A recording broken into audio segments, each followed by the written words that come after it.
Round 2, baby. So the highly anticipated third season of Euphoria is fast approaching, and when it premieres, it would have been exactly 1,505 days since Euphoria last released an episode. If you were there for the release of Euphoria's second season, you'll remember how much of a world-stop moment it was. In a good way or a bad way? You better be joking. And that was only when we had waited 2.5 years between seasons. Now we've waited over 4, and there's been plenty of people who say, I don't even care anymore, cancel it, whatever. I'm not one of those people. I have been begging and pleading for a third season of Euphoria, and now that it's finally fast approaching, I'm not gonna lie, I'm kinda scared. So are you all ready to do some business? Having been a huge fan of the first season when it aired in 2019, Euphoria means a lot to me. Its first season was extremely impactful to me as I resonated with a lot of its themes surrounding different forms of trauma. But on the flip side, with the second season, I did enjoy it. It was super entertaining, but ultimately there were a lot of directions that season 2 went that I found to be quite disappointing. So with all that being said, I am excited, but also cautious for the third season of Euphoria. I have never, ever been happier. But I'm starting to lean a bit more on the side of being cautiously optimistic because since the release of my last Euphoria video, they've released a poster for the new season of Euphoria that looks like some knockoff Marvel floating head poster, and they released a much longer trailer with much more dialogue that makes it so clear that I can no longer deny how different this season of Euphoria is going to be. Should I be concerned? That trailer seriously looks like some knockoff version of Breaking Bad, so I'm scared. You agree?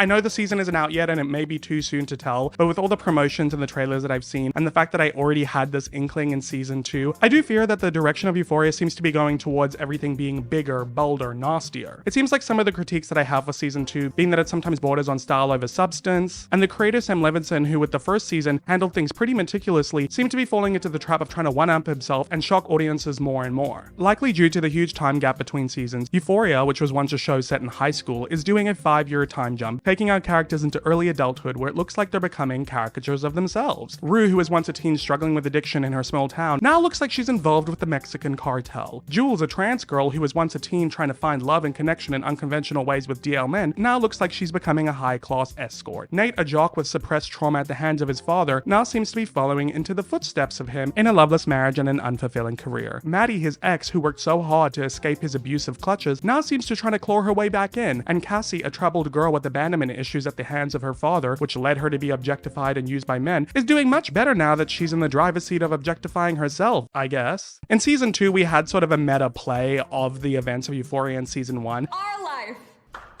But now it seems like the entirety of season 3 is going to be a meta commentary on the characters of season 2, just making them so much more exaggerated than they were before. And I'm really nervous for that, and the only way to make myself feel better about it is to spend countless hours dissecting this show. I was just making content. And that's what I started doing in my previous video, and what I'm doing here today in my deep dive series into Euphoria, where I track the rise and fall of this hit HBO show. Obviously season 3 isn't out yet, and it could be the most amazing thing and end up surprising me. I'll have to wait till it concludes and I can watch it in its entirety before I make my commentary on that. But I have a lot of critiques and gripes for season 2, which I will get to when I make my video on season 2, and that's kind of like the fall in the rise and fall of Euphoria. But currently we are in the rise. My first video covered the first half of season 1 of Euphoria, where I recapped the plot, discussed the characters, the themes, and the social commentary that the show is trying to make, and also what made Euphoria so unique and special and controversial and popular when it came out. So if you haven't seen that first video, I highly recommend you check it out. I'll link it in the description down below. But in today's video, we're going to be covering the last half of season 1 of Euphoria, as well as the 2 special episodes that came out between season 1 and season 2 of Euphoria. And I kind of consider these 6 episodes to be the peak of Euphoria, at least what we have now. Last video, we were starting the rise. This video, we're peaking. And then when we get to season 2, we start to fall. Don't get me wrong, there's still things I like about season 2, but there's also a lot of critiques that I have at the same time. And I do want to do it justice. With the rewatch and the scripting for these videos, I go over the episodes over and over again so I can really squeeze out what I can and make sure that I'm adding value and commentary here. This isn't so much a recap, although I am doing that. You can see the length of these videos that this is a real deep dive. So I don't know if I'm going to be finished with season 2 by the time season 3 of Euphoria airs. I don't think I will be. Maybe I'll post the first season 2 video and then the second one will come out while season 3 is airing. But either way, season 2 videos will definitely be complete before season 3 of Euphoria is complete, and then I will go on to make those videos, just so you're aware of the timeline, because these videos do take an obscene amount of time to make. I probably should have started these videos a lot earlier than I did, interested instead of scrambling a month and a half before the new season airs. But alas, here we are, and I hope you stick along with me for this journey. But getting back to the topic at hand, which is the episodes we'll be discussing in this video, the last 4 episodes of season 1 of Euphoria and the 2 special episodes. The reason I feel like these episodes are the peak of the show is not only because it continues to build off of the strengths of the first 4 episodes of an interesting, well thought out plot that's driven by its characters, who are all extremely layered and multi-dimensional, and everything they do and say and every decision they make is influenced by their upbringing, their parents, and their trauma. But the reason the last half of season 1 is even better and the peak is because it's able to build off of everything that's built on in the first half of the season, and everything pays off so well in these episodes, and these characters' journeys are fully realized. I think if Euphoria never had a second season, as sad as that would be, don't get me wrong, I wouldn't want that, the first season of the show was written so well and in a way where I feel like it tells a complete, fully realized story, with all of our main characters and honestly a lot of our secondary characters having grown and changed so much from the first to the final episode, which is honestly all we can ask for in good television. But many shows fail short of that, but Euphoria, with its first season, it honestly hits it out of the park. But anyway, I'll be spending this long ass video proving this point to you. This video is over 3 hours long. I know it's a lot, but I don't use the word deep dive lightly, but I do put timestamps in the description down below if you can't finish it in one go and you need to come back. And like my previous Euphoria video, which I highly recommend you watch before this one, you can follow along if you've never even watched the show. I give a pretty detailed recap. And if you're new to the channel, by the way, hi, my name is Luke. I post commentary, reaction, and deep dive videos on movies, TV shows, and reality TV with a bit of pop culture sprinkled in between. So if any of that sounds interesting to you and you enjoy this video, please consider subscribing and turning on the post notifications bell so you don't miss any future videos from me or the rest of my Euphoria videos, in which there are many more to come. And if you are a returning subscriber, welcome back. Thank you so much for continuing to support me and my channel by watching my videos. As I'm sure you can imagine, with scripting, setting everything up, filming, editing, and everything in between, I do everything on my own to make these videos, and they take an insane amount of time. And obviously I'm just grateful you're watching them. But if you enjoy these videos, all I ask is that you please give them a thumbs up. Maybe share it to your social media or to a friend that you think might enjoy it. Or if you don't want to do that, I think YouTube has this new feature where you can like hype a video. I'm not sure what it does, but I think it helps with the algorithm. I don't know. I'm just trying to keep up. And as always, please share any and every thought that you have in the comments down below. I'm sure you can see it on my videos that I read every single comment that I get. Just keep it respectful, which majority of you already do. And we can have lots of fun, interesting conversations down below. I love connecting with you guys in the comment section. Anyways, with all that being said, let's get into my deep dive into Euphoria part 2, covering season 1, episode 5 to 8, and the 2 special episodes that aired between season 1 and 2. The first episode we'll be getting into is season 1, episode 5 of Euphoria, titled Bonnie and Clyde 03. Obviously, this is referencing the notorious outlaws who were criminals, but romanticized as a rebellious couple. Obviously, we can put 2 and 2 together that this is supposed to be a direct parallel to Nate and Maddie, who are in a different kind of toxic relationship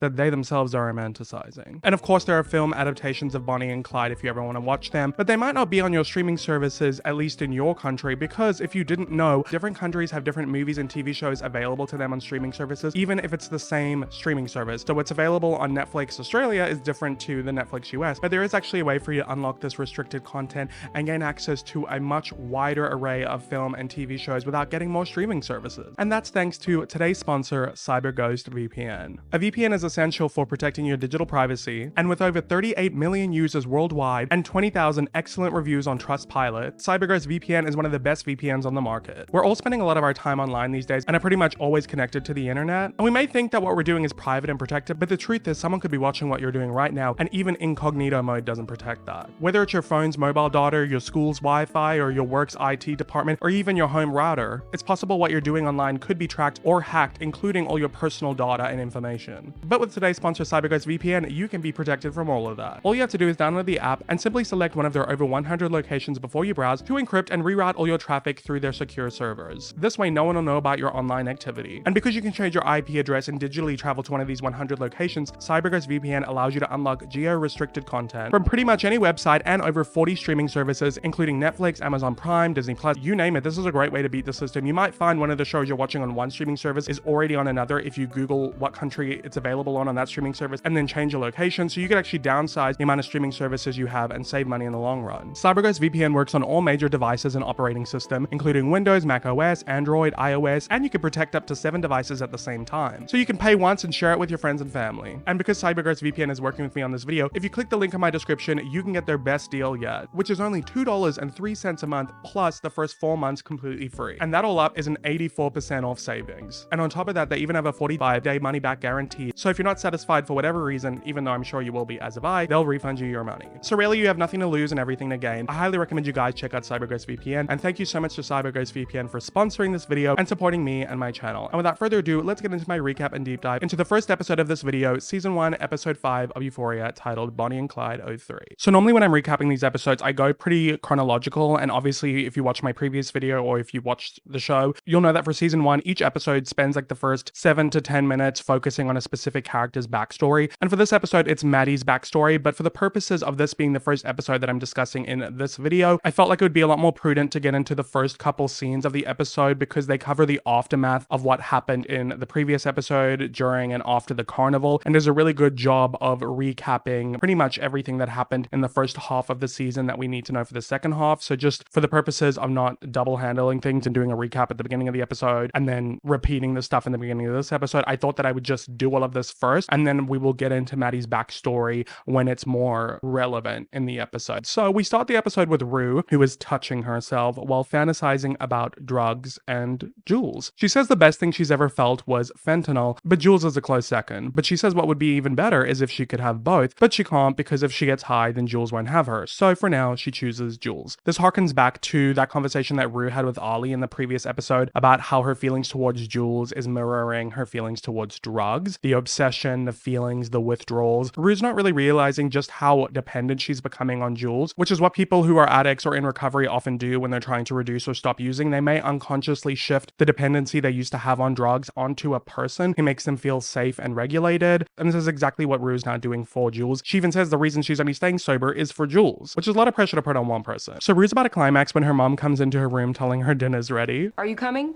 Yeah, for dinner. Just give me a second. Okay. And Leslie asks Rue if she's in a relationship with Jules, and Rue says yes, and Leslie says she likes her, but she wants Rue to take her time because she's still delicate, you know, it hasn't been that long since she's left rehab. Let's keep in mind that her mother thinks that she's been sober the whole time because she was using other people's pee to pass her drug test. Meanwhile, it's actually only been a couple of weeks, not months. I want to say that I really love how simple it is that Rue is in a relationship with a girl, and there's no big coming out, and her mom has no comment or issue with the gender of the person she's in a relationship with, just that she's worried about her getting into a relationship so soon into her sobriety, because obviously it's not typically advisable to get into a relationship while in recovery because you're really sensitive, and extreme changes in feelings or moods brought on by something as intense can often trigger a relapse. And we kind of already saw signs of that in episode 3 where Rue was trying to stay sober, but then when anything was getting uncomfortable or going wrong with Jules, she started getting high to like deal with those feelings. And it's interesting that Rue says that her and Jules are in a relationship because all they did was kiss at the end of last episode. Like we haven't actually see them have a conversation about this. So it seems like Rue is really going into things heavy, and she tells her mom not to worry because they're going to take things slow. But then we cut to her and Jules getting their ship name Rules tattooed on the inside of their lip. It's not exactly what I would call slow moving, but a bit of a spoiler, but a relevant one is in Rue's special, which we'll discuss at the end of this video. She actually reveals that this never happened. She like imagined this. So this is a fantasy scene of her getting lip tattoos with Jules. But I think it's interesting because at this point in the show, we don't know that. So this seems real. And I think maybe showing it in this light like it is real is intentional because it's kind of showing how Rue's living in a slight state of delusion. Rue says that she knew something bad happened the night that Jules met Tyler. She just doesn't know what. Obviously, we as the audience know that Jules was being catfished by Nate, who was pretending to be Tyler, to gather nudes from Jules to threaten her with being convicted of distributing child pornography,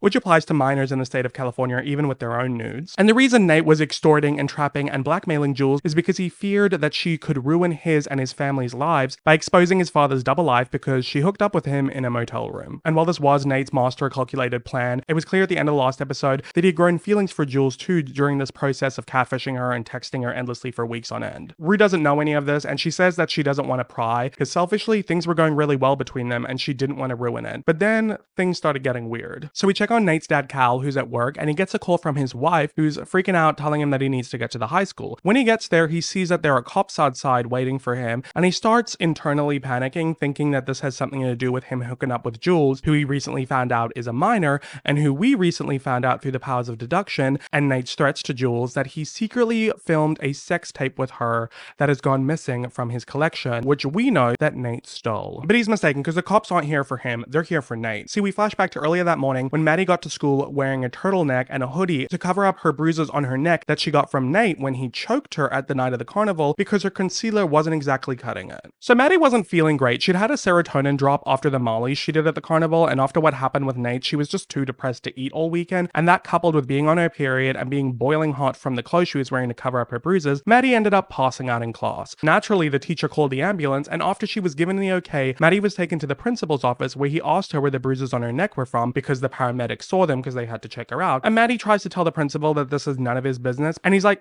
actually, you're a minor, so this kind of is my business because if I suspect that you're being abused, I have to legally report it. Maddie's like, oh shit. And he's like, did Nate Jacobs do this to you? Because obviously he knows they're in a relationship. Clock that T. Most popular dysfunctional couple in the school. We then get this really great montage of the principal interviewing a bunch of students of what they saw of Nate and Maddie the night of the carnival, with her cussing out his family, calling his mother the C word, knocking over the chili, with him grabbing her arm violently and dragging her off. And I really love this moment because it kind of reminds me of those videos of students at school talking about the main characters in a show and like what their perspective would be, except this time we actually get to see that. I don't know, it's hilarious to me to get their perspective. And then Vape Girl tells the principal Nate's gay, and that's why Maddie was upset. So now that's 3 confirmed people that Maddie has told about the dick pics on Nate's phone. She told Cassie and she told Kat. Okay, look, if I tell you something you swear on your fucking life you won't say a word. Yeah? Yeah, what? I went through Nate's phone and it was weird. I don't know if she told BB, maybe one of the other 2 did, but now we're seeing how the rumor mill spread. At first it was that he has dick pics on his phone. I've never not gone through someone's phone.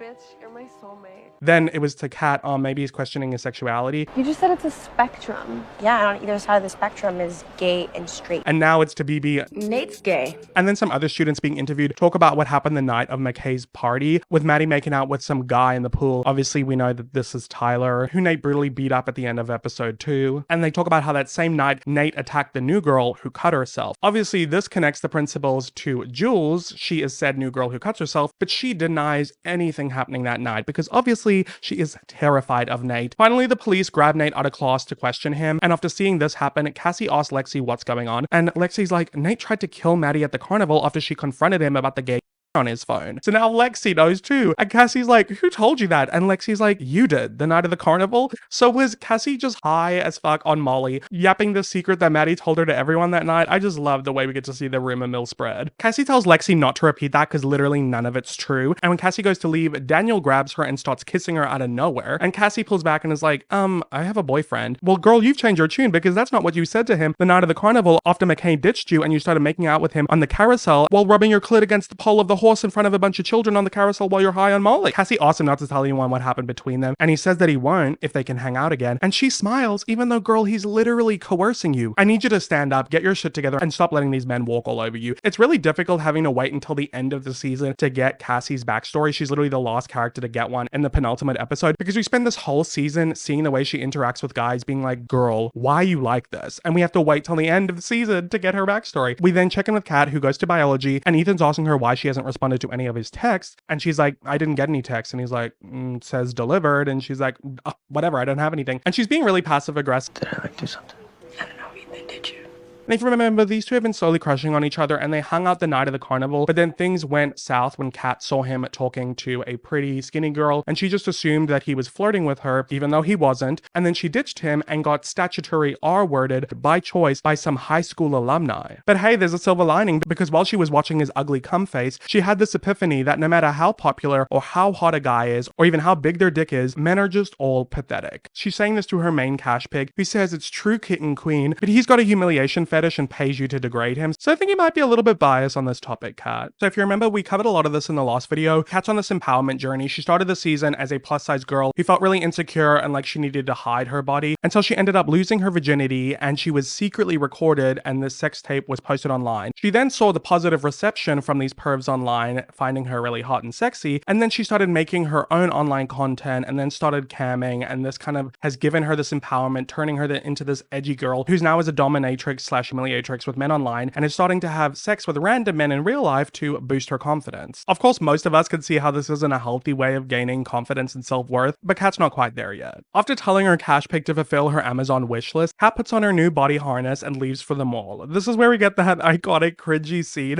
of her strutting her stuff in the mall to Billie Eilish's song You Should See Me in a Crown. You should see me in a crown.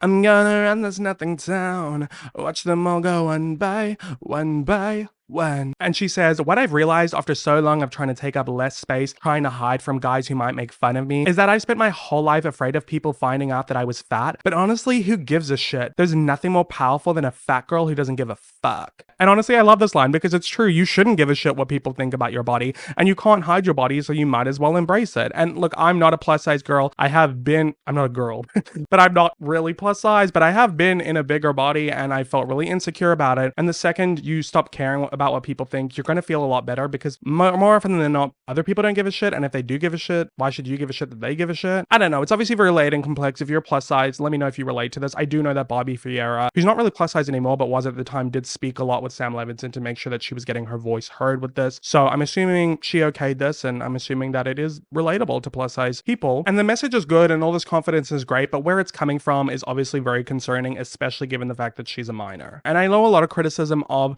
Euphoria is the stuff that these kids are doing is really inappropriate for their age, and maybe, you know, if they age them up to college age, stuff like this would land a lot better. You know, think about if it was an 18, 19-year-old doing this, it would be a little bit easier to digest. So she's standing in the mall vaping inside. Pretty sure you're not supposed to do that. And the guy who works at that clothing store that she went to when she was doing her makeover and fantasized about sleeping with actually ends up asking her if she wants to hang out when he finishes his shift. And this man looks at least 28, 30 years old. So yet again, another statutory R-word situation is about to land in Kat's lap. It's not good. What can I say? But back in biology class, Ethan asks Kat why she's suddenly being so mean, and Kat just straight up ignores him. And this is the first time she's actually being confronted with somebody who's not liking this new personality of hers. So we catch up back with Maddie. By this point, her parents are now in the principal's office and have been looped into the whole situation. And Maddie keeps insisting that Nate didn't do this to her, but her mom knows that she's lying, saying that she never liked Nate and she wants to press charges against him, which is devastating Maddie, who's I would like to press charges. pleading and pleading, even though she knows damn well that he did do this to her, but she doesn't want to lose him. Now, in order to fully understand why Maddie is so desperately defending Nate and her toxic relationship with him like this, I think now that we've done enough recapping is the perfect time to get into her backstory that originally played in the beginning of this episode before we move forward. So for as long as Maddie could remember, people always loved her. She knew that there was something innate within her that was special, and that gave her confidence, which is why she loved pageantry. It didn't matter how pretty you were, how rich you were, or how white you were, just how confident you were. And we see her as a child lip-syncing to Madonna's Lucky Star, performing to the crowd as a beauty pageant like the magnetic queen she is, and the judges give her 10s across the board, and of course she wins. And Maddie says, obviously through Rue's omniscient narrator voice, that she probably would have gone on to win Miss Universe if she kept going, but her dream was ripped away from her because her mother pulled her out of pageants when she got spooked by the story that was on the news of a beauty pageant coach who got arrested under 18 counts of child SA. After having her dreams dashed by something that she felt didn't have anything to do with her, Maddie went mute and on a hunger strike and ignored her parents. But it was through this time that she realized how much she just really didn't like doing anything at all. And as a reminder, even though Rue's narrating this is all being told through Maddie's voice, and you can definitely tell, because Rue says she'd never say it out loud today because everyone's so political, but she really had no desire for a career or a job. She just wanted to do whatever it is that she wanted to do. And during this montage, we just see little Maddie on her phone rolling her eyes at people trying, not giving an F. And I don't really relate to this because I did try a lot in school and I do care about having a career and, you know, all that kind of stuff. But I'm sure this is relatable to a lot of people because obviously not everyone is like career motivated. And it's kind of like that meme of like, what's your dream job? And it's like, honey, I don't dream of working. And it also makes sense why Maddie feels this way when you look at her parents. Her father was a drunk who couldn't hold down a job, and her mother gave pedicures to rich people for a living. Maddie kind of looked down on her mother through her job because she realized that there's two kinds of people in this world: those who sit with their feet in the foot bath and those who kneel in front of it. And Maddie used to study the women who came into her mom's salon, what they wore, what they spoke about, and she quickly realized that none of them really did anything. They didn't have jobs. I mean, sure, they had children to raise or homes to decorate and husbands to please, but at the end of the day, they just did nothing, which is what she wanted. But unlike her, none of them seemed to have that innate confidence. And it's very clear through Maddie's backstory that she pretty much desires to be a housewife or a trad wife, just having a much more traditional relationship where like the man works and she just gets pampered and just gets to do whatever it is that she wants to do. Which, look, if that's what you want in life, that's fine, as long as it's what you want and it's not what's being forced upon you and you still have a certain level of, you know, independence and you aren't being financially abused. Like, you know, I understand that for some women, this kind of life is appealing, and that is the case for Maddie. And that's what she really liked about Nate in the beginning. I mean, she always had a thing for him, but when he asked her out, he was such a gentleman, like the traditional give you flowers every day kind of gentleman. And Maddie also felt like he was a lot smarter than other guys and that he really loved her a lot. Yeah, girl, I'll give you that. I mean, he is an evil genius and more like a toxic possessive kind of love, but whatever floats butcher boat. Maddie felt like she was a really good girlfriend, give or take a few lies, like when she told Nate that she was a virgin. That was a lie. Because the truth is, she was 14 years old when she lost her virginity. It was to some 40-year-old on vacation to Panama City, which may seem creepy, but she was weirdly the one in control. Once again, I have to reiterate that this is Maddie's perspective told through Rue's narration. So obviously I disagree with this. You being 14-year-old, losing your virginity to a 40-year-old, that's statutory R word. You're not the one in control in this situation. And it's interesting that Maddie at 17 years old still looks back at that situation. It very much shows like where her maturity is at. But definitely I would think that when she's older, she's going to look back at that situation and realize how wrong it was. And Maddie not seeing an issue with the situation and feeling like she was the one in the control says a lot about her views on herself and her sexuality, which to her is a tool. You see, Maddie lied to Nate about being a virgin because she could tell how much it meant to him, that she was 100% his. Because you know, that's the thing about guys like Nate. They don't actually want a person. They want someone that they can own and possess. But that worked for Maddie because she could control Nate in her own way. Maddie would even study to learn what a guy wants and how to perform so that Nate would think she was good at fucking. Because if you make a guy feel confident and powerful, they'll do whatever you want. So it's really interesting having seen their relationship through Nate's perspective and his backstory in episode 2. He was talking about how he liked how feminine Maddie was and how he wanted to protect her all the time and how he loved that she wasn't a virgin, that no guy had ever put his penis in her. And now Maddie's like, yeah, that was a straight up lie. I just told him what he wanted to hear. And how she doesn't even really feel like she needs to be protected. She feels like she's in control of Nate, but giving him the illusion that he's the one in control so that she can get what she wants. And we see how she performs for him sexually, making him feel good, and how he's buying her gifts all the time. And it's interesting now that we have both perspectives in this relationship, that we're painting this picture, how it's all about this dysfunctional game of control, this push and pull about who's in control and who can get what they want from the other, and what advantages you have that you can use to your own benefit. And even though to most people this relationship seems really toxic, it works perfectly for them, except for all the times that they go on a break or break up. And Maddie was worried about monogamy in their relationship because, I mean, she slept with her fair share of other guys whenever her and Nate were on a break. And we could see how Maddie uses her sexuality as a tool. Sometimes if she wants to get something that she wants from these men, possibly to make Nate jealous or to get revenge or to distract herself or maybe even to boost her confidence. I mean, we saw how insecure she was feeling in episode 1 when her and Nate were broken up, and then she hooked up with Tyler later that episode, which would have boosted her confidence and made Nate jealous. To be honest, I'm not really sure where I land with it. There's a lot of different ways that you can take this part of Maddie's backstory and why she sleeps with all these different men. I kind of had a challenging time trying to decide why she did it. So definitely let me know what you guys think, but this was kind of my interpretation of her sexuality being used as a tool. Maddie does point out through Rue's narration that she didn't really consider any of these sexcapades cheating because they were on a break, and besides, Nate was a real asshole, so maybe he deserved it. And sometimes Maddie fantasized about punching him, but she feared that because of the kind of person that he was, he might hit her back, especially because he was coming to terms with his sexuality, which is the root of like a lot of violence. Obviously, this is a bit of a generalization. Not all men who are struggling with their sexuality are violent, and there is a critique of Sam Levinson that his portrayal of closeted men is very one note. But I think that's fair when you think about how Nate and Carl are very much interconnected. If we had a bigger sample pool to pull from, then maybe we could make that argument. But there are plenty of men out there who are really violent, who suppress their sexuality. So that could be the case here. And it's interesting because Maddie has definitely admitted to herself that the dick pics mean something and that Nate clearly is struggling with his sexuality. But we remember through her conversation with Kat in episode 3 that she was talking about how sexuality is a spectrum and this and that. So it seems that despite this, she loves Nate enough to still want to be with him. So that's really sweet. You know, there's a lot of girls who might not stick around for that. You know, who knows, maybe he's bisexual and then they can still stay together. And I don't know where I land with Nate's sexuality yet. I think I lean more towards, yes, maybe he's got some curiosities, but it's not so much that he's gay. I think he's straight, but he has these curiosities about, you know, men because of the trauma surrounding his dad. But I think obviously with him having feelings towards Jules, that's confusing to him because she's trans, but Jules is a woman and she's very feminine, which is what he's attracted to. So it makes sense that he was attracted to Jules and that he developed feelings for her. And that definitely is in no way evidence that he's gay because Jules is a woman, trans woman, a woman. So yeah, I think that's kind of where I land with Nate. I got a comment about this in my last video and I just wanted to clear it up. I don't think Nate's gay. I think he has a lot of trauma around men and, you know, men's bodies and stuff because of his dad's double life and the tapes.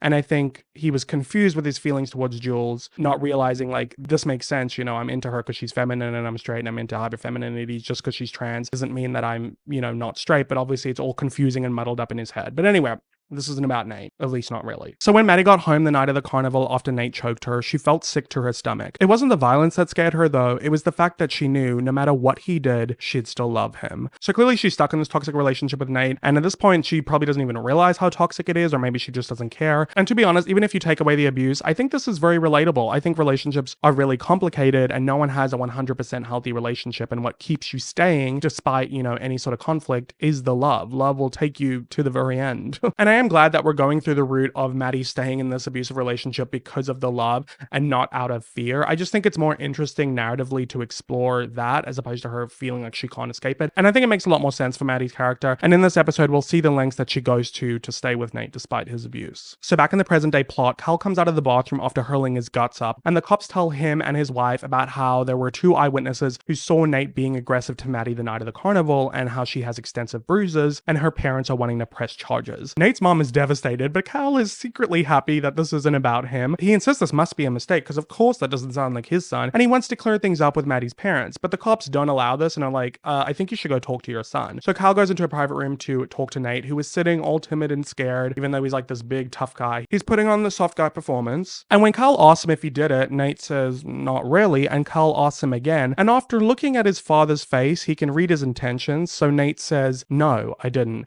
And Cal's like, that's good to hear. So clearly at this point, it kind of seems like he doesn't really care whether Nate did it or not. He just wants him to maintain his image. And he even coaches him on staying composed, saying, I'll stand behind you, keep your head up high. It just seems like he cares about how he's going to be perceived, which links back to that speech he gave to him in episode 2 about, don't show people your vulnerabilities because they'll use it against you. And of course, this is very much in line with Cal's character because he's developed his own mask to the world to hide his true self while he's locked himself in the closet. And through being taught this by his father and his trauma, Nate's developed his own mask in a way. So they go to leave, and when Nate and Maddie see each other, they mouth, they love each other, and it's very striking seeing them in this awful situation where their toxic relationship is being highlighted, being put on display in this massive way with abuse and cops and whatnot, and through this they're just like, I love you, the world's against us, like very much that Bonnie and Clyde kind of relationship, you and me against the world, baby kind of thing. So as Nate and Cal walk out of the school being escorted by the police, they both give Jules a very charged look, and I feel really awful for Jules as she's stuck in this web of the Jacobs family trauma. Rue, who's still reeling from finding out that Jules slept with Cal, wants to talk to her about it, but Jules makes her promise not to tell anyone, like ever, even if she hates her one day. How would I rate you?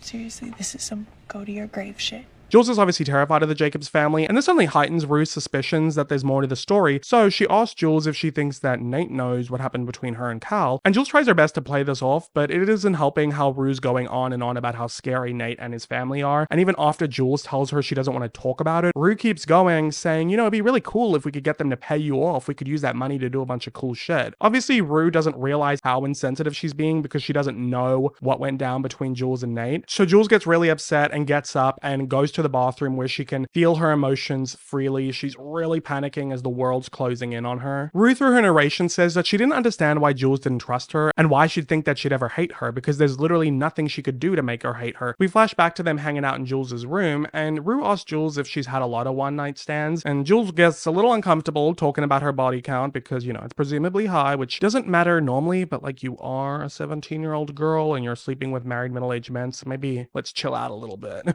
We spoke about in my last video a lot how this is very common for young queer people looking for love and connection is, they find it in these unconventional ways because it's often very challenging to find it, especially in small towns, and especially when you're marginalized and fetishized like trans women are. So Rue's really curious, asking Jules if the sex is even good, and Jules is like, it's not even about that, it's about everything that leads up to that that's the good part. And we'll touch on a lot towards the end of this video how Jules uses these hookups with men to affirm her femininity. Jules is like, but you get it, you've had one-night stands, and Rue's like, not really, and Jules is like, wait, how many people have you slept with? And Rue, through her narration, feels really embarrassed to share her sexual history, and we get this montage of all of her experiences. She had her first kiss when she was 12 years old with a boy she didn't really like, just to get it over with. She gave 4 hand jobs in 8th grade, and it's really great. We see this montage of these like sweaty little kids, getting their yearbook picture. And she gave 2 blowjobs in 9th grade, one of which she was coerced into by some guy who said, you might as well give it to me because I'm going to tell everyone that you did anyway. And then there was that one time she kissed Lexi to help her practice for her date to the dance. And And finally, she lost her virginity on the floor of a laundry room at some house party to a loser while she was high in 10th grade. It's a really interesting montage because part of it is a really good portrayal of how awkward and uncomfortable growing up and these experiences can be, but it's also coupled with some really messed up situations, like Rue being coerced into giving a BJ and being so high that she's numb and not in her right state of mind when she has this guy have sex with her when she lost her virginity. And she has this very blasé attitude to the whole thing, showing how she's numbed herself to these things that are actually quite traumatic. Which, to be fair, is a coping strategy. I myself, whenever I talk about some traumatic things that have happened in my life, I'll make light of them or make a joke of it. Kind of just your way of coping so you don't break down. So I get it. Back with Jules and Rue. Jules asks Rue if she's ever been in love, and she doesn't answer, but this transitions us into Maddie, and we get to see how she displays her love. She's in an interrogation room in the police station,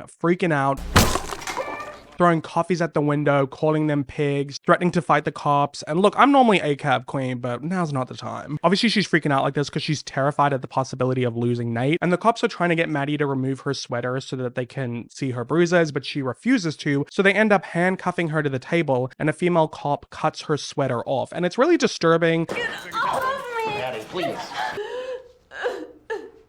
Seeing Maddie being handled this way and going through this, but at the same time, it is for her own good because she wouldn't have done it otherwise. And the female cop is wiping the makeup off of her bruises to reveal them, and Maddie's crying, but what's really sad is knowing that she's not crying because Nate did this to her, but she's crying because she's scared she's gonna lose him. And this cop's really trying to be as sweet as she can. She probably works with a lot of domestic abuse victims, and she says to Maddie, trust me, the person who did this to you doesn't love you. And at this point, Maddie stops crying and goes numb because, you know, she's not ready to hear this, and then you get the photos of the bruises, which are really gnarly. And it's just a really great scene and a great performance from Alexa Demi. In another interrogation room, Nate's lying to the cops, saying he just dragged Maddie away, he didn't choke her. He says he just wanted to know why she was acting that way. And he's putting on his little soft boy performance that he does so well. After lying, he then throws the onus back on Maddie, saying, look, I don't want to get her in trouble, but she'd taken a lot of drugs that night. He's so manipulative, baiting the cops, because when they ask what kind of drugs, he's like, oh, I don't want to get her in trouble. And it's like, well, then why did you bring it up? You obviously want them to ask. You're trying to throw them off your scent, deflect, and steer the conversation away from your actions. So he says, oh, she was on Molly, but I'm not sure if it was pure or laced. I don't know. I don't do drugs. Obviously, this is him trying to show that he's this upstanding citizen, and he's now implying that Maddie's the unstable one. And the bigger issue here is that she was on drugs, and that's why she was acting this way, and who knows if they were laced. Obviously, Nate's smarter than to not admit his shortcomings, though, because otherwise the deflection would be a little too obvious. So he admits that they don't have the healthiest relationship, but he does love her, no matter how crazy she acts or what she does. Once again, reinforcing that she's to blame, this man is sick. Nathan gives some strategic vulnerability to the cops so they'll sympathize with him. And he says, it's kind of embarrassing to admit, in the times when we've broken up, I know for a fact that she's been with other guys. And it's possible that that night,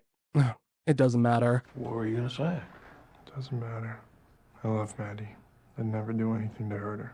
This sadistic evil genius, he's planting a seed here that won't come to pay off until much later on. He's clearly hinting to them that Maddie's involved with all these other guys, so there's a possibility that someone else did this to her. And he's so smart because he's planted all these seeds, leaving the cops wondering who this possible mystery guy is that could have hurt Maddie, and who potentially sold Maddie these laced drugs, and oh, she's not so stable after all, and blah, blah, blah, blah, blah. He's so calculated, it really baffles me. But luckily, he still ends up suffering some consequences, as Nate ends up getting suspended from school until the investigation is complete, which his father says to the cops could take months, but they don't care, obviously, as they shouldn't. Of course, this means that he can't be on the football team, and the story spreads throughout the whole school as they make an example of Nate, as they should. The football team gets a stern talking to from the coach about their zero tolerance policy for abuse, and all the classes have to watch an informative video about abuse from victims of abuse, and it's really powerful seeing Maddie sitting there while wearing the fur coat that Nate bought her, as it's clear from her facial expression that none of this is penetrating. She's still stuck in this trap, blinded by her love for Nate, and instead of being pissed at him for hurting at her, she's pissed at the world for taking him away from her. Meanwhile, Rue gets a reality check from her sponsor, Ali, who's concerned about her dependency on Jules. He asks her what she thinks is going to happen when they graduate high school, because Jules could go to college or move away or say she just wants to be friends, but Rue's like, I'll just go wherever Jules goes. But Ali tells her that's not the point. Nothing from high school lasts forever. And it's hard to hear, especially while you're in high school. I mean, it's just not going to register because that's your life and you can't think of anything different, and you think that your best friends are going to be your best friends forever, or your love will be who you're in love with forever. But the reality is high school sweethearts are really rare, and most people lose touch with the people they were friends with in high school because they just grow apart. I mean, I, for one, being almost 10 years out of high school, don't have anyone in my life from high school besides online pleasantries. And sure, it wasn't always like that. I was still friends with people outside of high school for a couple years after high school, but you just grow apart, especially if you move away. Like, I kind of moved like 45 minutes away from like the town that I grew up in. I mean, there's definitely still a lot of people who are still stuck in that world. I can tell from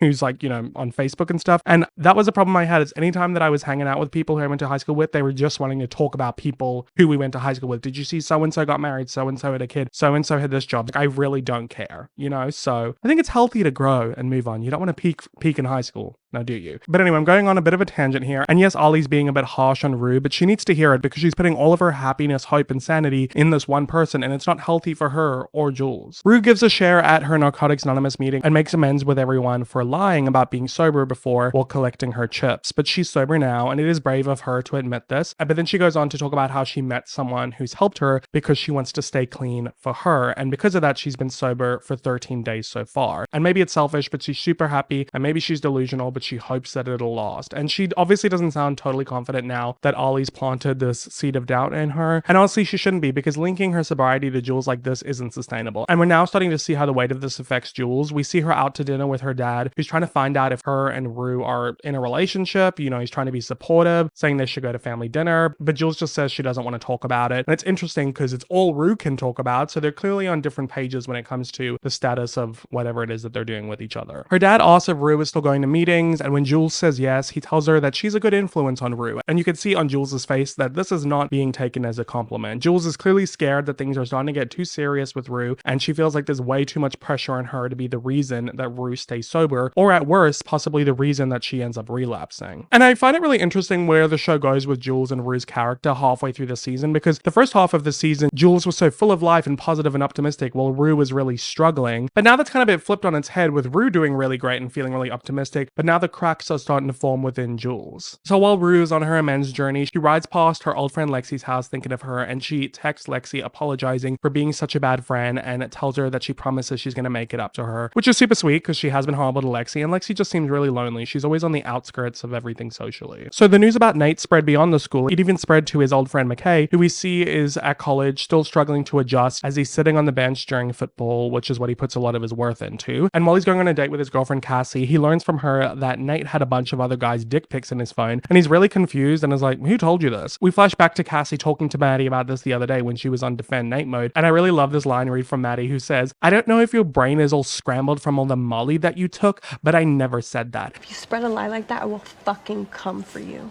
We good? Yeah.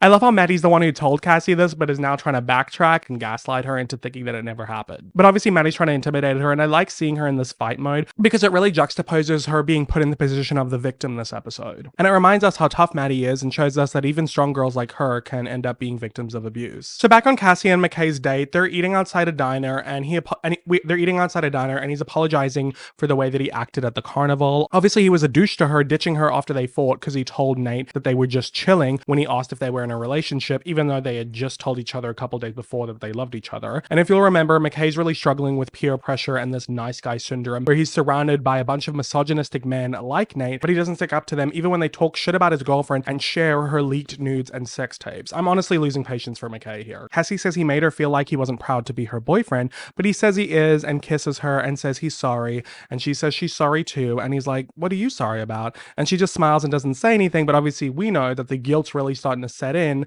because she cheated on McKay with Daniel at the carnival. So Kat ends up hanging out with that guy that she met at the mall, and he's trying to get to know her, but she shuts him down, essentially saying, you know, we can just hook up, you don't have to bother with all that small talk. And he's surprised by this, saying he wasn't expecting that, but she's basically like, let's just get down to business. And it's interesting because here's a guy interested in getting to know her, not just trying to get it in her pants, but she's not invested in anything at the moment besides sex because that's her currency at the moment and where she's finding her self-worth and validation. And it's honestly really sad, but of course she doesn't realize it at the time. But just to reiterate, I feel no pity for this guy because he's literally talking to a 16-year-old girl. We then check on Maddie, who's not doing very well at the moment, as you can imagine. She looks like she's withdrawing from a drug, and her drug of choice is Nate, because over the past 5 days, he hasn't responded to her, even though she sent him exactly 273 text messages. And on top of that, she felt like everyone in her life was against her. We see her arguing with her mom, who's telling her that it's not real love, but Maddie doesn't want to take the judgment from her when her parents don't exactly have the most loving relationship. She says her dad slept on the couch since she was 10 years old, and Maddie shares her her view of love to her mom, saying love is a million things. Sometimes it feels good and sometimes it doesn't. The one thing that I know is Nate loves me no matter what. He'd fucking kill for me and I'd kill for him too. And it feels good to know that there's one person in this whole fucked up world who has my back. You think that I want what you guys have? You live in the same house and you don't even say a word to each other. That's the difference between you and me. So this is great insight into Maddie's character. Obviously, she didn't grow up around a great representation of what a loving relationship looks like, but now her view of what a loving relationship is quite twisted because she wants love and passion so bad that she's willing to accept whatever this is with Nate. Because to her, this toxic back and forth and pattern that she has with him is better than what her parents have because at least there's passion and love there, which is what they lack completely. After fighting with her mom, Maddie then calls Kat in tears because she wants to come over for support because, you know, they're really close. But Kat blows her off saying she's with a friend. Please, I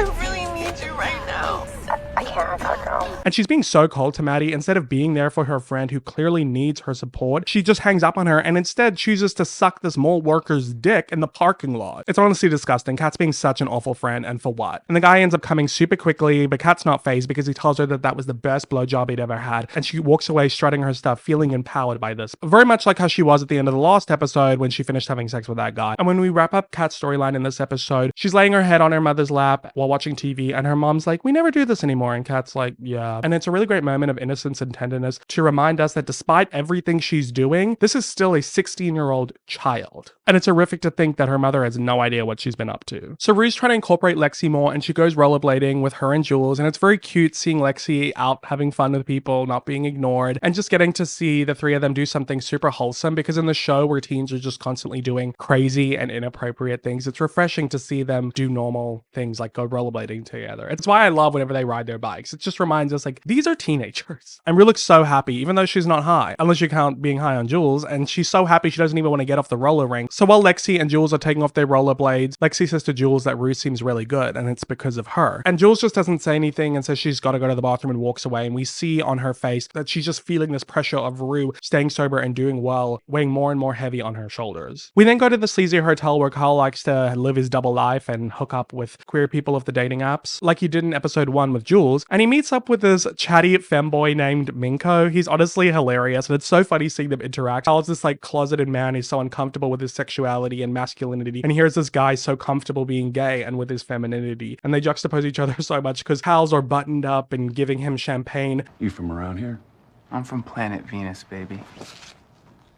Meanwhile, this guy's like, nah, I'm good, I don't want to drink, and he just puts on some rap music and starts twerking and bitching about his landlord. It's hilarious, and I love his vibe, but he starts giving Carl a lap dance, and Carl gets too uncomfortable at this point and shuts it down, saying that he just wants to talk because he's had a real stressful week. And he starts getting a free therapy session from Minko, and he asks him if he thinks this stuff affects his kids, even if they don't know it. And I think now at this point that Carl knows his sex tape with Jules is missing, he's starting to come to terms with the possibility that Nate's seen his tapes and knows about his secret life and how that could be affecting him. And now that he's in his motel, his safe place, he takes down his mask, and it's clear that he's really affected by everything that's going on with Nate, as he should be, but we didn't really see that earlier because he had his mask on. He's even leaning his head on Minko while he's stroking his head, showing this really soft side to Cal, and it's interesting seeing him in this state. It very much juxtaposes how he was in the last episode at the chili stand at the carnival while he was in public, putting on this macho, all-American, conservative family man performance. He asks Minko if he thinks the hiding and the secrets creates the same thing in his children, which is a lot to ask of Minko, who like just got here, and Minko's like, hell if I know, everybody already knows who I am. And Carl's like, you know, I've spent my whole life trying to keep this part of me separate, but I feel like I've poisoned everything. I thought that what I was doing was best for everybody, and then I look at my boys and they just have so much anger. Not just anger, but rage. And it scares me because I feel like it's too late. It's always going to live inside of them. And it's really interesting seeing how Carl's reckoning with how his actions have traumatized and impacted his kids forever, which is honestly a lot more than I could say for most people's parents. Most people's parents don't want to admit how much they fucked up their kids or the effects that they've had on them. So I can give that to Cal. At least he's somewhat self-aware in a really sad, twisted way. And honestly, I just wish this man would go to therapy, because the fact that the only way that he feels safe to open up and confide his deepest inner thoughts and vulnerabilities is to complete strangers that he meets online, instead of to his family or friends or wife or the people in his life. Like, we're really starting to see the effects of the secret double life with him. And they go to such an interesting place with Cal in the next season. I think a lot of characters are done dirty in season 2, but I think Cal gets a lot of great development in season 2. But at this point in the show, it's just really sad how isolated he is and how no one really knows the real him. And sometimes I would even wonder if he would even know what the real version of him is, because his perception of himself must be so distorted because it's like split in half. While laying with Cassie, McKay gets a phone call from Nate asking him to ask Cassie to ask Maddie to download a secret messaging app so that they can link up. So Maddie, when she gets this text, stops her car in the middle of the road, like so dangerous, she doesn't give a fuck, and she downloads the app and then gets a text from Nate with an address where to meet him. And she's nodding to herself, smiling. She seems so unhinged, like a drug addict who wants to get their fix and stops everything when they hear from their dealer, except, like I said, her drug of choice is Nate and this addiction to this toxic relationship, which is a real thing that people experience. She's been having withdrawals from Nate for the past 5 days, and now she's finally gonna get her hit. So we go to said motel, which I guess maybe there's only one motel in this town, or it's just a coincidence, because as Cal checks out and drives his truck out of the driveway, Nate drives his truck into the driveway. And it's this really interesting moment because it doesn't look like Cal sees Nate, but it kind of almost looks like Nate sees Cal. And it's just really interesting seeing like the father and son pass each other by and like just mirroring each other's actions. Like as Cal leaves doing something secret in the motel, now Nate's going to start doing something secretive in the motel, because obviously him and Maddie are not supposed to be in contact or see each other. And they further hit home on this point because when Nate gets out of his truck, he even walks past Minko, who Cal just hooked up with, while he's smoking a cigarette, and Minko's like, "Ooh, you're cute, you're cute." So you have to wonder if maybe Nate is wondering, like, is that one of the people that my dad hooked up with? So later on, Maddie gets up to Nate's room and reunites with him. They hug, she cries, and it's like, girl, please stand up and free yourself from the shackles of this toxic relationship. You're not Bonnie and Clyde like you think you are. So we end the episode off with a really haunting vibe as Rue and Jules ride their bikes back home. It's really tragic because Rue's finally feeling happy just as Jules is starting not to. And Rue's starting to kind of feel inklings of a rift between them, because when she asks Jules if she wants to stay over and Jules says, oh no, she asks if she can stay over at Jules's then, and Jules reluctantly says sure. And it's clear on Rue's face that she can tell something's up, but she doesn't want to believe something's wrong. And we end the episode with Rue fast asleep on Jules's chest, and Jules is wide awake, filled with all the anxieties and fears she's had that have been building all episode. And we're going such an interesting place with Jules and Rue's relationship. But that's the end of this episode. A really, really great one. Probably like top 3 for me for the season. Alrighty, let's get into the next episode, which is funnily enough called The Next Episode,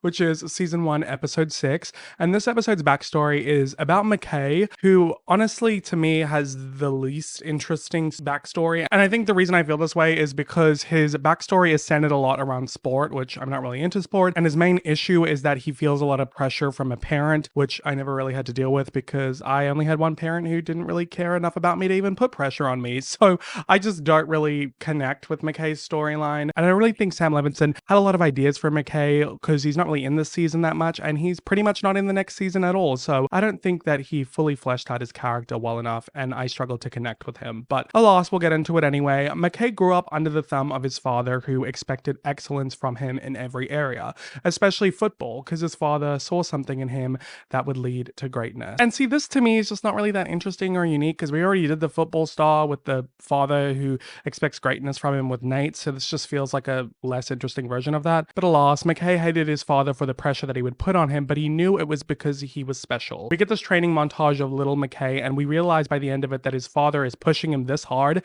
to train before training, before practice. So clearly he expects a lot from him. And during one of his games, there's this moment where it seems like one of the other players, a white player, mutters a racial slur to McKay. So you might think that we might be going somewhere here with racism that McKay's had to deal with growing up, but all that really comes from it is McKay ends up reacting and fighting with the kid. And we see 11-year-old McKay crying to his father about what happened to him, which is so valid, but instead of comforting him, his father's just being so tough on him, telling him to bottle up his feelings and channel them into the game, because the measure of a man is how he reacts. And while yes, I do think it's good to like instill in people that they have control over their reactions, it's obviously not so good to instill in people to bottle up their emotions and feelings and just channel them into sport. Even though that is a healthy thing to channel it into, but you should still be allowed to feel your feelings and acknowledge that. But anyway, McKay was a naturally shy and sensitive guy, but winning gave him confidence, and he got here because of his routines his dad instilled in him. He was recruited to play Division I football at State College, which he hoped would lead him to a life in the NFL.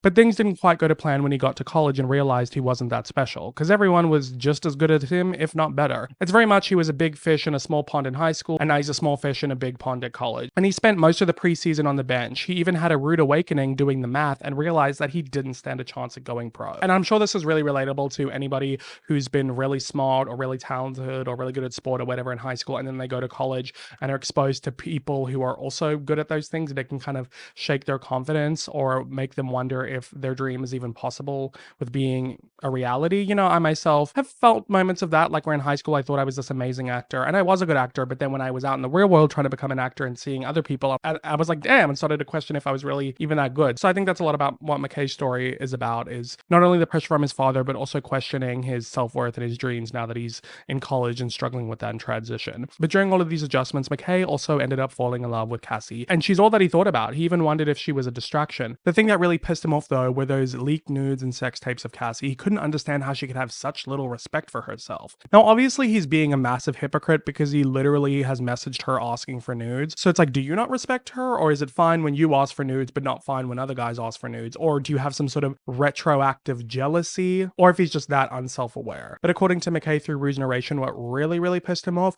is how Cassie played dumb about it at the carnival when he talked to her about it. But he liked the way that she made him feel and how she looked, and although sometimes he wishes that she dressed a little different, he'd never say anything to her because he wasn't that possessive, and he secretly liked how when she'd walk into a room every guy would turn their head. That's what made it fun. They were jealous of him because she was his. And it's played off like it's really romantic because McKay obviously thinks that it is, but I feel like this just further shows that McKay acts like this nice guy. But I mean, look at how he talks about the girl that he's in love with. He likes the way she looks, how she makes him feel, how other guys are jealous that she's his. That's not really love. It's like lust, or him treating her like she's a trophy. He's not really thinking about her as a person. He's thinking about what she does for him or how she reflects onto him. So Rue's opening line for this episode is, "Every time I feel good, I think it'll last forever." Relatable for some, but honestly, whenever I feel good, I'm always just nervous about when the shoe's gonna drop. But it's clear Rue's referring to how she's been so happy with Jules, but now she feels like she might not be happy much longer because something's clearly up with her. And we see Rue pick up Jules to go to a Halloween party, and Jules is dressed with wings like Juliet from Baz Luhrmann's Romeo and Juliet, and Rue is dressed up like Romeo. And I love this costume choice for them, not only because Rue and Jules, Romeo and Juliet, like the names sound kind of similar, but also because in a way their love is starting to turn very tragic, just like Romeo and Juliet's. So it turns out that Rue's not actually dressed up like Romeo, but is in fact dressed like Marlene Dietrich from the 1930s film Morocco, because her character was notorious for wearing this men's tuxedo in a cabaret look and for kissing other women, which scandalized audiences at the time. Obviously this makes a lot of sense for Rue. She's got that androgynous style. She's, you know, now starting to be into women. Like, my point being, for the purposes of this video, we're gonna pretend like she's dressed up like Romeo because I make a lot of Romeo and Juliet references, and without that, my point is mute. But also kind of relevant because Jules is dressed up like Juliet. But regardless.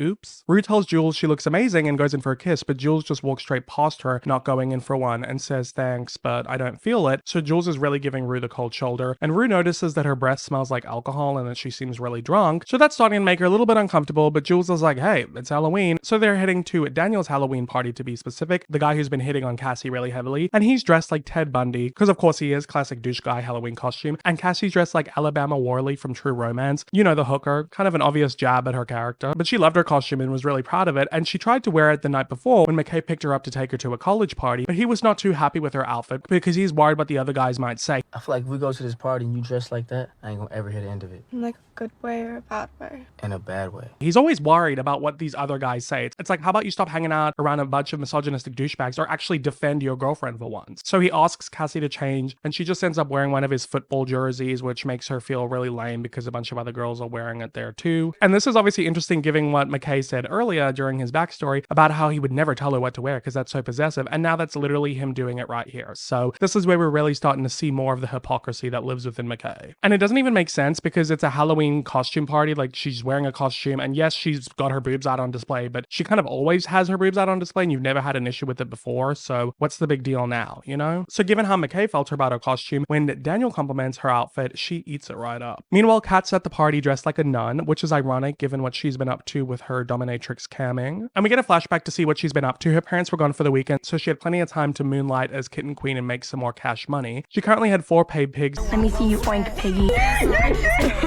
So once again, Kat's just getting deeper into this humiliatrix, dominatrix world. And she was starting to get a lot of requests, but she wasn't interested in taking on any more clients until she had one that was really persistent. She saw on his profile that he was into some darker BDSM type stuff, so she told him that she wasn't interested, but then he bought her entire Amazon wish list and told her that money was no object. So he's clearly coming on quite strong, and we won't really see this pay off until the next episode. But it's clear that now Kat is starting to experience some of the more darker sides of what she's doing. When we flash earlier to when Rue and Jules pick up Kat, she says how she wants wants to get super wasted that night, and Jules is like, same, and Rue's looking really concerned. And at the party, she's just standing off to the side while the two are downing tequila shots. And it definitely highlights how uncomfortable it can be being the sober one in these kind of situations, and why most people tend to avoid parties or clubbing or going to bars early on in their sobriety. Rue, during her narration, says it's not like she's a drag or wants everyone to be sober around her, but this is just very out of character for Jules, who doesn't really drink much, and besides, something felt off. Jules and Kat are talking about how tequila makes them aggressive or want to dance, and Rue's awkwardly trying to be a part of the conversation, saying she once took 10 Vicodins and drank a whole bottle of tequila and blacked out for 3 days but was still going to school and stuff. And Kat's like, oh,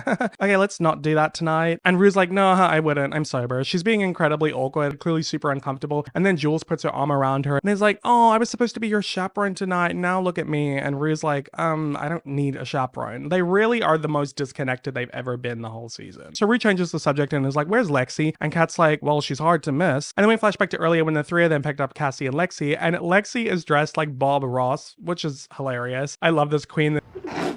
The whole point of Halloween is to look attractive. No, it's not. Is it too much? Wow.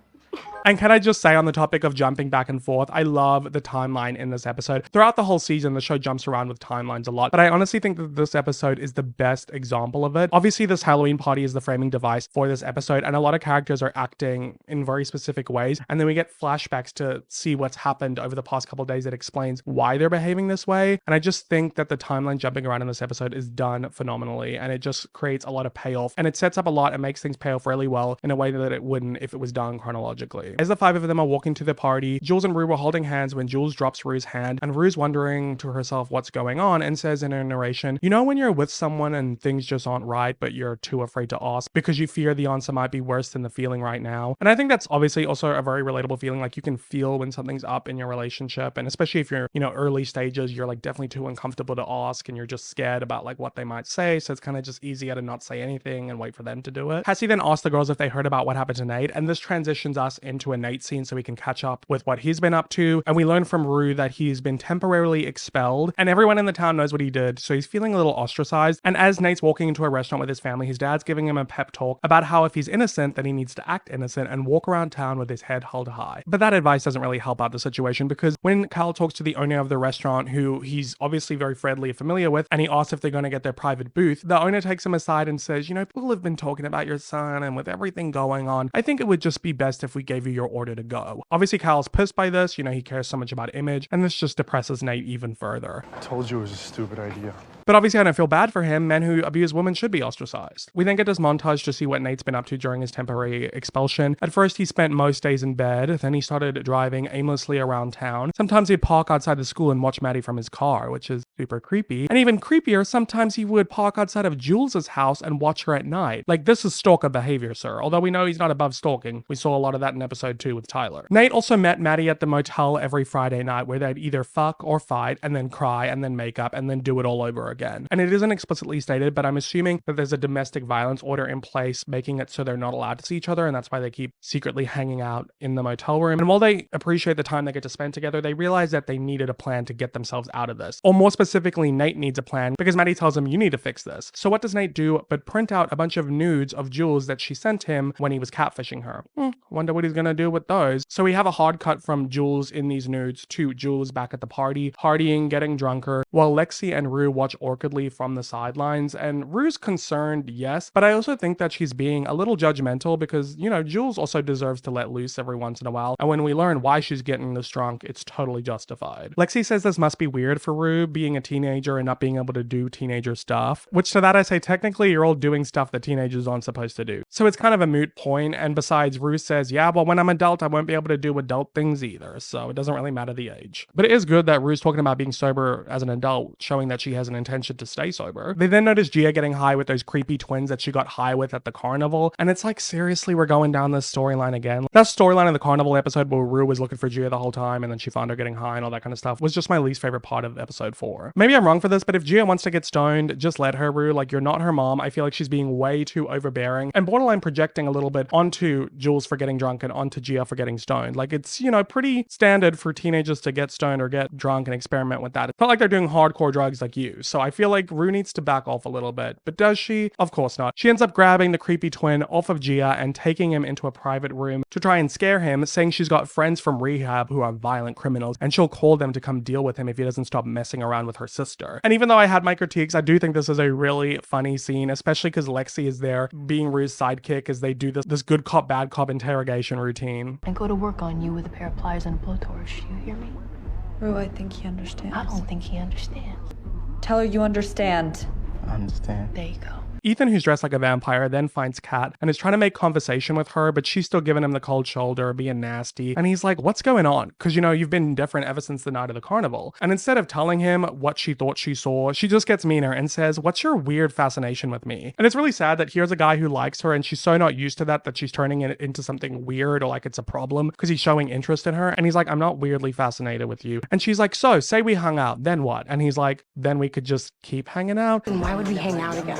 Because we enjoyed hanging out. It's so funny seeing how confused he is by her. Like, why do I need to explain how dating works to you? But Kat just cuts to what she's been used to from guys lately and says, look, if you want me to suck your dick or fuck you, just say it. But stop acting like we're going to be boyfriend or girlfriend because the chances of that happening are literally 0 to none. Kat's just becoming so unlikable, but at the same time, I'm trying to remind myself how tragic this is because she's never gotten attention from guys before she started being hypersexual. And now because of everything that's happened to her, she feels like that's all they want from her and all she has to offer. And she's sabotaging what's right in front of her. Here's this cute, sweet guy who wants something more from her, but she refuses to believe it's genuine because she's deluded herself into thinking her only worth is her sexuality. And obviously I get it, this all stems from her feeling invisible prior to her sex tape leaking, but at the same time this vapid sense of confidence is what's making her so unlikable. Rue then finds Fez and apologizes to him about the outburst that she had back at his place in episode 3 when he wouldn't deal to her, and he tells her, it's all good, I don't take anything a drug addict says personally, which is really funny, but also sweet because it's, making her feel better that he's not upset with her. But like I said, Rue's on her amends journey, so she's still gonna give him a good apology, and she says, I know, but as your friend, I need you to know I'm sorry and I love you and thank you for not selling me the drugs. It's a really sweet moment,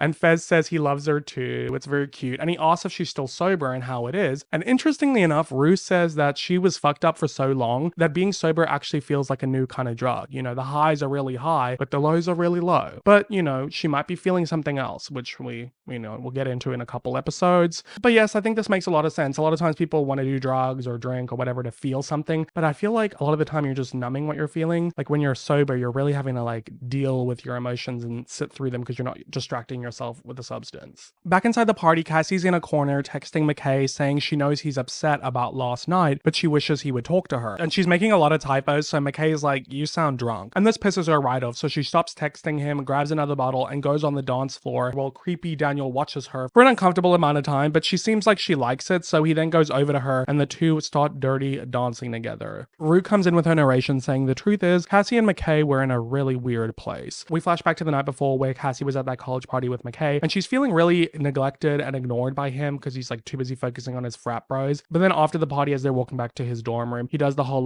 oh, I know you can't stay mad at me, and she melts like butter, so they're all good. And when they're back in his dorm, they start having sex, and they're having missionary sex, looking into each other's eyes, being very intimate. This is very important for later. But then a bunch of frat boys run into the room in their underwear and rip McKay off of the bed, shove him on the floor while he's naked, and start fake humping him and simulating, anal sex, and they start chanting Mick Gay. So clearly they're hazing him, and it's very traumatic for McKay because he's in this vulnerable state of being naked. He just got ripped off of his girlfriend while they were being intimate. And even though he's not technically SA'd, it's very violating and traumatic for him and very emasculating. And when they leave, he starts crying and breathing heavily on the floor. So he gets up and locks himself in the bathroom to compose himself. And Cassie's outside, not knowing what to do, texting Lexi, being he's been in there for so long, I feel so bad for him, I don't know what to do. And we see inside the bathroom that McKay is staring at himself in the mirror, trying to calm himself down, compose himself, bottle up his feelings like his dad taught him to. But remember, his dad taught him to channel those feelings out into football, but instead McKay channels those feelings out onto Cassie and takes out his anger onto her. Because when she tries to check in with him to see if he's okay, he just doesn't respond to that and is like, why do you have your shirt on? And she's like, oh, I don't know. And he's like,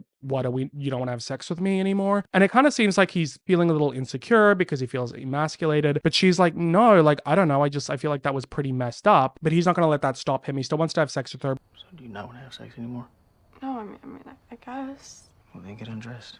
but this time he's gonna have sex with her from behind where he like can't even see her face. And you know, she's trying to help because he's struggling to get hard, and she's like, do you want me to like suck your dick? And he's like, no, I got it. And then he starts having sex with her, and it's kind of like weird and awkward and rough and cold. And when he finishes, he just like lays to the side, not saying a word to Cassie, not looking at her, and it kind of gives you this feeling like he just used her and took out his anger on her. And then she goes to the bathroom and is wiping the, I'm assuming, jizz off of her back as she's crying in the mirror by herself. And it's just really disturbing because I think it harkens back to episode 1 where he tried to be rough with her and she told him like, just talk to me about that first. Like Cassie's into, you know, different kinds of sex, but she just wants to feel safe with McKay and for him to communicate. And then here he is just being rough with her without communicating and not making her feel safe and making her feel used. And from what I believe, trying to feel like masculine and tough because he was emasculated and taking out his anger in a way out on her. And, you know, you could tell that she feels really icky about the situation because of this moment she has in the bathroom.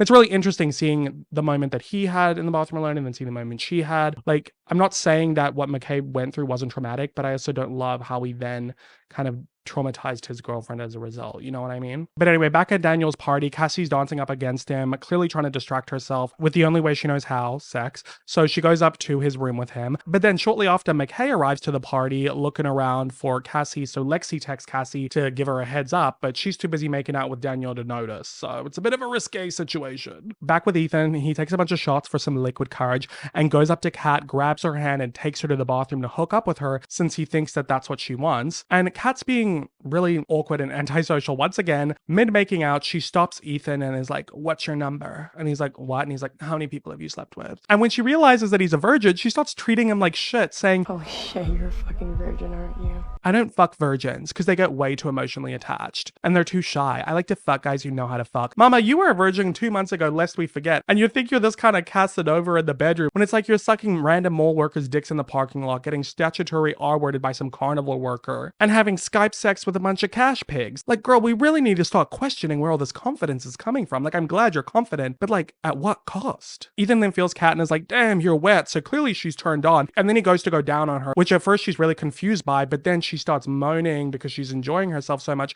And it's very clear through this interaction that Kat's never actually had a guy care about her pleasure before until now. So she's eating this right up. Pun intended. We then check on Jules, who goes outside, and Fez and Rue spot her, and before she was looking like she was having fun, but of course what goes up must come down when it comes to alcohol, because now she looks really upset, throws her drink into the bushes, and falls into the pool. Later on, Rue goes to check on her, but Jules is having a great time swimming around the pool playing mermaid, and Rue's trying to get her out of the pool, but Jules is too busy quoting Shakespeare, specifically the balcony scene from Romeo and Juliet. She says, although I joy in thee, I have no joy of this contract tonight. Too rash. Too unadvised, too sudden. Too like the lightning which doth cease to be. Ere one can say, it lightens, sweet good night, this bud of love by summer's ripening breath may prove a baseous flower when we next meet. I'm sorry if that sounded awful, I'm not really a Shakespeare head, but from what I get from this, I feel like this monologue is kind of mirroring Jules's internal struggle with her feelings towards Rue and the pressure she's feeling with their relationship getting really serious and the pressure she's feeling with keeping Rue sober and how tragic their relationship has now become when once it was just an innocent young love has now turned into this really heavy thing. Rue asked Jules to stop this because maybe she can read the deeper meaning into it, but Rue's not enjoying this at all. And obviously Jules has a lot on her plate that she's not telling Rue, and we flash back to the night before to see why maybe she might be acting this way, and she gets home on her bike when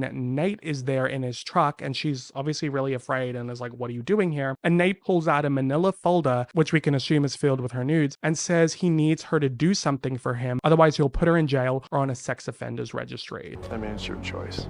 I don't want to force you to do anything. So obviously that's why he was printing her nudes earlier. He intends to use them to blackmail her into doing what he wants because otherwise she could get convicted for distributing child pornography. Obviously, we discussed that in the previous episode from when, you know, he was catfishing her and whatnot. And this is what I meant earlier about the timeline skipping around and how it makes a lot of things pay off later on as to why characters are acting certain ways at this party. So clearly Jules wanted to black out tonight because it's her way of coping with the weight of her problems right now, which I think is obviously very fair, but Rue doesn't know this and she's really upset about the way Jules is acting and how she feels like their relationship is slipping away from her. And also she had Ollie talking to her in the last episode about how this relationship isn't going to last. And maybe Ellie was right about Jules, because this doesn't feel good. Stop. Jules! So she's really starting to panic, and she doesn't have any drugs to numb that feeling or help cope with it. So she locks herself in the bathroom, taking off her collar as she's having a panic attack. And obviously at this point, we're realizing Rue has a lot riding on this relationship. And like her mom said, she's really delicate and fragile. It's good here that she didn't try and get high. Like, I'm proud of her for, you know, sitting with the feelings. We then check back in with Cassie, who's still upstairs in Daniel's room, and she stops making out with him, saying she can't have sex with him because she would feel too guilty about it. But he's like, I wouldn't. So she smiles and continues kissing him. Girl, please, I can't. Meanwhile, McKay's downstairs, still looking for Cassie. Upstairs, Daniel's putting his hand up Cassie's skirt, and she pulls his hand away, but he keeps trying to come onto her, saying like, oh, can I finger you? Like, what can I do if we can't have sex? And he's doing the whole like, oh, my dick is so hard it hurts thing. Like, he's disgusting, and I've heard of straight guys doing that, like, so fucking gross. But what's really sick is this is working on Cassie somehow, because she then smiles and touches his dick. Mama, stand up, please. McKay gets upstairs at this point and is opening doors, which is sad because at this point he's probably thinking to himself like, damn, I think she's cheating on me. She's like sleeping with some guy in some room. And of course he's right. And he's about to open the last door, which is presumably the room that Cassie's in with Daniel, when Lexi stops him saying, oh, McKay, like, what are you doing? And he's like, oh, I'm looking for Cassie. And she's like, oh, she went home a while ago. She's probably just sleeping. That's probably why she's not responding to your text. Which, you know, she's being a good sister because she didn't want this to blow up in Cassie's face, but she also needs to give her a talking to. Because what Cassie's doing is really messed up. There are like super rare situations where I could condone cheating, like if someone's stuck in a toxic relationship or, you know, whatever else. But in this case, I obviously just think it's straight up shitty. I don't think McKay deserves this. So Cassie's still kissing Daniel, and at this point he's trying to push her head to his crotch, and she stops him saying she can't. And he's like, but I like you. I won't tell anyone. Finally, she puts a hard stop to it, saying, look, I'm sorry, but I'm just really drunk and I should go home. Which, girl, you shouldn't have to apologize for not wanting to sleep with this guy. Like, you're allowed to change your mind. Like you can give consent and take it away anytime you want. Mind you, this guy is actively trying to coerce you this entire time. But obviously Cassie's got a lot of messed up feelings and issues with men and relationships and all that kind of stuff. And we're finally going to get to her long-awaited backstory in the next episode. Daniel then drops the act when he realizes he's not going to get what he wants and goes into full asshole mode, which is very common for guys. When a girl rejects them, they'll just be like, whatever, you're ugly anyway. I didn't want you. Like, that kind of shit. And I am going to quote him because I think it's important, because too many men are like this in the world. He says to Cassie, who the fuck do you think you are? What? Well, this is literally the second time you've done this to me. So if we're not gonna fuck, then what are we doing? Are you being serious? You think that I'm here because I'm interested in you, in what you have to say or what you think about things, as if you're so fucking interesting? Fuck, are you dumb? You came on to me. Remember? And ever since then, you show up, you lead me on, and then you whine about your fucking boyfriend. Like, every time you start talking, I think to myself, who the fuck does this girl think she is? You are so fucking boring. Hey, I'm gonna be honest with you because no one else will. Any guy who says he's interested in you beyond fucking you is just full of shit. So good luck with your boyfriend. Ugh. Wow, you're crying now? What else is new? I cannot believe that there are men in this world. Actually, I can believe that there are men in this world that exist like this. That's a sad part. But it's just like, this is like the monologue of all monologues of pig men. Like, Nate Jacobs, you've got a rival in Daniel, because luckily we don't have to deal with this character again, because I fucking hate him. Like, this scene makes me so mad. I feel so bad for Cassie in this moment, and honestly makes me sometimes wonder, like, yeah, Kat, you're right. Maybe all men are trash. But obviously that's, you know, a generalization, because there are good men out there like Ethan. Speaking of, Ethan and Kat don't quite get to having sex because he got a little too excited while eating her out and jizzed his pants, which is fair. You know, he's a virgin, he doesn't have a lot of experience, and this is very titillating. But when he comes back out, Kat's gone. So even though they were getting along, I guess she still only cares about the sex because she got her cookie ate and then she bounced. And then downstairs, Kat starts making eyes with douche Daniel, and he's flirting with her, and those two go and fuck, and honestly, whatever. At this point, they deserve each other. So Rue comes out of the bathroom crying and goes to leave the party, but Lexi stops her, asking what's wrong, and Rue's spiraling, saying she's a burden, and Lexi comforts her, being the little sweetie pie that she is. Then Jules finds them, still drunk obviously, and it's like, Rue, why are you going? And Rue's like, oh, I'm just not really having much fun. And Jules is like, that's because you're not dancing with me. Don't be fucking boring. This whole town is so fucking boring. And Lexi's like, girl, come on. And Rue asks Jules if she's gonna come with them or not, and Jules is like, no, I don't want to go, I don't want to leave. And Rue's like, well, how are you gonna get home then? And Jules is in full destruction mode obviously at this point, so she's like, I don't know and I don't care. And she goes back into the party, and obviously Rue doesn't want to leave her here in the States, so she has to go back in. Cassie walks home after the horrible night that she's had, and she steals wine from her passed out mom and drinks it on the toilet, and then looks to the side at a box of tampons and realizes to herself, like, shit, when was my last period? Ooh, girl. After not finding Cassie at the party, McKay goes home to confide in his dad about how he's not as good as he thought he was. He goes to college and all these guys are so amazing and he doesn't feel like he's gonna get drafted. Maybe this isn't what he's supposed to do with his life. I don't know what to do with it. And all his dad has to say to this is all in your head. You're letting doubt creep in. If you let doubt creep in, it's gonna win. And it's just really sad seeing McKay trying to confide in his father, but his father just refuses to hear it, just instilling in McKay that his success is up to him. Which, yes, it is to a certain degree, but sometimes you have to pivot in life and focus on what you can and can't control. And McKay's constantly trying to live up to his father's impossibly high expectations. And it's like, you're just setting him up to fall flat. And yeah, I do feel bad for McKay having this level of pressure on him. I've met people like this whose parents are super overbearing and opinionated about what they do. And it's like the complete opposite of what I experienced. I grew up like in a neglectful, abusive household where like I would get A's and my mom just didn't care. So I can't relate to it, but in a way I can empathize with it because it is kind of freeing that I don't have that pressure and I've just always been able to like do what I wanted to do because I didn't have a parent who had a strong enough opinion on it. So I do think that this is probably very relatable to those out there who have very overbearing parents, which I know is especially common in America with like college culture and all that. But anyway, we then pivot to Tyler's apartment, if you'll remember him from episode 2 when Nate beat the shit out of him. Well, it's never good when we see Tyler on our screens because Nate's broken into his apartment yet again. And not to victim blame Tyler, but if I was you, I would have gotten like heavy duty locks or maybe had moved out or something. So Tyler freaks out seeing Nate, like, please don't hurt me. I was in the hospital for 7 days. You detach my retinas. I can't see properly. I can barely breathe through my nose. I get migraines constantly. And Nate's like, Tyler, shut up.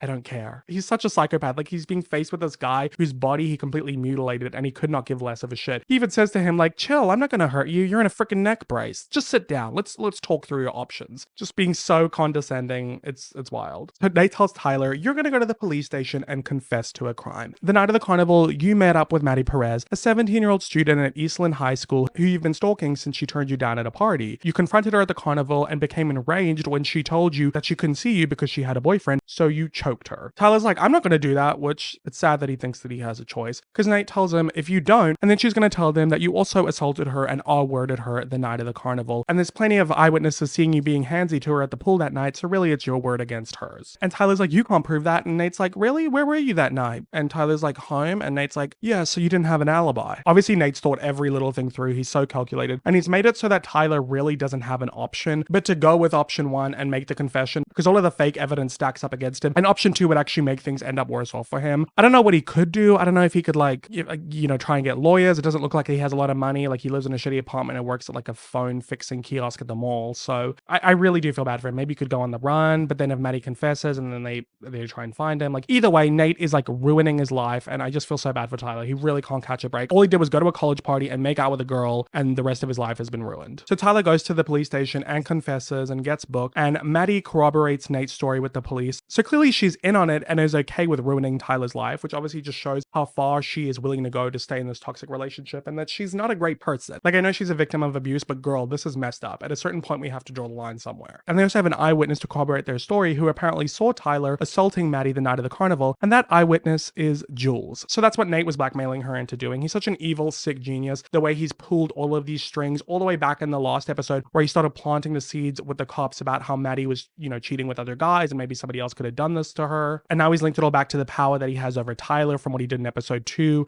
and the power he has over Jules from what he did in episode 4. So at this point, he's made Tyler the scapegoat, ruined his life completely, and has blackmailed Jules into committing a crime by lying to law enforcement and impeding a criminal investigation, which is punishable by 7 years in prison. And it's not like Jules is off scot-free because Nate could just keep doing this to her for the rest of her life. And you see her face after she leaves the police station, like, it's just how it's always gonna be. Like, I'm gonna have to do things I don't want to do. Otherwise, that could be me landing up in prison. Like, I feel so bad for Jules and so bad for Tyler. And like, Nate is just, he's such an evil person. And it's crazy that I even have empathy for him sometimes for, you know, what he's going through with his dad and stuff. When it's like, when you do stuff like this, it's just like, oh my God, I can't.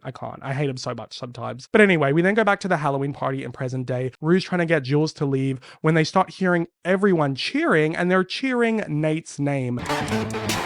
Feels on top of the world, and it's like, do they even know that his name was cleared? Because nobody else mentioned in this episode. So it's like, are they just cheering his name because he's back? Like, to me, that makes me wonder if that's supposed to show the state of society, is that all these guys just don't even care that this guy choked out his girlfriend. They're just happy to see him at the party. And Maddie looks so happy to be with her man. She's just like this character from Taxi Driver who, from what I googled, was a 12-year-old.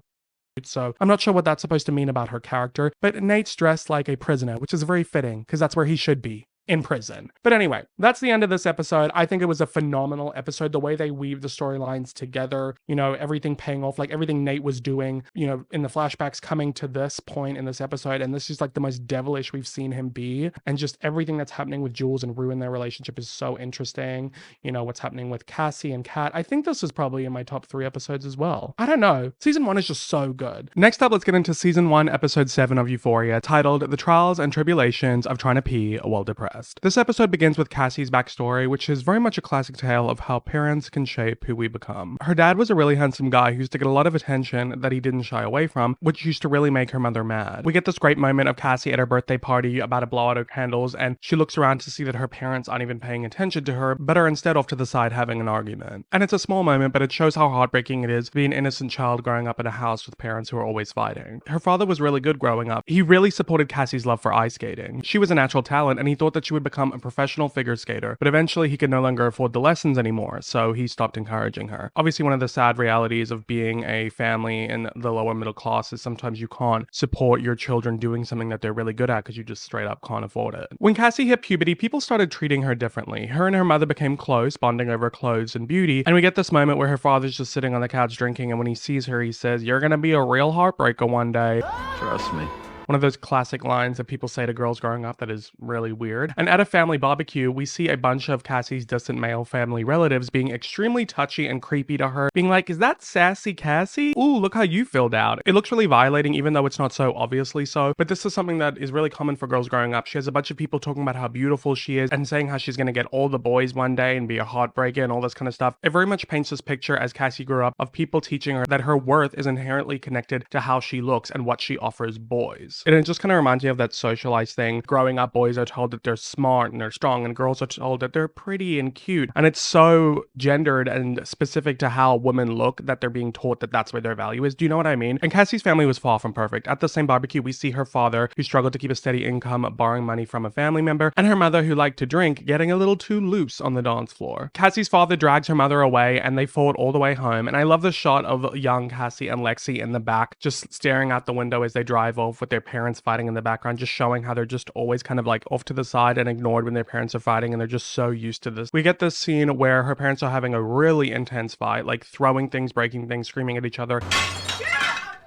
And Cassie, who's the older sister, goes and closes the door and goes and lays with Lexi in bed as they both lay there in the dark comforting each other while their parents scream and fight outside their room. Her parents ended up divorcing, and we get the scene of her mother drinking at dinner, of course, and venting about their father, saying how he's irrational and he has some serious jealousy issues, problem holding down a job, and she thinks he just didn't want the responsibility of being a father. I just think he didn't want the responsibility of being a father. And unfortunately, this is such a common issue, parents bad-mouthing the other parent to their kids when they're having issues or they get divorced, which I just think is so inappropriate. Like, even if this is how the mother feels and this is true, this is the kind of stuff you should be talking about to your adult family members, adult friends, or your therapist, not your impressionable children. Cassie then heard from gossiping at school from kids whose parents were being inappropriate with them too, I guess, that her mom actually cheated on her dad, and that's why he left. At first, Cassie was really angry with her mom, but then she realized that her dad wasn't perfect either, and maybe they just weren't right for each other. And I really love this line because, of course, even though it's told through Rue's narration, this is Cassie's perspective looking back on her life, and in present day, she can look back and realize that, you know, it's not as simple as blaming her mother for cheating on her dad. Like, it's a lot more layered and complex than that, with all the issues that her father had, and that neither of them were perfect, and they both played a role in the demise of their marriage. And it shows how she's also not looking at her father through like rose-colored lenses. And we get to see a bit more about what happened to Cassie's father. At first, he used to visit them every weekend, but then he started not showing up sometimes, and weeks without seeing him turned into months, until Cassie was reunited with her father when he was driving home drunk, fell asleep behind the wheel, and got hit by a semi-truck. It's really tragic seeing Cassie, her mom, and Lexi running to the hospital to see their father, and that this is how they get reunited with him. He was in the ICU for 23 days and was prescribed fentanyl for the pain and a bunch of other medications to help with nausea, sleep, and migraines. Cassie secretly used to stay in touch with her father through texting after the accident, but like he stopped seeing them before, he stopped responding, until one night after her 15th birthday, she got a text from a random number at 2 in the morning saying it was her dad and he was outside and to come open for him, but to not wake her mom. And for some reason, the way these shots are done of Cassie texting her father under the covers colors and all this kind of stuff. It kind of feels like a parallel to when she's texting McKay earlier in the seasons, when he's like asking her to do something that she doesn't really want to do, but she has conflicted feelings because she wants to please him. I kind of get that vibe here too, where she knows that this is kind of wrong, but she wants to see her dad, so she does it anyway. So Cassie goes and opens the garage door, obviously excited to see her father after being so long, but when she does see him, she's shocked because he looks so different. He's extremely thin, with very sunken eyes, bruises on the veins and the crooks of his elbows. So clearly through this imagery, we can tell that he's succumbed to a drug addiction. I do also want to say that I like the commentary that the show's making here about Cassie's father's addiction and where it's coming from. Like, yes, he was driving drunk, but we don't know that he was necessarily an alcoholic. That was just obviously an extremely stupid decision. Maybe he was depressed, but I feel like the show's making a commentary that he got addicted to drugs because of his accident and being put on all these different medications while in the hospital, because the show specifically lists off all the different medications that he was put on. And I think it's a great commentary on US society, because we know that the US opioid epidemic stemmed from the medical industry through a combination of aggressive pharmaceutical marketing, overprescribing by physicians, and regulatory failures. And a lot of people do develop a drug addiction through being prescribed the drugs originally in hospitals. So I like that the show decided to put a spotlight on that. And Cassie cries because she misses her dad and because he obviously doesn't look well, but he tells her that he's fine and he doesn't go a day without thinking about her. He just needs to sort some things out and then he'll start seeing her again. And you could tell that he barely believes his own lies, and Cassie asks if she can text this number so she could talk to him, but he says nah, it's his friends. So kind of a sad, embarrassing moment for him that he doesn't even have his own phone. Likely he's pawned it off to buy drugs, and he tells Cassie that he just needs to grab a few things, and we see him go inside, and what Cassie doesn't know is he wasn't there to grab essentials, he was there to steal china and other things that he could sell for more drugs, and he leaves with duffel bags of stuff as Cassie just stands in the garage crying, watching him drive away in his friend's car, and that was the last time she ever saw her father.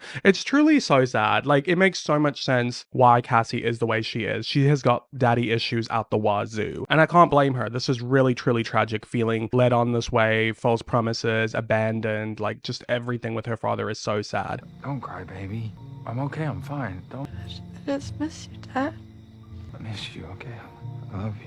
I've always thought to myself, because my father passed away when I was young, and it was really difficult growing up, not having a father and feeling jealous of people and this and that. But as I got older, I got to a place where I was like, not that you should compare people's like trauma or whatever, but I developed a deep empathy for people whose fathers abandoned them or left them or just left their family and never talked to them again, because I was like, that seems so much harder knowing that your father's out there and he just doesn't want to be in your life or doesn't want anything to do with you, as opposed to my father who's dead. I mean, both are sad, but there's something truly heartbreaking about being abandoned by a parent like this. So I feel really, really bad for Cassie. And Lexi, of course, who we don't get too much insight in yet, but she will have her moment next season. And I do just want to shout out Sydney Sweeney. Obviously, we rag on her, even I do, because she makes some seriously questionable choices, but I think sometimes she's a really great actress, and I think this episode, she has some standout moments, like the scene in the garage, which is just truly heartbreaking. But anyway, back to Cassie's issues with men because of a lack of a stable father figure. Cassie fell in love with every guy she ever dated. Whether they were smart or stupid or sweet or cruel, it didn't matter. She didn't like to be alone. Every guy she dated always asked for the same thing: nudes, to film her naked, or to make a sex tape, and she almost always said yes, even though it didn't always make her feel good, and she knew that most guys, after she broke up with them, would always share those photos or videos. The first time she found out, she had a panic attack and wanted to swallow a whole bottle of Tylenol, but she didn't, because I mean, what's the worst thing that anybody could say to her? That she gave a blowjob to a guy who didn't deserve it? And she figured by the time she was out of college and looking for a job, 99% of the population would have leaked nudes anyway. Obviously, this is tragic that Cassie is so desperate for love and connection and not wanting to be alone that she puts up with these men who treat her this way, and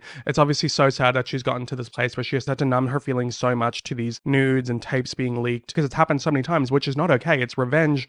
And also that majority of the stuff she was coerced into doing. That big of a deal. I don't do this. And now she's just gotten to this place where she doesn't know how to engage with men and operate in relationships without doing those things. And she's even experienced that with McKay, where he's asking her for nudes, but then judging her for having taken nudes before, and then judging her for being oversexual, but then being really oversexual with her without even communicating about it. So you can see how all of her wires are crossed when it comes to dating men. And believe me, this goes full throttle in season 2. But anyway, let's get into how she feels about McKay, because at the beginning of the year, she met him, fell in love with him, and he fell in love with her. And even though things weren't perfect, he loved her for who she was. And even though she'd made a couple of mistakes, they weren't big ones, not the kind of things that you couldn't come back from. Obviously, this is what Cassie's trying to tell herself to make her feel better, as she looks down at the pregnancy test she took at the end of the last episode, and she sees that it's positive, so she's pregnant. Ooh. Which, like I said, from episode 3, when she was going away for the weekend with McKay, and her mother was like, oh, please don't get pregnant. No funny business, Christopher! No, I promise. And don't you dare get pregnant. I wonder if that's when she got pregnant. It might have been, because it had to have been a full month for her to have not had her period. Maybe the mom actually made a self-fulfilling prophecy. The first Monday after Halloween, Cassie's touching her stomach in the mirror, asking Lexi if she looks different, because she feels different, but Lexi's like, you look fine. And Cassie says she's not going to go to school. Lexi asks if it's because of everything that happened with Daniel, and Cassie gets defensive, saying, no, he's the last thing that I want to think about right now. And Lexi's like, really? Because he's all you ever talk about. And Cassie's like, that isn't true. I just asked you how I look. And Lexi gets pissed, saying, yeah, well, you look beautiful, Cassie. You look fucking amazing. It's literally all anyone's ever told you your entire life. Like, listen to yourself. It's fucking exhausting.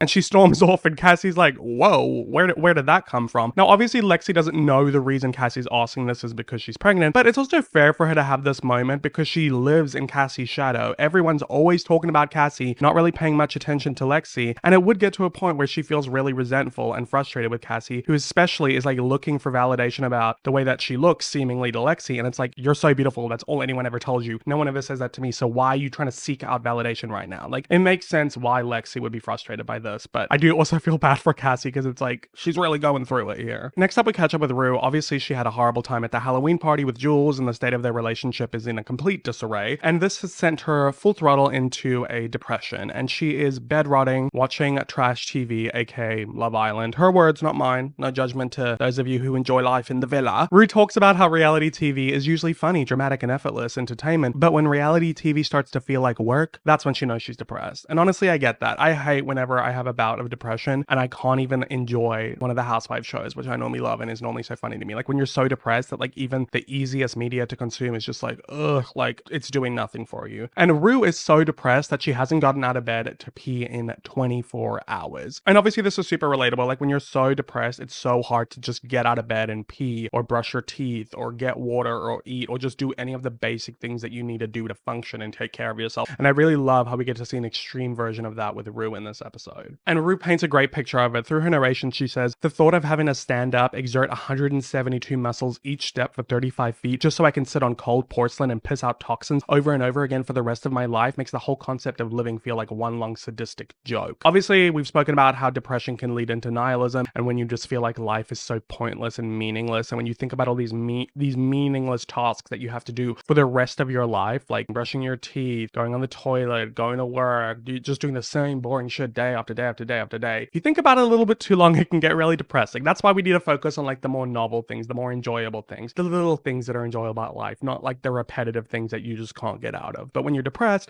that's all your mind can focus on because those little things are just so much harder to do, but you still have to do them. And I also love this moment where Rue says the worst part about depression is that even though you know you're depressed, you're unable to stop yourself from getting worse, which I agree. Like when you're depressed and you're just spiraling and spiraling, like you're laying in bed doing nothing and you know like, okay, if I just got up and put on clothes and went outside and got some sunlight and went for a walk, or if I called a friend, like if I did any of these things, it would make me feel better, but you just can't even get yourself to do them. That's how far you've gone. That's why when I start to feel like I'm getting to that place, it's really important for me to start doing things that I know are going to make me feel better before I get to that place. Because once you're in that place where you've gone a little bit too deep down that dark hole, it makes it so much harder to get back out. And unfortunately, that's the place where Rue is right now. I mean, clearly, she can't even get out of bed to pee. Rue says she's not the only one feeling down, and we go over to Jules's house to see that she's not getting out of bed either or going to school. No one's going to school this week. And obviously, it's fair for Jules after what she's been going through with being catfished by Nate and then blackmailed by Nate and then just everything that happened in the Halloween party. And then also when we get to Jules Special, we'll find out more that's been going on in her life. Like she has a lot weighing on her shoulders and she's feeling really confused and conflicted about her relationship with Rue. So she's been completely ignoring all of her texts. And obviously Jules has not been communicating with Rue or telling her what's been going on, but Rue could tell something was up with her, and she now had a hunch that it had something to do with Nate because of the way that Jules was looking at him at the Halloween party. We then get this amazing 1990s film noir detective movie style fantasy scene with Rue and Lexi, where Rue's kind of like Morgan Freeman from Seven and Lexi's her sidekick like Brad Pitt's character. Oh, you should listen to me. Bennett, the cigarettes are killing me. Listen.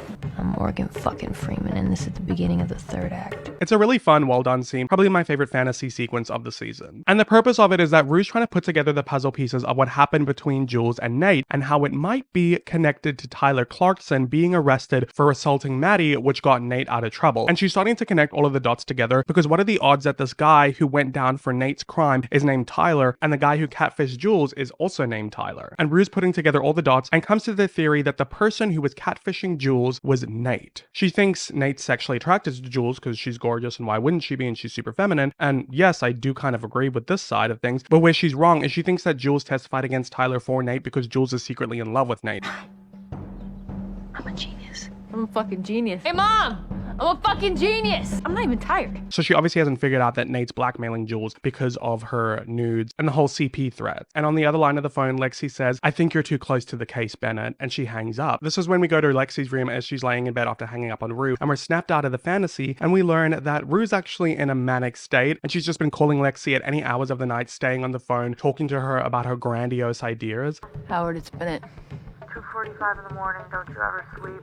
Who was that? Rue. I think she's in like a manic state. Is she okay? I don't think so. And I think that this fantasy scene was such a great manifestation of Rue's mania. I myself relate to this heavily. I one time was having a psychotic episode and my friend came over to like talk to me and like help me out and stuff. And I don't even remember what I was rambling on and on about, but I ended up talking her ear off for 6 hours straight. She came over at like midnight or something and then she had to leave. And I was like, "No, why do you have to leave? Like, I'm just getting to the good parts, whatever." And she's like, "Luke, I have to go home and get ready for work." And I was like, "What do you mean? It's like midnight." And she's like, "It's 6 a.m. You've been talking to me for 6 hours straight." And I was like, "Oh, okay."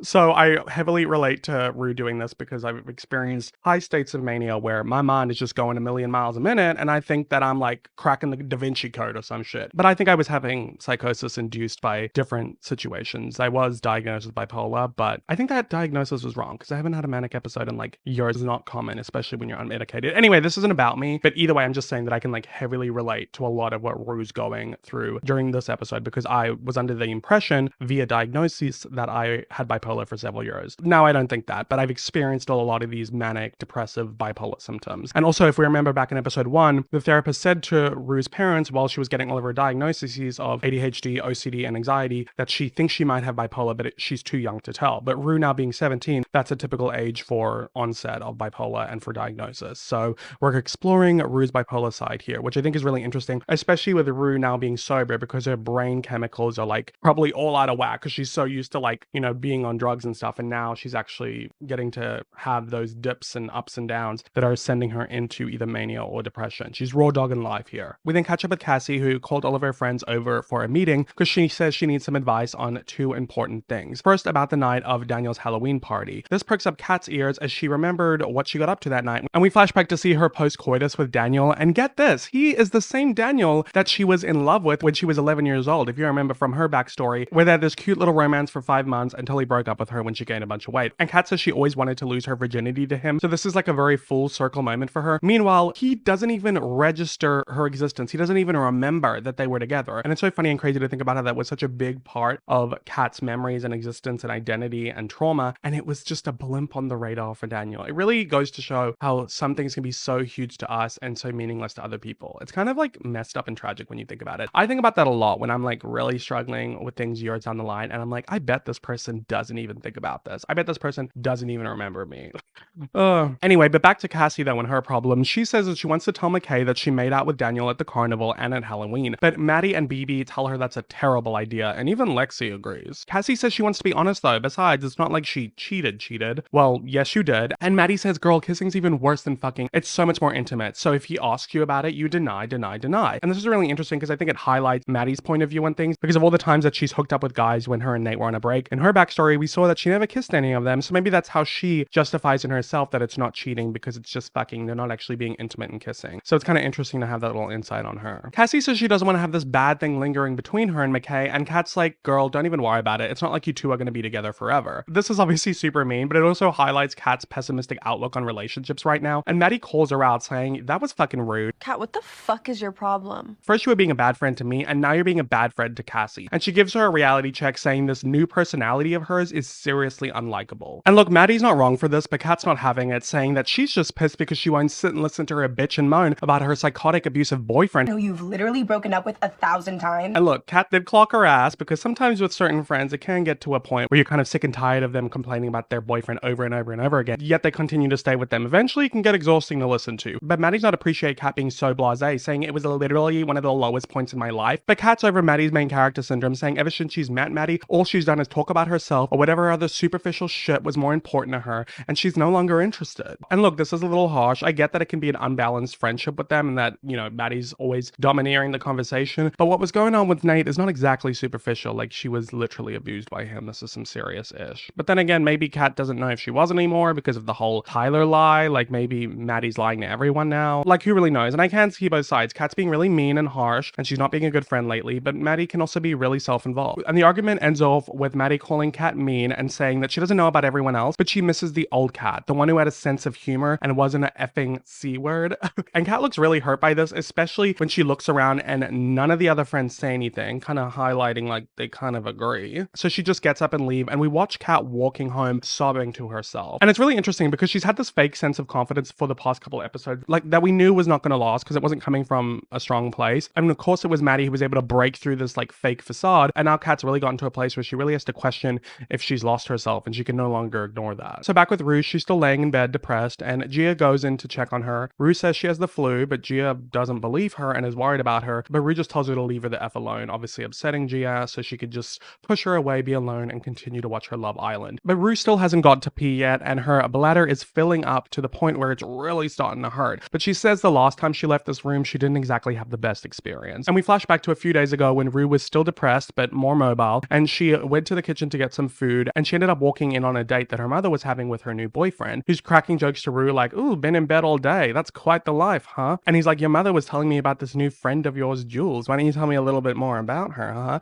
Like, he's being super weird and overstepping, so Rue tells him to go fuck himself, which honestly kind of fair. Rick, don't be a smartass. Did I offend you? Apologize right now. But her mom does not appreciate this and makes Rue apologize. So Rue does and says she shouldn't have said that. What she should have said instead is that her mom can do better and she hates seeing him sit in the chair that her dad used to. I really like this moment. And when Rue and Gia was sitting with their mom as she was scrolling through dating apps, because even her mom says, "Ugh, I miss your dad." And it highlights this absence of a parental loss and how difficult it can be, not only for the widow to move on, but also for the children to see someone kind of trying to be in the shoes of their late father. And I really relate to this because, like I said, my father passed away when I was young, and I never liked any of my mom's boyfriends growing up. It was always awkward and uncomfortable. And I can't even imagine what it would feel like with a loss this recent. You know, my father passed away when I was like a young child. And for Rue, it was only a couple years ago, so this still is very fresh for her. On her way back to her room, Rue finally gets a text from Jules, who apologizes for being MIA all week, but said that she was also sick with the flu. Jules says she's off to visit a friend for the weekend from her old school, and this depresses Rue even further because she feels like Jules is still avoiding her, and Jules was kind of the only thing that was making her happy, and now she's gone. Nate then gets home from wherever he was, and his dad's waiting for him sitting on his bed, and he gives him yet another one of his speeches, saying, "Look, Nate, we all make mistakes in life. We hurt the ones we love, we let down our friends, our family. Sometimes we do it out of ignorance, sometimes out of selfishness. I'm not perfect. You know that." That feels weighted. "But I've spent my life trying to do better. You have not. But it is my wish for you. I don't know how you got out of this situation. I know you didn't deserve to, and I admire whatever it took. I just hope it didn't teach you the wrong lesson." This asinine of a speech, like in one breath, you're saying, "I don't think what you did was good. You clearly didn't deserve to get out of this. You lied. But I'm kind of proud of you. That was kind of smart. Smart that you got out of that. But I hope it didn't teach you a bad lesson. And I've done horrible stuff, but at least I'm trying, but you're not." Like, what? I don't know. I feel like he's trying to put himself in this like sort of moral pedestal because he acknowledges that he does bad things, but at least he's trying to be different. But how are you trying to be different? You're still hooking up with queer people of dating apps in motel rooms, cheating on your wife this way, secretly recording them. Like, how are you trying to do different, Carl? Like, I really, this speech really kind of bothers me. And I also think it's really interesting seeing him trying to like be a good parent. Like, all of his parenting lessons are just so awkward because you're not a good parent. And when you try to be, it just comes across as freaking phony. And Nate's not buying into any of this. He just says nothing, shoulder checks his father, and then goes into his room. And Carl kind of almost laughs to himself. It's like, what is this? Like, I don't really know. I feel like it's too late. Like, he's clearly realizing how much he's fucked up, Nate. And it's like, I think you need to stop trying to fix it yourself and get him in therapy. But why would you do that? Because you yourself aren't even in therapy. This family's beyond. Later that night, Lexi's asking Cassie what the other thing she needed on advice was because they never got to it because everyone got distracted because of Kat and Maddie's fight. But Cassie says, "Oh, you know, she doesn't remember." Obviously, it was presumably that she's pregnant, but she's now decided to keep that to herself because of how bad the first thing went. Cassie asks Lexi what Lexi would do in her situation, but Lexi says she doesn't know because she's never had two guys who were interested in her, let alone at the same time. Clearly, Lexi's feeling insecure about how, she doesn't have much experience and she doesn't feel like guys are interested in her, which is quite sad. But Cassie says, it's just because you're really shy. And she still wants Lexi's advice, so Lexi says she probably wouldn't say anything. But Cassie feels like it's eating her up inside, but Lexi asks if it would be worse than how McKay would feel if she told him. And I don't know about this, because like I understand that ignorance can be bliss, and maybe it's better to not tell him because then he won't be hurt. He can't be hurt by what he doesn't know. But then Cassie has to live with the guilt, and also there's this dishonesty that could eat away at your relationship if you just never own up to the fact that you cheated on him. You know what I mean? I personally wouldn't be able to live that way on either side. We check back in with Rue, who is still watching Love Island, and she is looking really rough at this point. She's super sweaty, super clammy. Her body's really struggling not getting to release the toxins in her pee, but yet she still doesn't get up to go pee because it's too difficult. And Rue says in her narration, if she's bipolar, she definitely prefers mania over depression. She remembers the last time that she felt manic, which was when she went over to talk to Fez. We flash back to see this. Rue's rambling to Fez as he's giving his brain-dead grandmother a sponge bath. Rue's having all these racing ideas, comparing herself to Morgan Freeman, having all these thoughts of grandeur about how she put together the case of what Nate did and how she feels like this genius, and she gives a super long speech about the Nate and Jules saga, which ends with her suggesting to Fez that he used one of his guns to scare Nate, which he thinks is insane. But before they can get into this mess, Mouse then arrives, his supplier, and Fez tells Rue to stay in this room and not come out, because clearly he doesn't want a repeat of what happened last time. And I don't know why last time he didn't just tell her to hide in the room, but I digress. So Rue's feeling all awkward around Fez's grandmother, who is obviously still alive but unmoving, and because of how far gone she is in her mania, she starts hallucinating, clearly she's in psychosis now, that Fez's grandmother's pill bottles are talking to her, tempting her to take them, saying they're so lonely. Take us, Rue, take us. Rue, I'm so lonely. Eat us. But surprisingly, Rue does not. Throughout all of this, she doesn't actually give in to a relapse, which is impressive. Maybe because at this point she's kind of high on her own supply and her own brain chemistry that she doesn't even feel the desire to take drugs, or maybe she's so depressed that she's like is just sinking into the feeling. She's so far gone that maybe that doesn't make her want to take drugs. Either way, I am surprised and impressed that Rue doesn't relapse in this episode. And honestly, I think that's progress. Rue sneaks out of the room and eavesdrops on Fez's conversation with Mouse, who's pressuring him to sell a lot more drugs than he has been. But Fez is pushing back on him, saying he's just wanting to keep things low key, and besides he can't afford all of this, but Mouse says he's going to front him so he can pay him back later. And Fez is clearly getting pressured more into this world because Mouse is not taking no for an answer. When Rue sneaks out of the house, she's walking home and she's counting her steps as she slowly stops and feels her mania leave and the depression start to sink in. And we get this amazing sequence of Rue's week showing the depression sink in as she explains the feeling, saying it collapses time and makes everything blend into an endless suffocating loop. You try remembering the things that made you happy, which for Rue we get to see images of Jules, but then your brain slowly begins to erode every memory that ever brought you joy, and eventually you think about how life has always been this way and how it will continue to be this way. Such a great representation of what depression feels like. When you're in it, it's like thinking about your happy memories doesn't even feel like you're in life. It feels like a distant memory, and you feel like this feeling is so intense and heavy that it's never going to go away, which is sadly why a lot of people,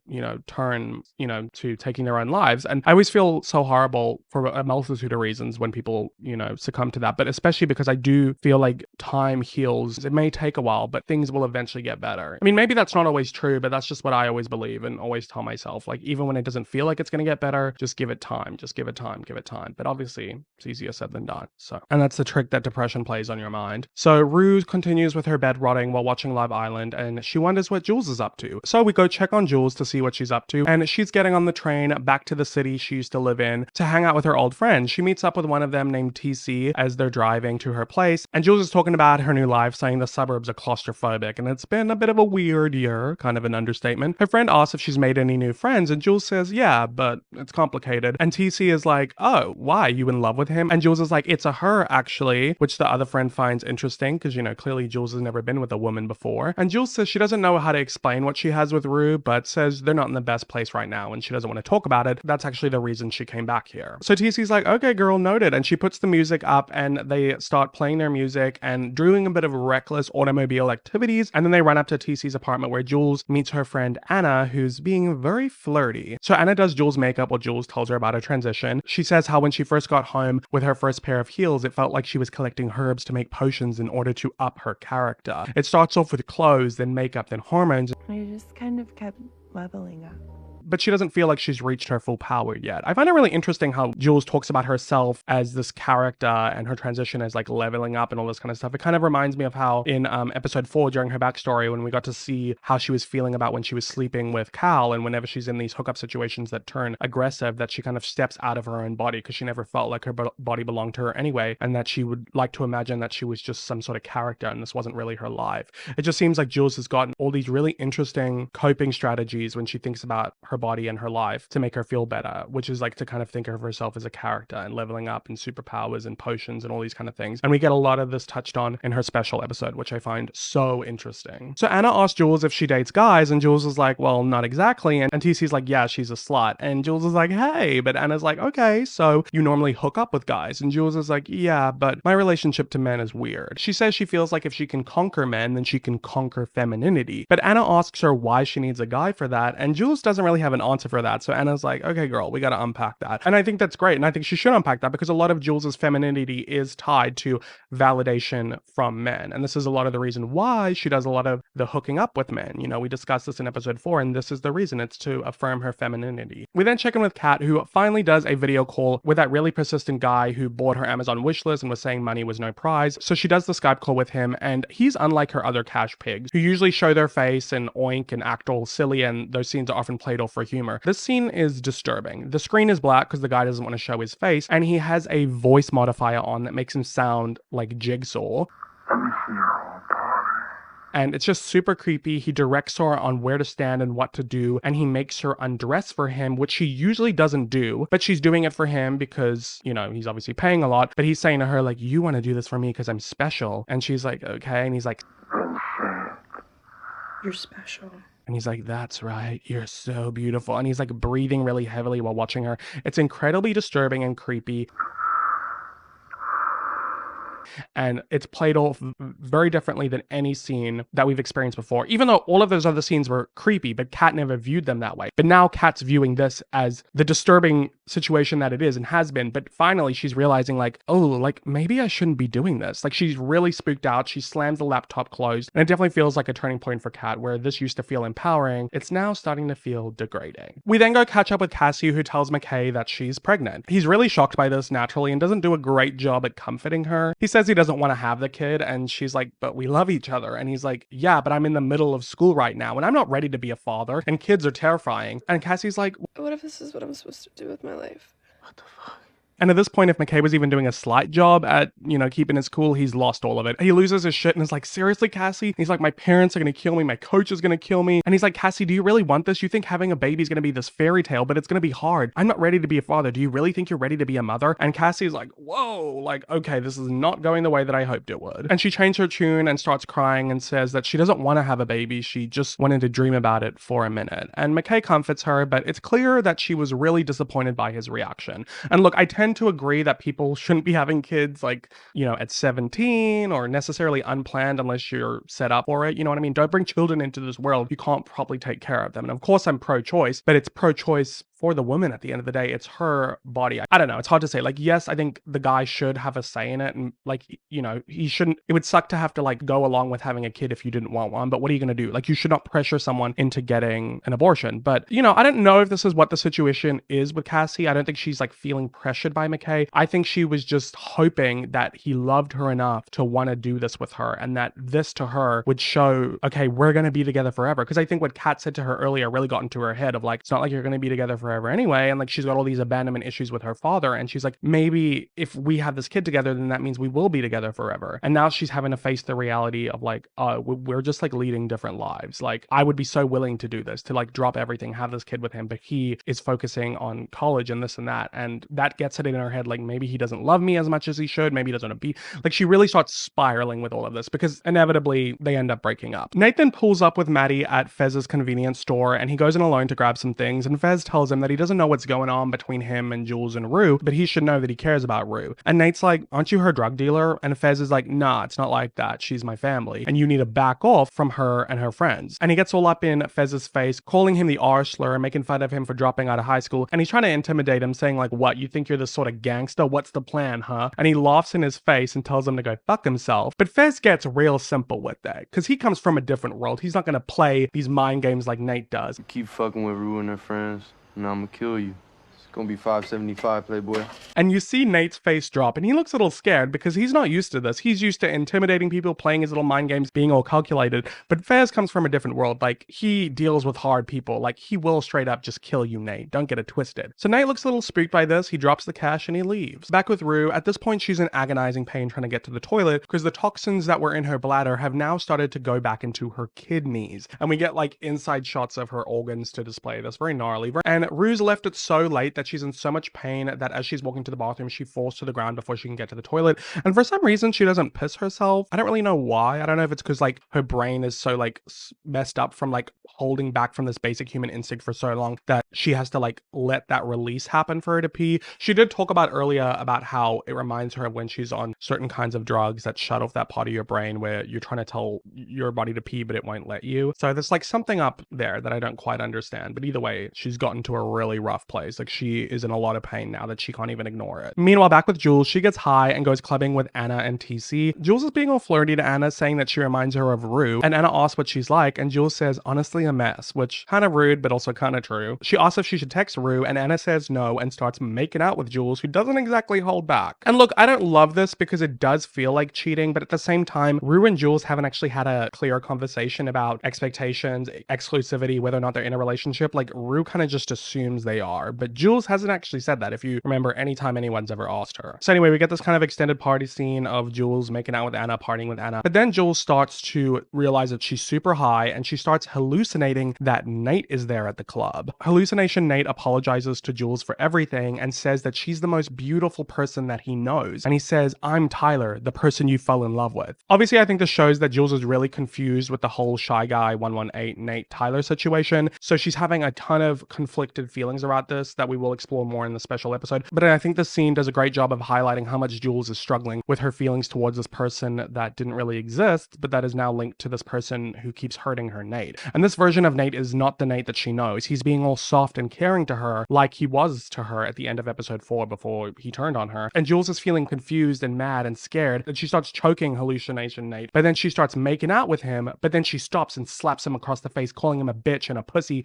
saying she wants everyone to know who he is. And she starts sticking her fingers in his mouth like how he did to her and how his dad did to her. It just does such a great job of showing how confused and conflicted Jules is and how much she's internally struggling. Because like, can you imagine falling in love with somebody, then realizing that you were catfished and that person who was catfishing you is this person who's trying to hurt you so much, but then you're like, do I like them? Do I have feelings towards them? Because that's who I was talking to, and he kissed me, and like, he seemed like part of him is, it's so confusing. I feel so bad for Jules. I really do. And the scene does a great job of visualizing where Jules is at. When she comes out of her hallucination though, we see that Jules is actually making out with Anna back at TC's apartment, and they're hooking up, but then she starts hallucinating that Anna is actually Rue, and she's laying with Rue crying as Rue holds her, stroking her hair, saying, you know this isn't going to end well. And I think this is kind of indicating how Jules is also in love with Rue. I think both is true. I think, yes, she has all these complicated feelings towards Tyler, this person that doesn't exist, but at the same time, she's also in love with Rue, even though she's never been in love with a woman before, because she's always felt like she needed men to affirm her femininity. And they started off being friends, and they have this special connection, and she's in love with Rue, but she's also scared because so much of Rue's sobriety feels like it's on Jules's shoulder. And we get a lot more exploration about this in Jules's special episode. This scene can feel really confusing, and that's why you have to watch the special episodes, or you have to listen to me talk to you about them, because there's so much about Jules's character that doesn't really make sense until her special episode, when we get to learn more about her feelings towards Rue and Tyler and even her mother. So please remember this scene, because we will extrapolate on it a lot more. Nate then makes the cowardly move to report Fez to the cops, so they end up raiding his place. But before they can come in while they're banging on the door, Fez and Ash flush everything so they don't get arrested. But this also means that they flushed all of the drugs that Mouse just fronted them. So this situation is not looking good for them. Cassie then goes and wakes up her mom and says that she needs her help and starts crying. And her mom doesn't even say anything, just comforts her. And it's such a sweet moment. It makes me really jealous because I wish that I had a loving mom like Cassie's mom, because people can say whatever they want about Cassie's mom, but I think she's a good mom and she loves her daughters. And this is a really sweet moment. Another sweet mother-daughter moment is Rue's mom, Leslie, finds Rue laying on the ground in the hallway, sobbing in pain. And she's like, Rue, what's going on? And she helps her go to the toilet, changes her bedding, helps her bathe herself. And it's a very sweet and tender moment, but I'm not gonna lie, it does make me kind of question where her mother's been this whole time. Has she not been checking in on Rue? Has she not been like, Rue, like, why are you not getting out of bed? Like, look, I understand a depressed teen is gonna do what a depressed teen's gonna do, but like, where has she been? As we get all these scenes of Rue's mother taking care of her, Rue tells us through narration that a doctor once told her mom that these states that Rue would get in would wax and wane, which gave her mother relief, but it also gave her mother anxiety because it meant that in the good times, there would be bad times. And I've touched on this a bit, but obviously this is what's so hard about, you know, when you struggle with clinical depression is like, anytime you're in that state of mind, yes, you can tell yourself like, okay, you know, things will get better, just give it time. But then when you're in a better state of mind, you're kind of just waiting for the other shoe to drop. It's like sometimes when I'm in a good place, I'll like be enjoying it, and then I'll like have this moment that hits me where I'm like, oh, but like this isn't gonna last. And you know what, like that is kind of a part of life. Like the happy moments don't seem that great without the bad moments to put them into perspective. But when it comes to mental health and like depression, it's so extreme. So it can sometimes make it hard to enjoy the good moments because you're like, how long is this gonna last? It's only a matter of time before I'm in a crippling depression again. Rue's laying with her mom and tells her that she feels like she needs to go back on her medication. And her mom tells her that she knows that she's feeling low now, but the fact that she didn't turn back, meaning relapse, means she's getting better. Which, like I said earlier, is true. It's really progress for Rue that despite the mental turmoil that she's going in, she didn't turn back to drugs, which is what she usually would do. Rue's voiceover says that she didn't understand what that doctor meant until later on, that although these moods would wax and wane, the feelings were fixed and constant, and they would never end for the rest of your life. And this is what's so scary as well about diagnosis is like I mentioned earlier, like I'm pretty sure I have a false bipolar diagnosis, but for the years where I believed it to be true, it was really difficult to have such a heavy diagnosis and to like live with the idea of like, wow, I'm just gonna be like this for the rest of my life and there's nothing I can do about it. Like that is a scary, terrifying feeling. And although I don't feel like I have that anymore, I'm exploring other avenues because I think that it was a wrong diagnosis and I think that I might have other struggles, like the mental health struggles regardless of the diagnosis that I have, just knowing myself and what I struggle with and deal with. Sometimes it is hard to think about like, damn, like this is how it is going to be for the rest of my life. Like there is no cure. Like sure, medication can help, but it's not going to like completely take away the issue, you know? And then even then, sometimes it could stop working. Anyway, this is getting a little depressing. We then see Jules up on a rooftop in the early hours of the morning on her come down after whatever drug she was on. And she looks like she might feel like really guilty or confused or regretful. It's not quite clear, but she does text Rue saying, you have no idea how much I miss you. And she just sits and watches the sunrise. And that's the end of the episode. I'm sorry for getting a little too personal in this episode, but also at the same time, I've been holding back a lot these Euphoria videos, but I do relate to a lot of the scenes and the themes and they bring up a lot to me. And for some reason, I was feeling like super emo today. I was like redoing my script for Jules' Special episode, which she has a lot of issues with her mother, which so do I, and it brings up a lot for me. So I'm feeling kind of low and flat, and I can't help but infuse my own thoughts into this. So apologies if I overshared, but this episode to me just like always hits. It's always like a really poignant episode for me because Rue's experience is just very relatable. Alrighty, let's get into season 1, episode 8, the finale of the first season of Euphoria, titled "And Salt the Earth Behind You." So we start the episode with Rue in hospital being treated for the kidney infection she gave herself because she was too depressed to go and pee. At first it seems like she's really committed to staying on her sober journey because when she's offered Vicodin, she turns it down, saying it doesn't agree with her since she had her wisdom teeth out, so she'll just stick with the Tylenol. And the nurse is like, are you sure? Kidney infection is super painful. And then Rue starts playing dumb. You see the game she's doing. And she's like, oh, well, actually, they did give me this other medication. I can't remember what it's called. It starts, it sounds like a candy, starts with an R. And the nurse is like, Roxaset? And Rue's like, yeah, that one. I'll get 7.5 milligrams, please. So clearly she's trying to test the odds. And she says in her voiceover, it's not a relapse if it's warranted. It's a whole pause. And the scene's designed really playfully, but it is an interesting bookend for the end of the episode. If you know, you know. But Rue's little game doesn't work because a doctor then comes back in saying that she's going to have to stick with the Tylenol because according to the paperwork her mother filled out, she's got a substance abuse problem. If I ever come back here with cancer, I really hope you're not my doctor. Yeah. So they put Rue on an antibiotic to deal with her infection and put her on the antidepressant Lexapro, which she says is one of the few that doesn't make her manic, which is funny because it literally sent me into a manic episode once. So Rue stayed in hospital for 3 days and weirdly enough enjoyed every minute of it. She said if she could spend the rest of her life in hospital, she would, because in hospital you have zero responsibilities and people are always there to take care of you. This is such a random thought because I don't think I've met anyone who likes the hospital. So Rue's a special one. Jules comes to visit Rue, and as she's laying next to her, she asks if all of this happened because she left, but Rue says no, and Jules makes her promise, because obviously that's like Jules's biggest fear, is that she's going to be the cause of Rue's relapse. But Rue promises it wasn't her fault, she's just been like this her whole life, and Jules only ever makes things better. Once again, this moment is also very interesting given the ending of the episode. Jules apologizes to Rue for not telling her the truth about everything, so it seems like she's spilled everything that went down between her and Nate, and Rue is satisfied, saying in her voiceover that even in her manic state, she was like 92% correct. We flash forward to when Rue is out of hospital. Jules is helping her get ready for the school's winter formal, which is our main event of the episode, and Rue's feeling really out of her comfort zone in her dress, but according to Jules, it's nice to see her wear one because normally she dresses like Seth Rogen. Jules is also applying a fun makeup look to Rue, which I don't even know if I've mentioned it at all in these past 2 videos, but Euphoria has some stunning makeup looks. It's very much known for its glamorous eye looks, so just wanted to give a shout out to the makeup artists for Euphoria because they do some phenomenal work. So Jules is telling Rue about her weekend away and how much fun she had and how much she likes Anna and that Rue would totally love her. She's like amazing. And Rue's like, oh really?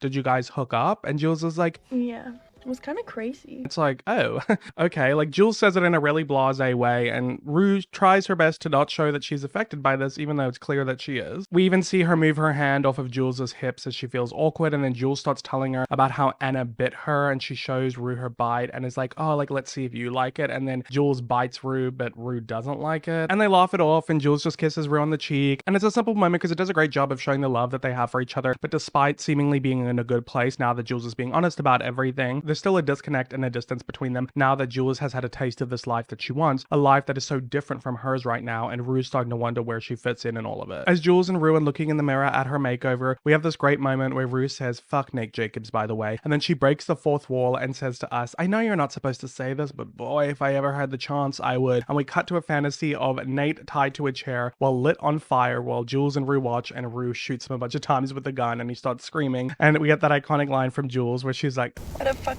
pussy. I don't know if you've heard that line. It's like in a lot of edits. I love that moment. We then flash back to a few days ago where Leslie and Gia go to a family day at Rue's Narcotics Anonymous meeting, and Rue's mom goes up to the podium where she reads a letter she was asked to write about how Rue's addiction has affected her family. Her narration while reading this letter is played over several scenes of our main characters getting ready for the school dance with their parents, which is a great choice obviously given how this letter is about the relationship between parent and child, and because so much of what this show is about is how these characters are shaped by either the trauma from their parents or the support of their parents. So I think Leslie's scenes being woven through these touching or sometimes somber familial scenes works great. And I really want to read you guys Leslie's speech completely uninterrupted. It is really long, but it's super beautiful and I think really important to acknowledge when dissecting the show, and then I will go ahead and discuss my thoughts on her speech at the end. They asked me to write a letter about what your addiction has cost us as a family, and as I sat down last night to write it, I couldn't stop thinking about the day you were born. Holding you in my arms for the first time, looking down at you, your sweet, beautiful face. I had never felt so much love and joy in my entire life. And I thought, what if in that moment I heard a voice, some omniscient narrator who said, here's what's going to happen. Your daughter is going to be funny and smart and outgoing. You'll see it instantly from a young age. She'll be charismatic and make friends easily. She'll be kind and sensitive, maybe too sensitive.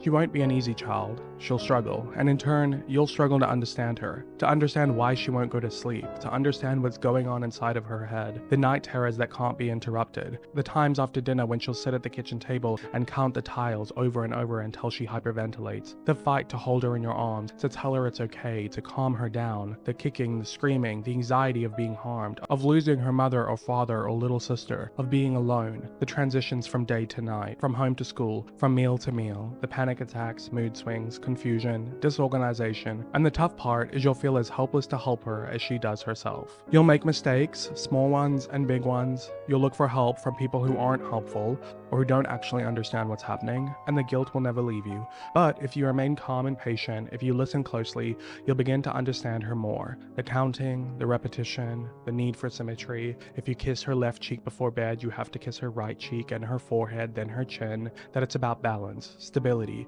the wish to organize her feelings and thoughts so she can breathe easier, relax, and maybe, hopefully, fall asleep. And there will be moments of relief in you and in her. Moments that feel so normal and calm and rewarding that you'll find yourself praying they last forever. Even though she's only a child and the hardest parts have yet to come. Because when she discovers drugs, she'll change forever. You'll never know if she's lying or telling the truth. She'll be volatile and sweet and angry and charming and manipulative. She'll scar her little sister, strip away every bit of innocence, whatever she had left after her dad passed away. And you'll go to bed every night with the fear that she won't wake up in the morning. And when she does, you'll breathe a sigh of relief that this most likely will never end. She'll steal from you, she'll attack you, she'll emotionally abuse you. But at the age of 16, she'll overdose. Spend 4 days in a coma, and you won't know if she'll live or die. But when she wakes up, she'll be given the opportunity to get clean, to become a different person, a better person. Here's the toughest part though. No matter what you say or do or wish, the decision will all be hers.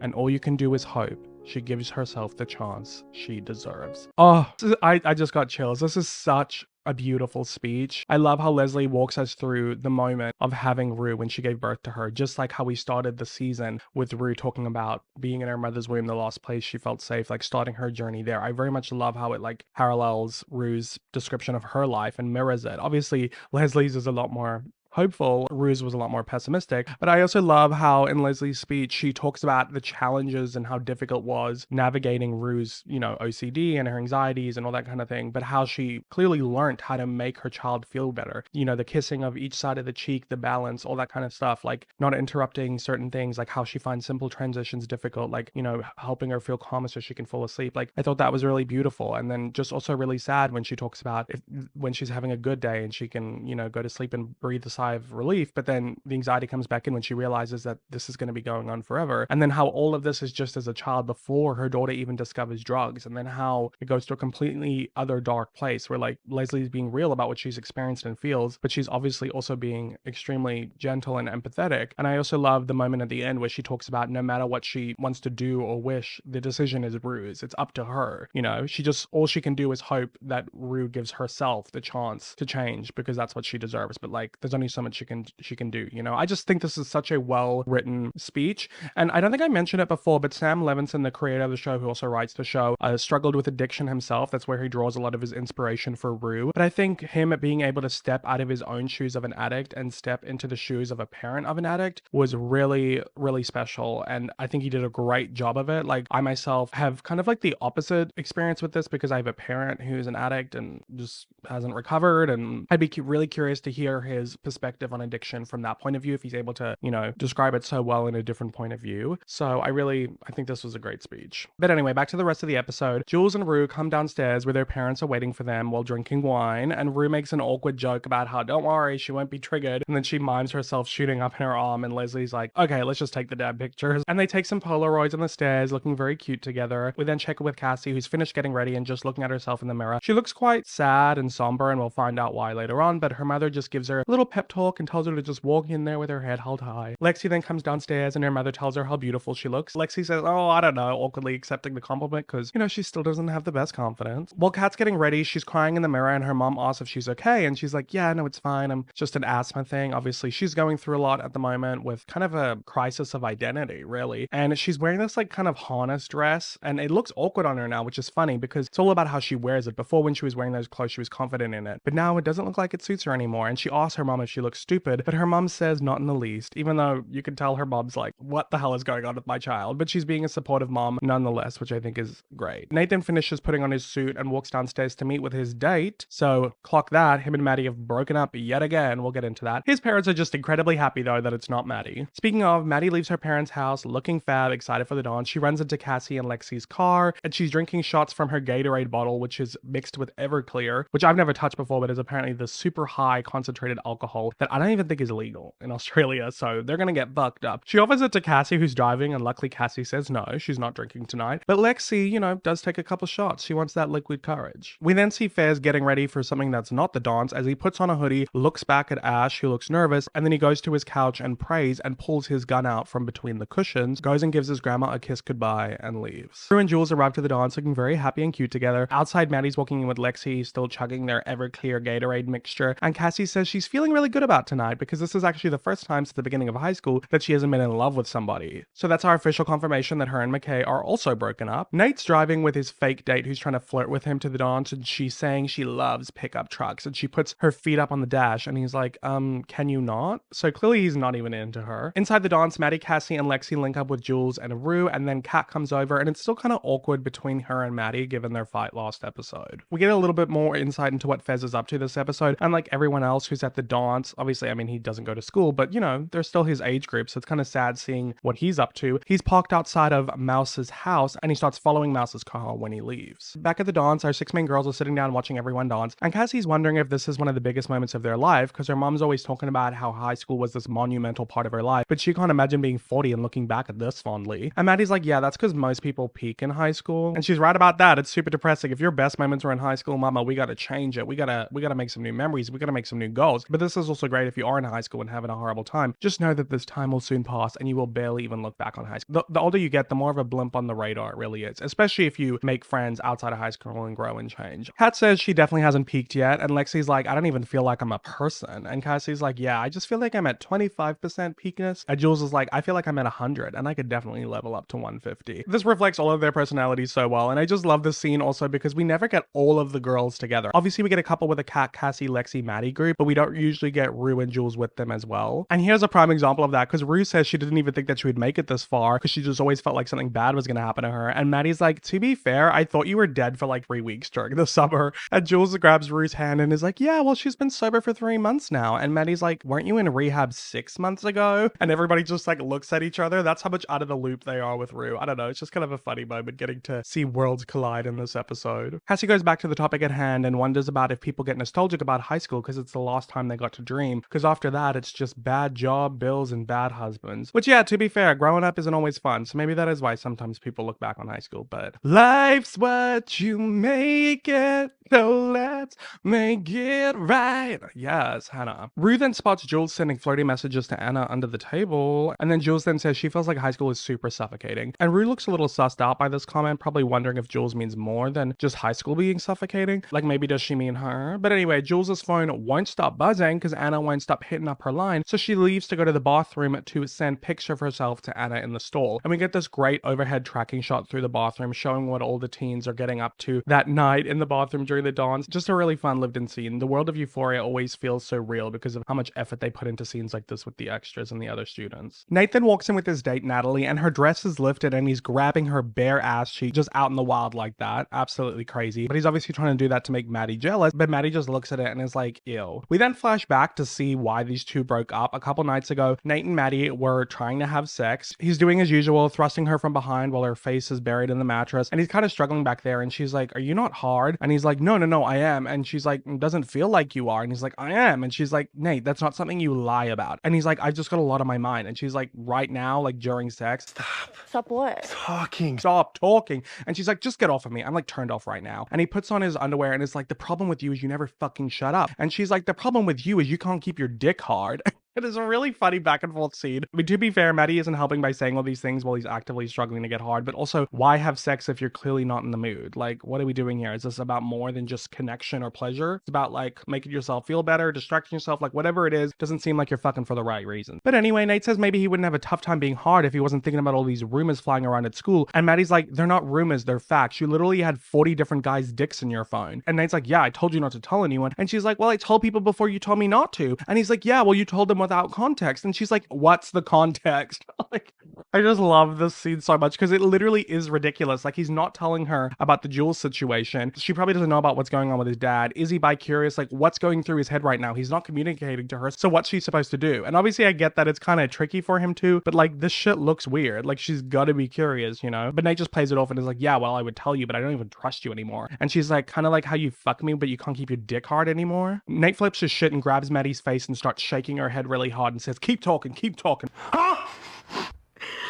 This man is so pathetic. Once again, she says something he doesn't like, and he goes straight back to being an abusive piece of shit. But even despite this, when he lets Maddie go, through sobs, she's still being sweet to him and says, I don't mind if you're into guys, Nate. Sexuality is a spectrum and no one's 100% gay or 100% straight. But Nate's not having it and says, I'm not into guys, Maddie, and that's 100% bullshit. And he just leaves her and goes to have a shower. And it's really heartbreaking that despite the abuse and the cheating and the weirdness with the dick pics, Maddie's still bending over backwards to make things work with Nate because she loves him so much. Maddie then notices this book that's got a weirdly wide gap in it, so she goes to open it and there's a disc in it, the disc, if you catch my drift. So she steals that and goes to leave, and while she's walking down the stairs, Cal stops her from up on the landing and gives her one of his speeches yet again. Essentially says he doesn't know her that well and he's not defending his son, but he does want to protect him and their relationship is not sustainable and it's only a matter of time until it takes them both down, so it's time to let it go. And Maddie just shakes her head at him and is like, your whole family is so fucking weird. And she leaves. And honestly, fair. This family is weird. And girl, you don't even know the half of it, but you're about to. We then go to Nate's bathroom where he's not actually in the shower,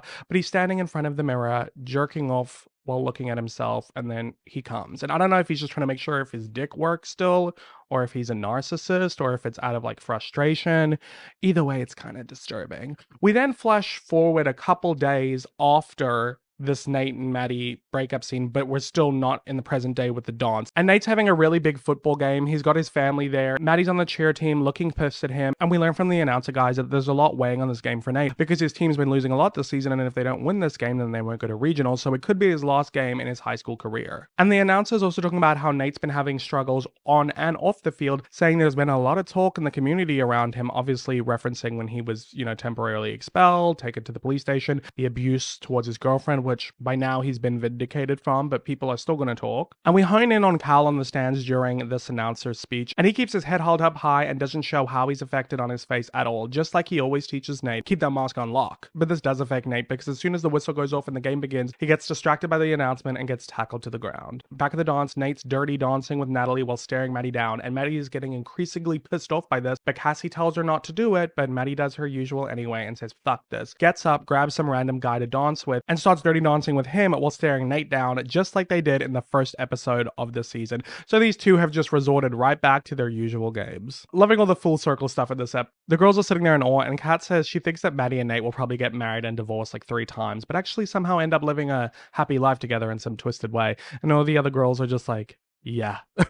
Rue then leaves to go find Jules in the bathroom because she's been in the store the whole time taking pics and sending them to Anna. And when Rue goes into the store, Jules says she likes the way that she dressed her, but she's worried she messed with her gender expression. And they both laugh and it's a cute moment, but then Jules wants to ask Rue a serious question. So she does, and she asks her why she doesn't kiss her. Rue awkwardly says, I do, but Jules says, you don't kiss me. And Rue's like, do you want me to? And Jules says she wants her to kiss her so bad that she doesn't even have to ask. And I think this moment's really important because clearly Jules loves Rue, but she wants a stronger sexual connection between the two of them. That's kind of like the missing link that they have between them, and I think Jules realizes this now after having such a heated exchange with Anna. But Rue doesn't have a lot of a sexual experience like Jules, and she's also kind of a bit more of an awkward person, so she kind of just stands there awkwardly and doesn't do anything, and Jules is like, okay, fuck this, let's just go dance. So now these two are feeling even more disconnected. We then check in with Fez, who's been following Mouse this whole time, and Mouse has stopped it somehow, so Fez puts on a balaclava to cover his face and then goes into the front yard of this house sneakily. Back at the dance, Rue and Jules go onto the dance floor as Nate stares them both down, but they're having a great time dancing, and while Nate's not looking, they give him the finger and are doing gun motions, pretending like they're shooting him just like they were in Rue's fantasy, to the song Blow the Whistle by Too Short. And I love this moment, such a fun moment. I love seeing Rue and Jules happy together. Cassie, who's still sitting watching everyone pontificating about life, says she feels like no one really talks about it, but love's super dark, and she's gonna try not fall in love for the next 3 years. And Lexi's like, what happens if you do?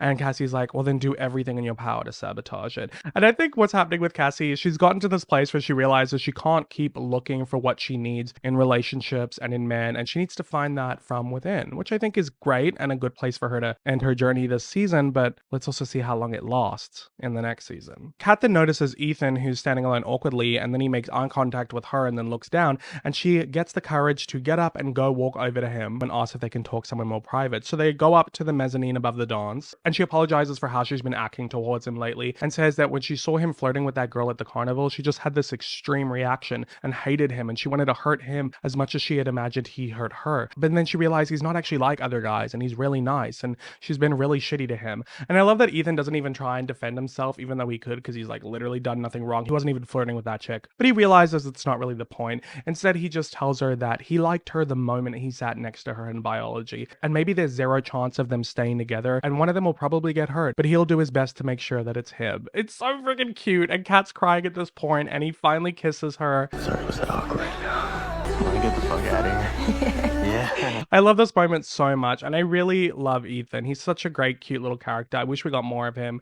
and I think that Kat and Ethan are such an underrated couple, and I will never forgive Sam Levinson for what he does to them in season 2. But I think within the context of season 1, this is a great character arc for Kat. She's finally realizing that she can just be herself, and here's this guy who just likes her for who she is. And I'm really happy that she's ended it off in a great place, because I really do love Kat as a character, but the past couple episodes, it's been rough. It's been rough with her. Lexi cheers us Kat from down below because she's super drunk off that Everclear at this point. And Lexi asks Cassie how she decides who she wants to hook up with. And Cassie's like, I don't know, they usually just come to you. And Lexi's like, what if they don't? And Cassie's like, then you go to whoever the fuck you want. And Lexi's like, yeah, I'll do that. And Cassie laughs and is like, I love you, Lex. I love you too. And they're having such a cute little moment. We don't get a lot of Lexi Cassie scenes because Cassie's always off doing something and Lexi's always alone being forgotten about. So I love this moment. But we then flash back to a bit more of a sad Lexi Cassie scene as Lexi and her mom are taking Cassie to get her abortion. And they're both being super supportive. They've got their little family unit, but Cassie wants to go in alone. A nurse is doing Cassie's check-in and asks if she struggles with depression or substance abuse. And Cassie says not really, but when she's asked about her family history, she says her mom's diagnosed with depression and problem with wine, and her dad's addicted to painkillers and heroin. And I think it's a really poignant kind of moment because it kind of is like that idea of like, does the apple fall far from the tree? Maybe Cassie doesn't struggle with those things yet, but like that could be something that she might have to face in her future. And Cassie seems nervous and scared, but she composes herself and goes in for her procedure. And she puts headphones in to help her distract her from the pain and to go to her happy place where she imagines herself ice skating, the dream she bonded with her father over who left her. And now he's gone and so is that dream. The song My Body is a Cage by Labyrinth is playing during all of this, and we see tubes connected to Cassie draining blood and, you know, whatever other things are in an abortion out of her. And we're cutting between this and Cassie's dream of her ice skating. And I think it's a very beautiful, heavy scene that shows Cassie coming to terms with the consequences of how desperate her search for love and validation and connection was. It's a wake-up call for her, having to get this abortion that she didn't really want to get. Because of her circumstances, she felt like it was the right choice. And now after breaking up with McKay, she realizes she really needs to focus on herself. And I think having the connection of the ice skating with Cassie's father makes a lot of sense. Because that dream is gone, her father is gone. The reason she has all these feelings towards men and relationships and dependency over them is because of her issues with her dad. So in a way, it's like as she's having this abortion, she's also letting all of these things go along with it. How do you feel? So it's good that she feels like this was the right choice, but obviously it was still a difficult thing for her to go through, so she seems really drained. And this has kind of played out that this is a really pivotal moment for her, but it's not. It's one of my biggest gripes. I feel like they were setting Cassie up for something that just completely fell flat in the next season, but we'll get to that when we do. Back at the dance floor, Nate and Maddie are basically doing a dance off at this point. It's kind of ridiculous, but I love it. And Nate is so over it, so he goes to leave and Rue spots him, so she goes to follow him. As Nate's walking out of the dance, we flash back to see more of his football game from a few days ago, where he was making some really great throws as the quarterback, but every time he was laying up a win for his team, one of his team members would drop the ball. And he was just getting increasingly more and more pissed off, throwing some man tanties on the field. Back in present day, Nate's standing outside the dance by the parking lot when Rue comes over to him and says, "Why do I feel like you're the reason Fez's house got raided?" But Nate's unbothered, saying, "Well, sometimes if you do illegal shit, bad things happen to you." And Rue's like, "Have you done anything illegal?" And he's like, "Oh, do you mean with Jules?" Clearly trying to intimidate Rue, but Rue holds firm and says, "No, I'm talking about your dad." And this is where Nate gets on the defense because he don't play about his dad's secret. And he says, "You know, I know you've lost some brain cells over the past couple years. I wouldn't want you to say something you might regret." Rue's not fazed by this though, and is like, "What are you gonna do? Ruin my life? Well, trust me, I can do a much better job of you than that." And he asks what she wants, and she says, "I want you to leave Fez alone, and I want you to leave Jules alone. If you ever fuck with them again, I'll destroy your life." Because I personally have no problem walking into any police station and telling them that Nate Jacobs' daddy likes to fuck little kids. And boom, clap, mic drop. I love that somebody finally stands up to Nate, because nobody's really done it this whole season. People have tried to, but this is one of the few times we actually see him stumped. We had in the last episode him being stumped by Fez because Fez was threatening violence, and now he's kind of getting that in a more of like a threat of like a crime being put against him or whatever, which is literally what he does to people. So it's kind of cool to see the other side of the coin. And also when I was scripting for this episode, I realized we didn't get like any Nate or Rue episodes this entire season. They're obviously like in each other's orbit, but they don't ever talk to each other really or have scenes. And I think that makes this scene feel so much more impactful. But Nate tries to deflect and get the upper hand and starts coming for Rue's insecurities, asking if she thinks that Jules has told her everything, kind of implying like, has she told you what she's told me? And he's like, you know what I like about her? Her dreams. Because unlike everybody else in that dance who's not going to live a life worth mentioning, Jules will. But what about you, Rue? Rue says she doesn't care. And Nate's like, yeah, I gathered that. That's probably why you're spending all your time with someone who's going to leave you and won't remember who the fuck you are in 10 years. And look, I hate to say it, but even though Nate was losing it before, he kind of got the one up on Rue, because this goes right to the jugular when it comes to Rue's insecurities, as she can already feel Jules slipping away from her. And Jules just went to the city and had this amazing time. And she's always talking about how boring this town is and how boring high school is and how she wants something more and wants to live in New York. And this coupled with the fears that Rue's already been having ever since Ali gave her that wake-up call, like, you know, you guys might not be together forever, like high school relationships don't typically last. Rue's wondering if her and Jules are going to have a future and how she's going to fit into it. And I don't know how Nate knew that she was worrying about that, but he's just clearly so perceptive because he hit the nail on the head. And unfortunately, he struck a chord with Rue. So he just says, you look beautiful, by the way. Have a good night. And as Nate walks away, we flash back to how his football game ended. With 10 seconds left on the clock for his team to get a touchdown and win this game and go off to regionals, Nate was feeling the pressure of this being the final game of his career if his team didn't score. And I don't know much about football, but I'm pretty sure the quarterback is supposed to like run and like pass the ball to people and stuff. But when Nate gets the ball, he does not pass it to anyone. He just runs the entire length of the field, not passing it to his teammates, knocking out the other guys. And he does manage to get the touchdown and win the game. And everyone cheers for him. He's banging his chest like a gorilla, looking so chuffed with himself. But who's in the stand looking unfazed, unbothered, and unimpressed but Cal Jacobs? And we then cut to Nate in his room that night, sitting on his bed before bed. He's in his underwear. And his dad comes in and says, you may have won the game, but you lost control of the team. And in the long run, if you don't lead, you're gonna lose. At this point, Nate is so over his father telling him what to do and all of his phony life lessons and how nothing's ever good enough for him. Like, he literally won the biggest game of the year and he's being given shit for it. And obviously there's a lot more to it here, but this is kind of Nate's breaking point. So he stands up and gets in his father's face, and his dad tells him to take a step back. But Nate gets even closer and then goes to lunge at Carl, but then Carl shoves him down on the bed, pinning his arms down, and Nate's flailing his arms around trying to break free, telling his dad to get off of him, calling him the F slur. And Carl tells Nate to stop fighting, trying to calm him down, but he's doing a really bad job of it. Like, why would he calm down if you're literally pinning him down? Maybe just like leave him alone. But Nate's getting angrier and angrier, obviously finally letting out his rage towards his father, swearing at him, cussing at him, trying to hit him. But Carl's like, you haven't had enough? You want to keep fighting? And he grabs Nate's body and throws him to the ground and straddles him, pinning him down.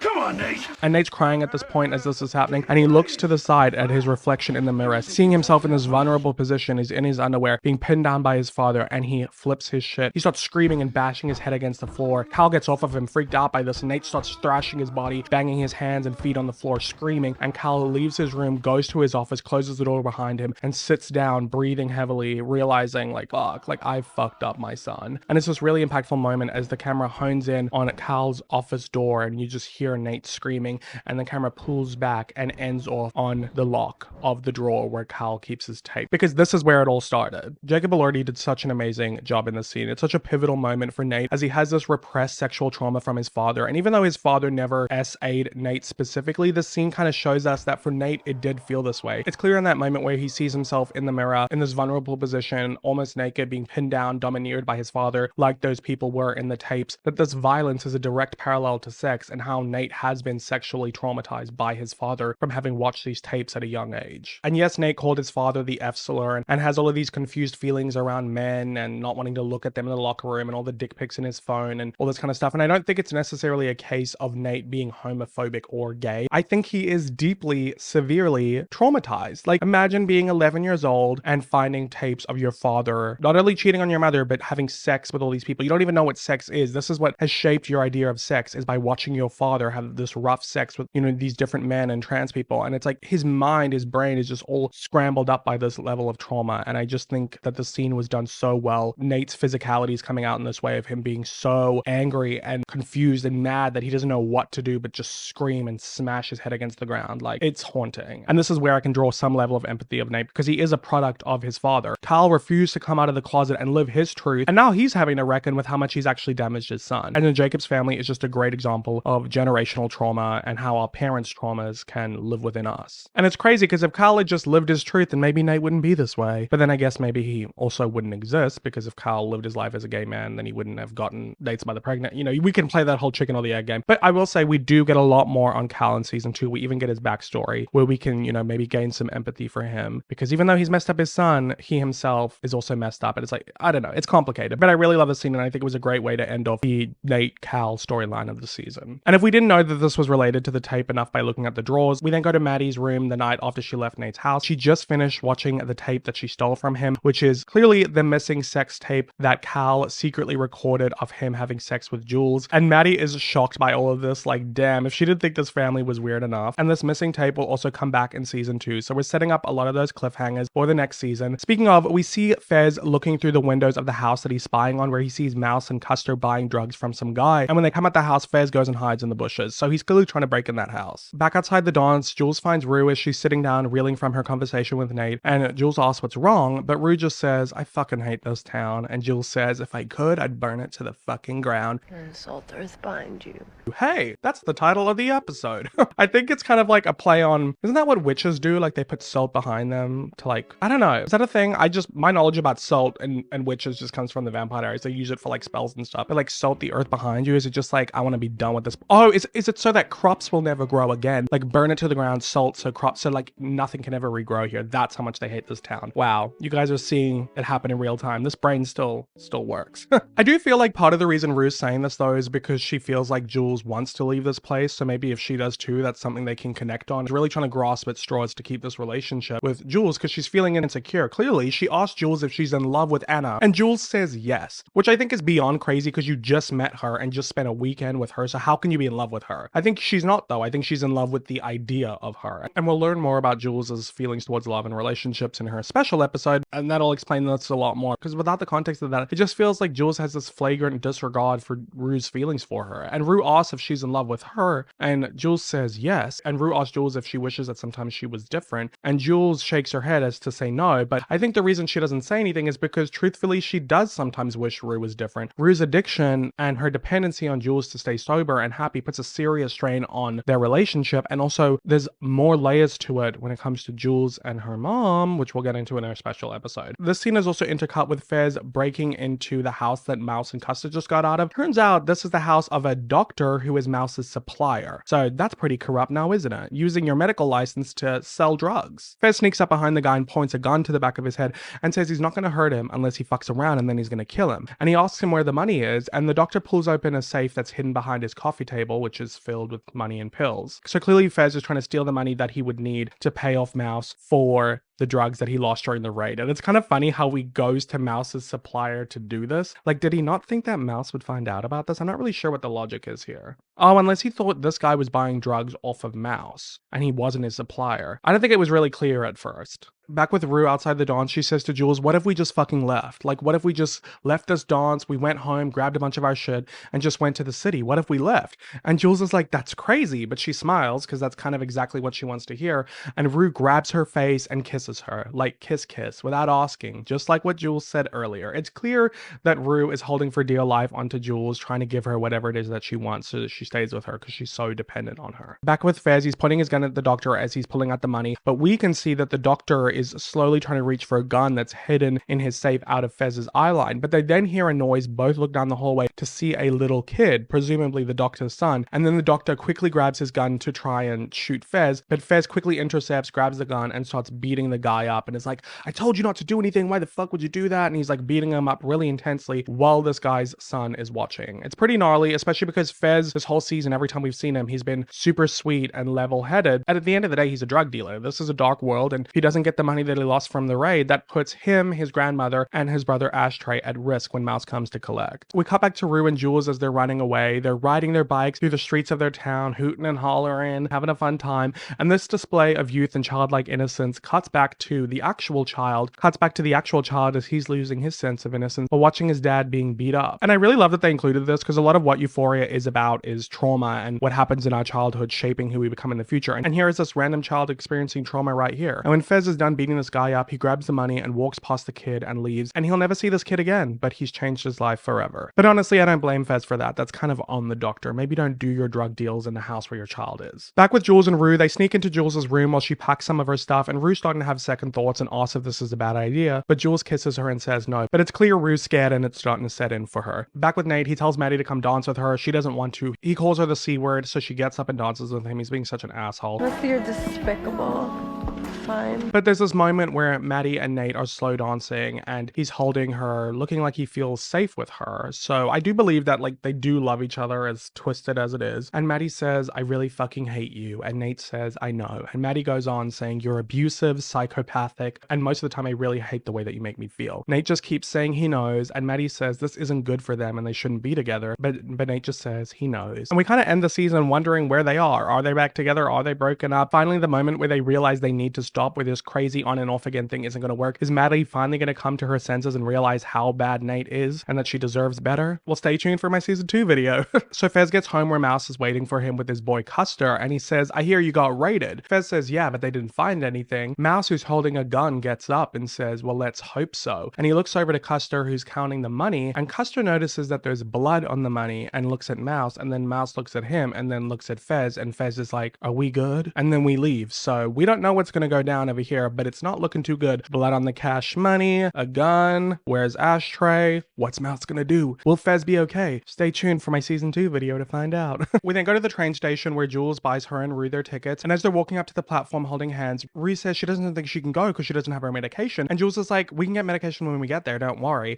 And it's clear that Rue trying to use logical reasons isn't working anymore, so she flat out says she doesn't think this is a good idea, and Jules is like, this was your idea. And Rue's like, yeah, well, what about my mom and Gia? I don't want them to freak out. And Jules gets up on the train door and says, it's not that far and we can call, we're good, it's gonna be amazing. It's clear that Jules is not changing her mind on this, but Rue's not jumping back on board, metaphorically or physically, because she's not getting up in the train, she's just standing there crying. And Jules realizes the severity of the situation now, and she's crying and is like, please, Rue.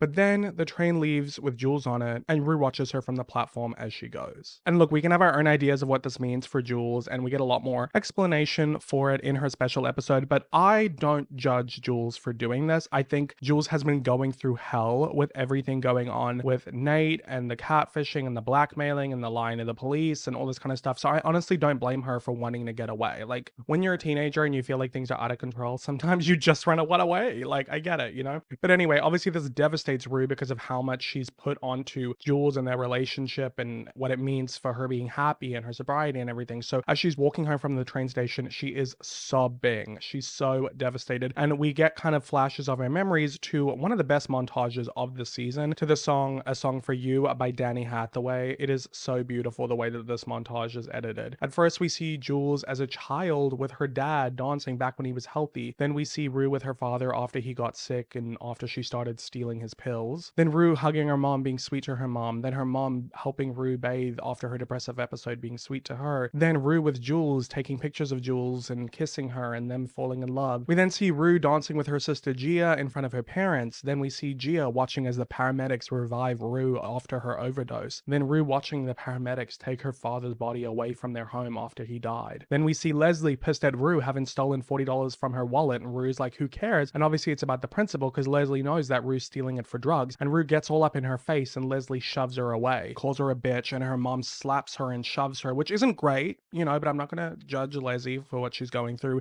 And Gia yells at her mom, telling her to stop, saying she's making it worse because there's clearly something wrong with Rue. And Leslie's reached a breaking point at this point and says Rue's mental and she's sick of Gia making excuses for her. Mom tells her to get the hell out, and Rue calls her a psychotic bitch and goes to leave. And Gia asks Leslie if she's proud, and Leslie's like, well, go after her if you want to be like her. And Gia's like, well, I don't want to be like you, clearly showing what Leslie was was talking about in her speech at the NA meeting about how Rue's addiction is so difficult and how it's torn their family apart, and like the positions that she's put in where sometimes, you know, she's human. She's also going to have her breaking points. We then go back to Rue going into her father's room where her mother is sitting there crying now that he's gone, and Rue picks up his red sweater and smells it. He puts on his sweater and is holding herself, trying to comfort herself. This is the moment we learn that this kind of like maroon jacket that Rue's been wearing all season belonged to her father. I think that's obviously a really touching choice. Goes in her room and closes the door. And then we go back to Rue as she's walking in the street away from the train station after Jules left. Clearly this being intercut with all of this shows how devastating this is for her. This is the highlight reel of some of the most devastating moments of her life. And we then go to Rue when she's in her room. She's no longer sobbing or panicking. She's completely silent and calm. And we see why, because she looks down at a line laid out in front of her and she snorts it. Relapsing after being sober for 3 months and relapsing after Jules left, which is kind of exactly what Jules feared. As Rue falls down on her bed, All For Us by Labyrinth starts playing. And this is when we get this really amazing surreal musical number. Rue's body starts levitating in the air and she starts thrashing around like she has no control of herself anymore, which she kind of doesn't now that she's given herself back over to the drugs. And we break the fourth wall in a way because Zendaya then starts singing, because if you weren't aware, Zendaya's got some amazing vocals. Shout out Replay. Put you on repeat, play you everywhere I go. All right, let's not take away from the emotional intensity of the scene. Either way, Zendaya, aka Rue, is singing this song along with Labyrinth, and she's stumbling through her house, and when she gets into the kitchen, suddenly it's daylight. Her mom's there on the phone trying to pay bills like she was in the opening scene of the season, and Gia's at the table on her phone like she was in the opening episode of the season. Full circle moment here, and Rue's trying to hug her mom and her sister, but they're not noticing that she's there. But then somebody grabs Rue's arm and spins her, and it's Rue's dad, and he hugs her and then kisses her on the forehead, and then Rue goes outside, and there's this huge chorus choir, and the music becomes bombastic as they're all going,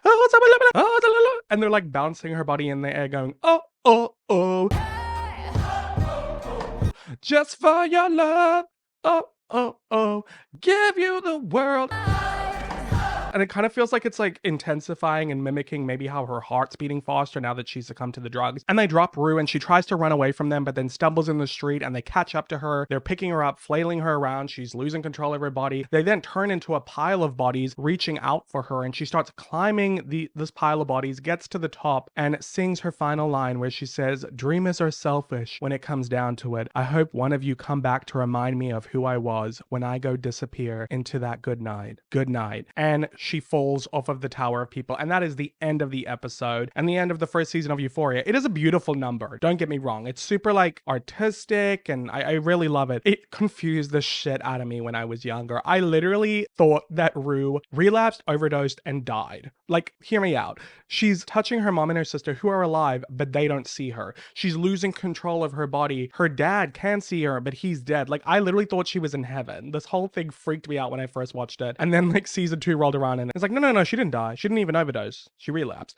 But you know, I think it's probably to signal how this is such an impactful moment for Rue, because this relapse is like not just any relapse. You know, she relapsed in episode 3, but like this one is different. Like this is really going to show like she's going to hit rock bottom. Probably going to be the worst relapse of her life. Like this is a pivotal moment that's going to change everything. But anyway, that is the end of the season 1 Euphoria finale. A great episode. A lot of really interesting places where the characters' storylines went. I feel like the only person who kind of got a happy ending was Kat and kind of Cassie, like kind of an optimistic ending, but we've got a lot that's going to happen in season 2. We're laying a lot of the groundwork here with Fez and Mouse and what's going to go on over there, with Jules having ran away from town. Now Rue's relapsed. Are Nate and Maddie going to stay together? What's Maddie going to do with the tape? Is Cal going to get exposed? What's the Jacobs family dynamic going to be like now? Like there's so much to get into for season 2. Such a great finale. I really loved it, and I loved talking about the season with you guys. But don't go anywhere, because now we're going to talk about the 2 special episodes. So obviously there was a 2.5-year gap between Euphoria season 1 and season 2, and this was obviously caused by the worldwide pandemic, which is funny enough because that seems like a bigger driver for a gap than the gap between season 2 and 3. But I think that gap was partially caused by the writer's strike, but honestly probably caused because it was extremely difficult to match up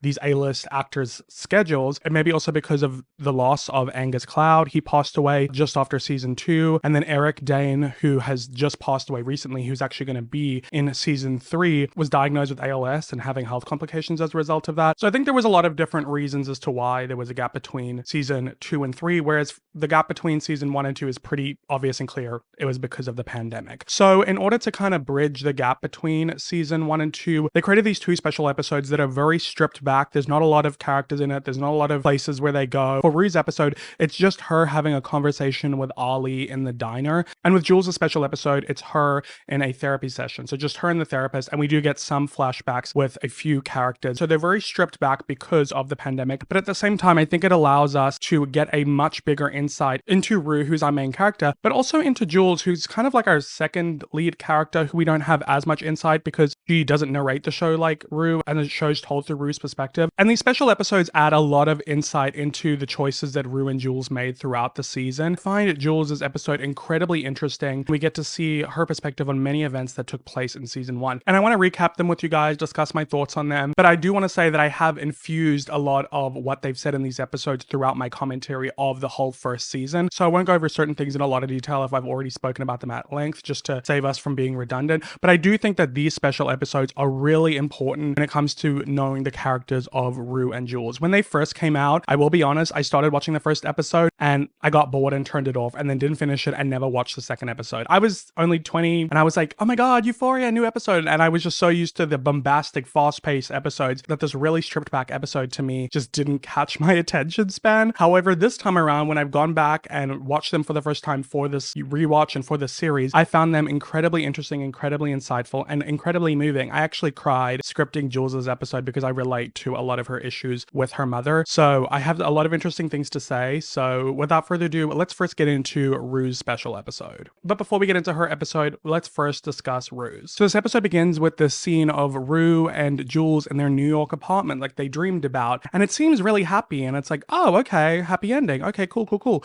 But then when Jules leaves for fashion school, Rue goes to the bathroom, gets her drugs that are hidden, snorts a line, and then when she comes up from snorting, we see that she's actually in the bathroom of a diner and she goes to sit down and meet with Ollie. So that was all just a dream, and this is post Rue's relapse. And I just want to make a quick note on timelines. Both of these special episodes take place on December 24th, 2019, Christmas Eve. And the last time we saw Rue and Jules was in the season 1 finale at their winter formal, just when the students finished semester 1 and were going on their Christmas New Year's break. So we can assume it's probably only been like a week since the events of the finale, since Rue relapsed and since Jules ran away. So just wanted to point that out here. But let's get into the meat of the episode. So at first, in the beginning of their conversation, Rue's trying to make it out like she's still sober and she's doing really great and she's finally found a balance and she's doing okay now that Jules is gone, because she realized that she was just putting too much of her self-worth and happiness into her hands. I guess I just like made her the point, but she's like not the point. I'm the point, you know? The point is your sobriety.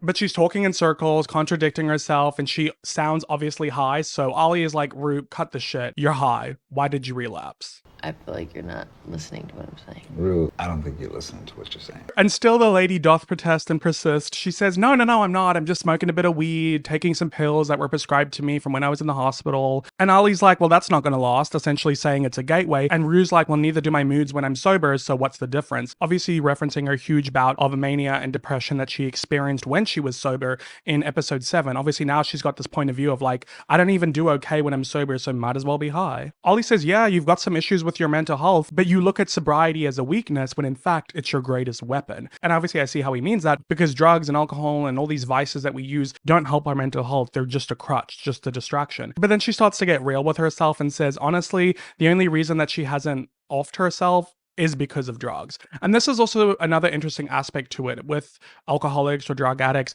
Sometimes those people who've been through so much trauma or who have so much turmoil, yes, sometimes those vices are the answer for that moment. Until they can get to a place with their mental health where they can live life sober, then sometimes they do need those substances to help them get through things. I don't know. It's very layered and complicated. I just want to say, like, it's not as easy for certain people who are so far gone mentally or trauma-wise to just stop using, because for some of them, it's the only way that they're still alive. So I do have a lot of empathy for addicts. I have addicts in my family, so I really don't like when people look down on addicts and are like, oh, have some self-control, oh, you're just a junkie, like whatever else. Because more often than not, it's people who have been through trauma who are just doing what they can to cope. And obviously it doesn't excuse when they hurt people because of their addiction, but it's a lot more layered than just, oh, get sober and then you'll feel better. You know, I think that's what we're getting at with Rue, about how her mental health and her addiction are so interconnected. Ollie appreciates Rue's honesty, but calls bullshit on her being a functioning drug addict while finding balance, saying that that's just not possible. Rue tries to dismiss him. She's obviously being very naive, and Ollie gives her a reality check and is like, look, little girl, I've been getting high since before you were born. He's got a lot more experience than her. She's young and naive, and he's here to give her advice, so she needs to listen and stop acting like a smartass. And Ollie switched to this tough love, telling her she doesn't know how to live life yet. She doesn't have the tools. She's too busy running around trying to convince everyone she doesn't give a fuck, when in reality, she gives so much of a fuck that she can't bear to be alive. No more wasting my motherfucking time. You want to use, but the least you can do is be honest. Own that shit. Ollie is just dropping bars left and right in this episode, and Coleman Domingo, who plays Ollie, is just doing such a phenomenal job. And I think this is a great episode to discuss because if you've seen the poster and the trailer for season 3, he's gonna be a much bigger character, and he's really important for Rue's story in season 2 as well. And we don't get a lot of him in season 1, so I'm glad that he was part of Rue's special episode. So he asks her again, did you relapse, and get specific. And Rue finally does, and this is great insight here to know why she relapsed. We don't just have to come to those conclusions on our own. Rue says she wasn't really trying to relapse, but she had some pills just in case of an emergency. And Ollie stops her right then and is like, okay, well, there you go. You never really wanted to be clean then if you kept drugs on her. And she's like, no, I did want to. And he's like, well, then why did you keep the drugs? And this makes a lot of sense because in the season 1 finale, I remember thinking like, damn, if she's been clean this whole time, how did she get drugs so quickly? She had drugs stashed away. So it's like, did she really think she was going to stay clean? Or did she think she was going to stay clean if she had Jules, and then if anything went wrong, then she had drugs to back her up? She literally was using Jules the way that she was using drugs. There, I said it. Rue says she feels like a piece of shit, and he tells her she's a piece of shit because she's a drug addict. She's not a drug addict because she's a piece of shit. She wasn't born this way. She was an innocent girl who didn't know she had some wires crossed, and when she turned to drugs for the first time, it set something off in her brain beyond control. That's just the addiction gene, which some people have. This is scientifically proven. And you couple that with mental health issues or trauma, and it's just a recipe for disaster. He basically tells her that this isn't a question of willpower or how strong she is. She's been fighting a losing game since the first time she got high. And that's why a lot of people, when they have addiction in their family, are very cautious around it, because if you have that gene, all you have to do is stay away from it, because the second you use a drug, then you're hooked. So he tells her, you can destroy your life, you can fuck your little sister's head up, you can abuse and torture and take your mama for granted, and sit here and look me in the eye and say as calm as can be and as cool as a cucumber, I'ma keep using drugs. That is the disease of addiction. It's a degenerative disease, it's incurable, it's deadly, and no different than cancer, and you got it. Why? Luck of the draw. But hey, that's the hardest part about the disease of addiction, aside from having the disease, is that no one in the world wants to see it as a disease. They see you as selfish, they see you as weak, they see you as cruel, they see you as destructive. They think, why should I give a fuck about her if she doesn't give a fuck about herself or anyone else? Why does this girl deserve my time, my patience, my sympathy? Right, if she wants to off herself, let her. All reasonable questions and responses. But luckily, you aren't the only person on planet Earth who has this disease. There happens to be people like me, people who understand you aren't all that bad. I just love this speech so much because, like I said, despite my own complicated feelings towards addicts, having been someone who's been negatively affected by one my whole life, I have so much empathy for people who struggle with addiction, and a lot of people do not. And Sam Levinson, having struggled with it his whole life, infusing his own experiences into the writing of the show and Rue's character, does such a great job discussing addiction. Like, here is a prime example. The way this whole paragraph, I had to read it for you verbatim, because if you don't have like a ton of understanding about addiction and this and that, I feel like this is a great way to sum it up. And I also think it's also a great way to also showcase why sponsors are such a big part of NA or AA, because it's not only are you helping yourself because you're able to teach someone these things and keep you accountable, this and that, but the thing that keeps people sober or helps people get sober is the community. Because a lot of people, if they've never experienced addiction within themselves or within family members or someone close to them, they truly just do not get it. It is such a stigmatized disease, and I love that we get this special episode that really focuses on Rue's addiction, because I think it's an important thing to educate people on and to spread that message. And it's also great insight for Rue and for having empathy for her, especially going into season 2 when she does a lot of fucked up things. Rue's still quite not ready to hear it yet, so she starts deflecting onto Ollie, asking where his daughters are and why he hasn't seen them, considering he's been clean for 20 years. And he lets her know that he only has 7 years because he had 12 before but got cocky. And she asks how he relapsed after 12 years, and he tells her, you forget how bad it is. He was in relapse for a year and a half, because once you get back in the cycle of using and abusing, it's inescapable. And that's really interesting as well, because that's also a big part of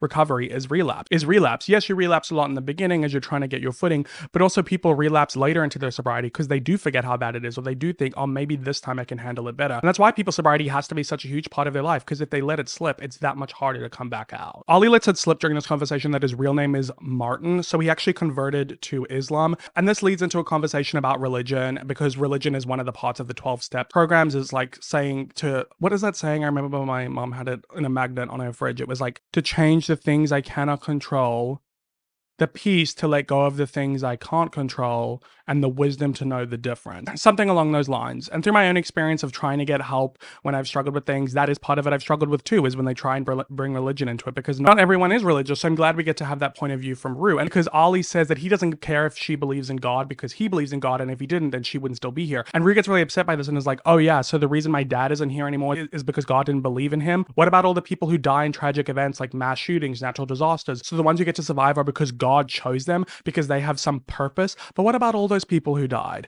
And I really resonate with this part of the conversation. You know, whenever religious people say like, oh, it's okay, you know, your deceased parent, loved one, family member, friend, they're in a better place. It was their time. God wanted their angel back. Like this kind of stuff it just really pisses me off. And I just think, sure, that's fine if it's for you and that makes you feel better about life, but don't project it onto other people, because it can actually come across as really twisted and really upsetting, and you can poke so many holes in it. So I really love that we get to hear this point of view from Rue, and I don't think Ollie does a great job of convincing her otherwise. He essentially just says, life's this mystery, you know, we have the inability to comprehend the full human arc.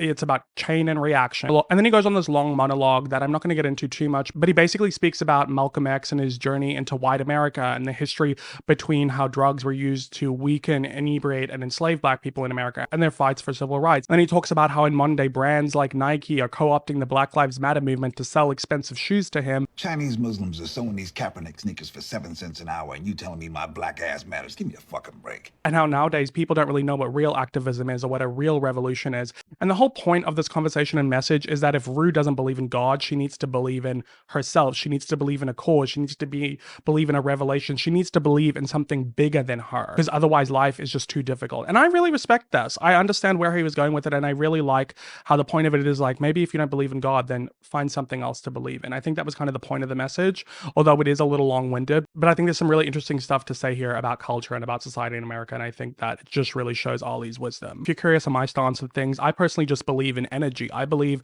what you put out into the world is what you get back. If you're a good person, good things will happen to you. If you treat people well, good things will happen to you. Obviously, you know, life isn't fair, shitty stuff happens, but I think you really can only control the way that you react to things, the way that you handle things, the actions that you do to others. Instead of worrying so much about what you can't control, worry about what you can control. So if anything, that's that phrase about, you know, God give me the strength to change the things I can, the peace to let go of the things I can't control, the wisdom to know the difference, like that whole thing. I think that really stuck with me, even though I'm not religious, but if anything, it's in myself. I just need to have the strength to change what I can, the peace to let go of what I can't, and the wisdom to know the difference. So actually, I got something from that. Well, thank you. Ollie then steps out of the diner for a cigarette, and he calls his ex-wife to try and talk to his children. He is so excited to talk to them, and it's such a brief moment in conversation, but he's just so grateful they picked up, and he's almost coming to tears, and it's such a sad moment, but also so beautiful. Here's this man who is just so excited to even get to talk to his kids, because he's burned those bridges in the past, and I think it was a really poignant moment, because the life of an addict can become really lonely. He comes back inside. This is when Rue tries to turn the conversation to Jules, and Ollie asks a woman who's there, who works at the diner, who's like counting her tips, how long she's been sober and what she thinks about dating when you're first getting clean. And this woman, who we actually see at one of Rue's NA meetings in like episode 3, I think,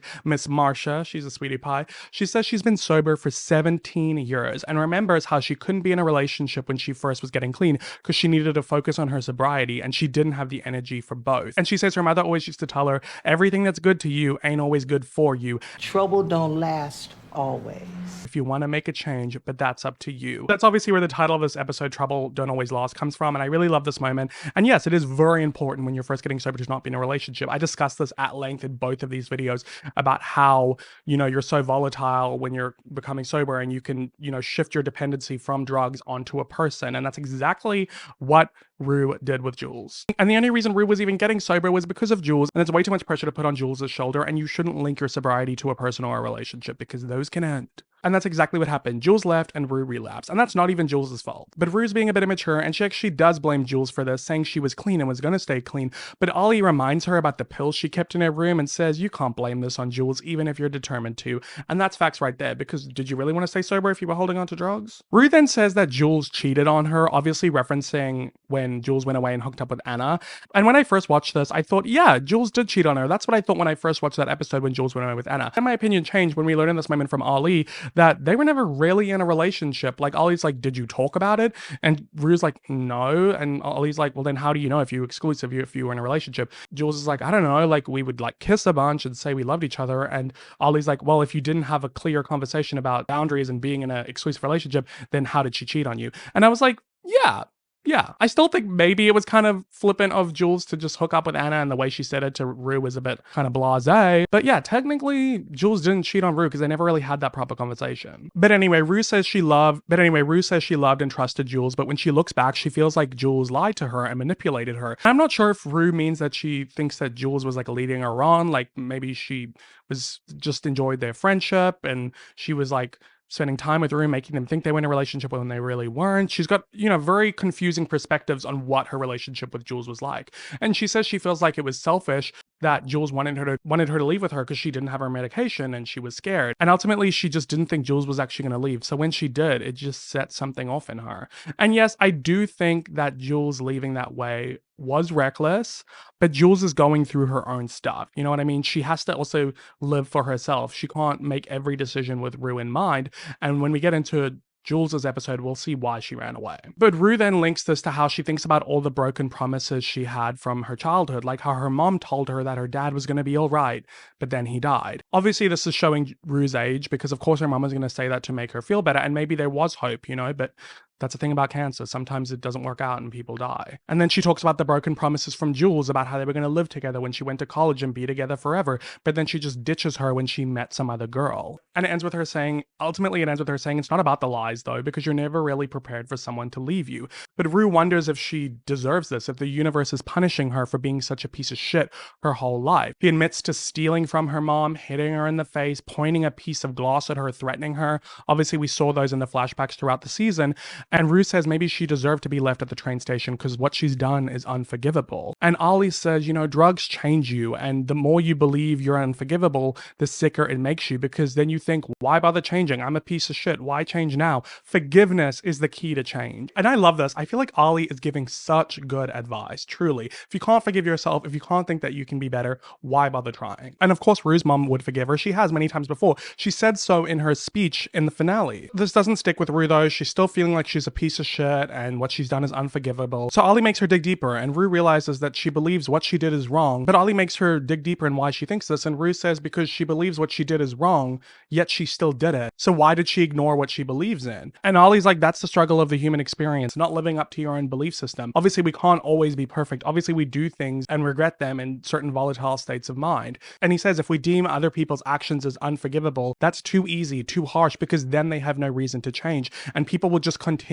to do unforgivable things, and humanity will just devolve into chaos and madness. Really wants to know what Ollie's done so bad, because she thinks of him as this, amazing guy. He's got all this wisdom, all this kind of stuff. And this is when Ollie gives her an insight into his life, a true vulnerability. Spoiler, she throws back in his face in the next season, which is just so heartbreaking. But anyway, he tells her that his dad was a drunk who would beat his mom and he would dream of killing him overnight. He always told himself he'd never be like his dad when he grew up. But then he got married and his wife and him would fight about him using drugs. And one night things got physical and he looked over and saw his two daughters watching as he hit their mom in the face, just like how he as a kid watched his dad hit his mom in the face. Obviously, this shows the cycle of abuse, how it can sometimes travel between generations, but also Ollie showing where his addiction took him, to him breaking his belief system, to him doing the worst thing he could ever imagine doing. And a lot of people in addiction need a rock bottom to become sober, and that was Ollie's rock bottom. However, it's not always that simple, because it did take him another 5 years to get clean after that, because for some people, he says there isn't a rock bottom, it's bottomless.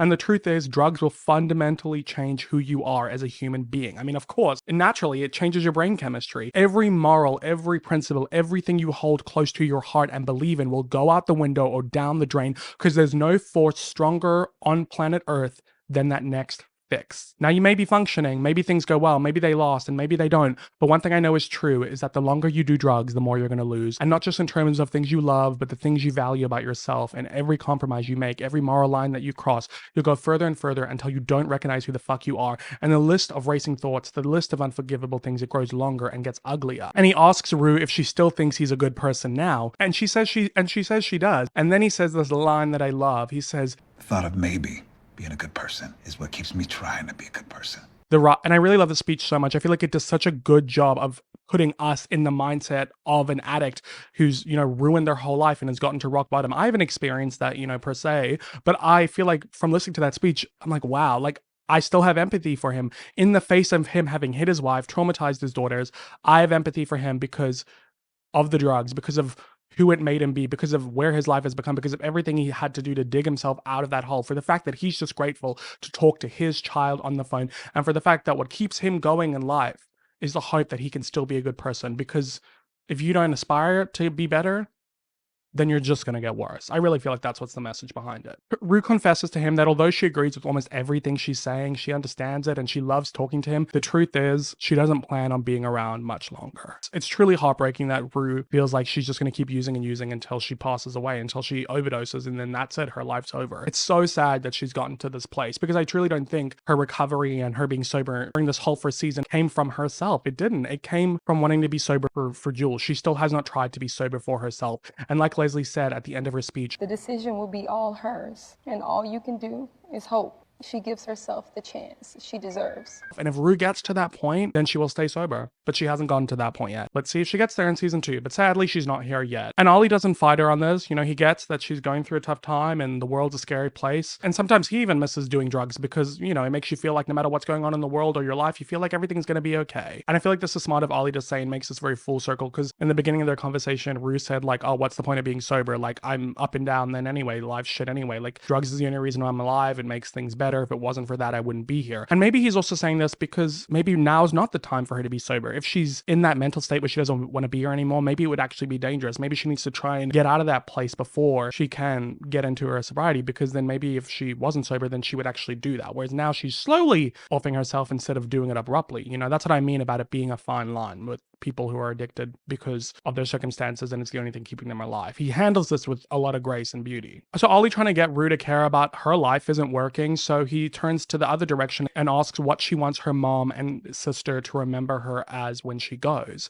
And Rue lets out the tears she's been holding in all night and tells him that she wants them to remember her as someone who tried really hard to be someone she couldn't. He takes her hand and tells her, I've got faith in you. And she asks him why, and he says, I don't know, I just do. But granted, I was a Christian before I became Muslim, so I've been wrong before.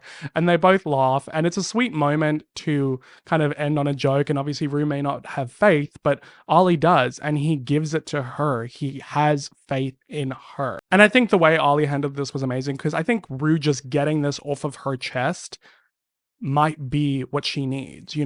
Maybe she might have a near-death experience, maybe she might overdose again, and maybe she might realize, like, I actually do want to be here. But she needed to have the ability to say it without someone, calling 911, 5150ing her, and Ollie gave her that space, gave her that opportunity, and he gave her his faith, not from God, but from him to her, someone that she respects, someone who's made it on the other side of sobriety. And ultimately bringing it back to Rue and how she can be better, and her mom and her sister, because of course Rue doesn't want to leave them behind, but she doesn't want to keep hurting either. So she just has to keep holding on as hard as she can until she finds the will to have faith in herself to stay clean. Such a great episode, such a great conversation between Rue and Ollie, and gives us so much insight into Rue's character going into season 2, where she has a lot of big life experiences and goes on a whole journey with her addiction and sobriety. Alrighty, next up, let's get into Jules's special episode, which is titled Fuck Anyone Who's Not a Sea Blob. Then this also takes place on the 24th of December, mainly during the day, during a therapy session that Jules has with a new therapist after she has come back home. And before we get into the episode, I do just want to point out the differences a little bit between this one and the previous one, because the previous one is great, but visually not too interesting. It's really like a conversation. I'm not sure if there was something to do with Zendaya's schedule, that she didn't have as much time to film other stuff, but Hunter Schafer not only co-wrote this episode with Sam Levinson, which is a big deal because Sam Levinson doesn't have a writer's room, big critique of his. He writes everything on his own. But I think it was good that he had Hunter write this with him because she's trans and a lot of the conversation is around her transness. So I think that you know, him being a cis man is not going to have that perspective. So I think that was a good thing, of course. She also helped direct it. And visually, this episode is stunning. It has a lot of cutaways to scenes that are extended from the first season, which is not only beautiful, but also gives us a lot more insight. I think with Jules as a character not narrating the show, we don't always get to see her point of view, and we don't always get to know why she's doing what she's doing. And this episode highlights so much of Jules's behavior throughout the first season and gives us such an insight into her headspace. And I think it's such rich content. I feel like if you're not watching this episode, you're missing out on part of the story. You're missing out on Jules's story. So I think the episode is really impactful for that. And it's just gorgeous. So much gorgeous imagery, cutaways to nightmares and fantasies and dreams and past memories. It's just a visually stunning episode, super engaging. And I connected to it so much because of some of the conversations in here around Jules's issues with her mom, which we haven't really seen that much of in season 4. Even during her backstory, it was pretty vague, probably because her backstory was told through Rue's perspective, so Rue only had so much knowledge about it because Jules doesn't like to talk about her mom, and here we're going to find out why. So like I said, the episode begins with Jules in therapy, and the therapist asks her what she wants to talk about, and Jules says, I don't know, like she's being really awkward, you know, for a session, she's being kind of probably forced to go there by her dad after running away. So the therapist just says, okay, well, let's start with, why did you run away? And then we get this gorgeous montage of everything that happened in season 1 to Jules, but like shown through her eyeball as her eye starts to cry at the end to the song Liability by Lord. Love that song. Makes so much sense for Jules. You're a little much for it. Na na na na everyone. I am a toy that people enjoy. Tell all of the tricks don't work anymore. And then they are bored of me. I know that it's exciting. Anyway, you get it. That song, great choice for Jules's character. And the montage of everything that happened being shown through her eye is just visually gorgeous. Anyway, so Jules says she doesn't want to talk about running away because admittedly she says it was a dumb, irrational, not thought out decision and she was just reacting to a lot of shit that she was going through.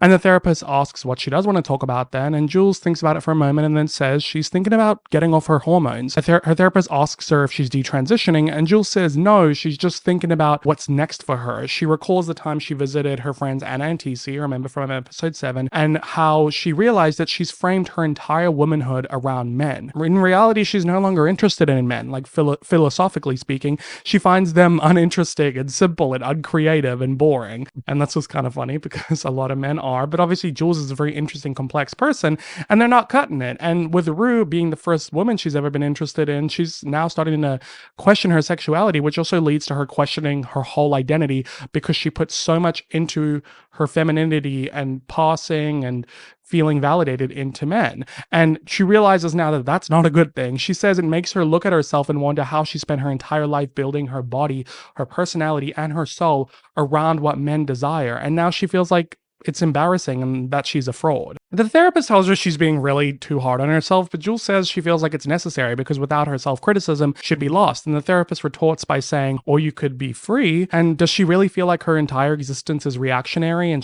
none of it comes from within? Jules pretty much says yes. She feels like she's an amalgamation of bits and pieces from different people she's clung to, and it terrifies her. You know what? We are all made up by the people we've had in our lives and by our experiences, but I think Jules is meaning it a little bit more like she's picked women who men like and tried to adapt that to her. You know, there's a lot of criticism around Jules in the first season being kind of like a manic pixie dream girl and all this kind of stuff. And I think a lot of it is her trying to be what men want so that she can feel validated. And now she's having to question, who am I? My entire life, I've been trying to conquer femininity. Somewhere along the way, I feel like femininity conquered me. She talks about how girls judge each other and compare themselves to one another and put each other in different levels on this hierarchy of what it means to be the ultimate girl. Now, I can't speak to this too much because I'm not a girl and I don't have the total experience of girlhood, but you know, I'm friends with a lot of girls. Most of the people in my life are girls, and I do know that girls are pitted against each other by society. They're made to compete. They're made to have this sense of rivalry, you know? So I feel like that's maybe what she's talking about. And the therapist asks if she means that these girls are looking for flaws, and Jules says, yeah, most girls do, but not Rue, which makes Jules smile, and she's picturing Rue and says no girl has ever looked at her the way that Rue did, and she felt like she actually saw her, who she was underneath all the layers of her that aren't actually her. It sounds cheesy, right? Like, honestly, it sounds like a relief. It reminds her of how a mom should see you, and then she feels uncomfortable, but the therapist is like, no, stick with that thought. And Jules is like, well, you know, a mom is just supposed to love you for existing. And the therapist asks if that's how her mom saw her, which makes Jules uncomfortable. And she says she doesn't know if her mom felt that way about her. It's just been so long that they've been close, but she hopes she did at one point. And we then go to a flashback of Jules and her dad when they first moved to town, unpacking, and they're looking at old pictures of Jules. And it's very sweet because her dad's very supportive of her, unlike her mom. Back in her session, though, Jules says she doesn't want to talk about her mom. She wants to go back to talking about going off her hormones, or at least her blockers. She points to a chip in her arm which inhibits testosterone, saying it stops her voice from getting deeper or her balls from getting bigger, the kind of stuff that men wouldn't find desirable. And we get some really interesting insight into her trans experience and her gender dysphoria. She thought of puberty like some sort of inevitable metamorphosis, and if it happened, she'd be stuck on the other side as a man, and femininity would be unreachable to her. And I really love this dialogue. I feel like, not being trans myself, this really helped me understand the experience a little bit more, especially knowing that it came from Hunter Schafer herself, who is trans. And I really like now that Jules is starting to reckon with maybe she was wrong and maybe it's not that, you know, black and white or that simple. She says she thinks of all the other beautiful things in the world that are broad and thick and deep, and how she wants to be beautiful like the ocean because the ocean's also strong and being feminine can be strong. She talks about how being trans for her is this spiritual, not religious experience because it belongs to her. She doesn't want to stand still. She wants to be alive. That's what it's always been about. The only problem is she feels like she's lost Rue along the way. She says she's called Rue a bunch and she hasn't picked up, and she feels like she fucked up, but she was panicking. She had a really hard 6 months. So much had happened since she'd moved here, and she just felt like If I didn't get out, I was gonna fucking die. she's being really vague, but obviously we know everything she's talking about. She's been through hell this season at the hands of Nate. Nate blackmailing her, Nate catfishing her, Nate making her commit crimes. And then on top of that, just moving to a new town is hard, and then her relationship with Rue starting to be so volatile. But I left someone like I really love behind. The therapist asks Jules if she's thinking of hurting herself. Obviously, she's got a history with self-harm. And Jules essentially says that she thinks about it, but she doesn't actually want to. At least that's how she's felt for a while, but lately that gap is starting to close. It's really sad seeing how Jules is starting to really desire to physically harm herself to deal with the mental turmoil that she's going through. And she starts crying, and we stay on her face for a while, and she finally says at the same time she's also really angry with Rue because she feels like her sobriety is completely dependent on her availability. Like if she asked her to sleep over and she said no for a simple reason, like it was a weekday, then she would feel this massive weight on her shoulders, like what happens if Rue relapses because I'm not there? Which is really sad because that's actually what ended up happening, but that's also not Jules's fault. And this makes a lot of sense if you remember at the end of episode 5 when Rue wanted to sleep over, but Jules didn't really want to, like she kind of wanted her own space, but then ultimately she said yes, and you saw her, you know, sitting awake thinking about everything. Like she just felt like she always had to say yes because if she didn't, what would happen to Rue? Like that's a lot of pressure to feel. But Jules says it goes both ways though, because she fell completely in love with Rue. And this is really important because there are a couple times where Jules is saying she loves Rue and you think she's saying it in a friend way, and then at the end you think she's saying it just to appease Rue. And even in Rue's special episode, she was unsure if where they stood and if Jules was lying to her. But here we find out like Jules is in love with Rue. And we finally found out why she's really struggling with that, because we get this really great parallel scene of when Jules was driving back with Rue from when Fez called her after she had gone on fentanyl by Mouse. And that's when Jules obviously realized how serious Rue's addiction was, and this wasn't just for fun. And then we see this scene that's a great parallel to this, which is Jules in the front seat of the car while her dad's driving with her mom passed out in the back. And this is where we get more insight into Jules' mom being an addict. Obviously, there was a slight low drop in her backstory in episode 4 that her mom was a drug addict, but here we get that extrapolated on a lot more. Jules clearly has mommy issues from being abandoned and all that, but also on top of that, her mother was an addict. She's got trauma around having an addict close to her, which explains her reservations to get close with Rue. And we get all these parallels between Rue and her mom. We see Rue and Jules kissing and Rue injecting Jules with her estrogen, but then we see Jules sitting in the car after visiting her mom in her rehab, and we just get all these great parallels. And then we see this flashback scene of Jules one day at home doing homework, and her dad tells her that her mom has moved out of the halfway house and has been clean for 9 months, and she really wants to see Jules. But Jules is feeling skeptical naturally, and her dad understands her being angry, but that she shouldn't dismiss any of the good her mom's doing or the progress. But to be honest, Jules can do whatever she wants. But at the end of the day, Jules is a child, she's hurt, she should only do what she's comfortable with. Jules tells the therapist that she was always too afraid to talk to Rue about her mom because she was afraid Rue would think that she feels the same way about her as she does her mom. And the therapist is like, well, do you? And Jules says no, but the therapist says, you said you were angry at at Rue for the imbalance she created in your relationship. So would it be fair to say that you resented that imbalance? That same person who saw you, who truly saw you in the same way that your mom did when you were a baby, was also incapable of seeing how her addiction affected you? Great bar by the therapist. I mean, obviously she's a therapist. You would hope that she's got some great insight. Rue's issue, and it's really interesting getting to see how Jules's feelings towards Rue are so connected to the trauma she has around her mom, about, you know, the safety she used to feel with her mom when she was younger. She hadn't felt that in so long, and then she felt that with Rue, but she also didn't feel safe with Rue because of how volatile she was because of her addiction, which is the same issue she had with her mom. I really love that they've linked that together, and it explains so much about Jules's reservations towards Rue throughout the season. We then transition into more of the Tyler Nate stuff. Jules says life is such a letdown, and it's a lot easier talking to someone online because you can be more open and honest and vulnerable. Get flashbacks of Jules talking to Shy Guy 118, texting him, obviously thinking it's Tyler, but it's actually Nate, and we see her sending sexy pictures to him,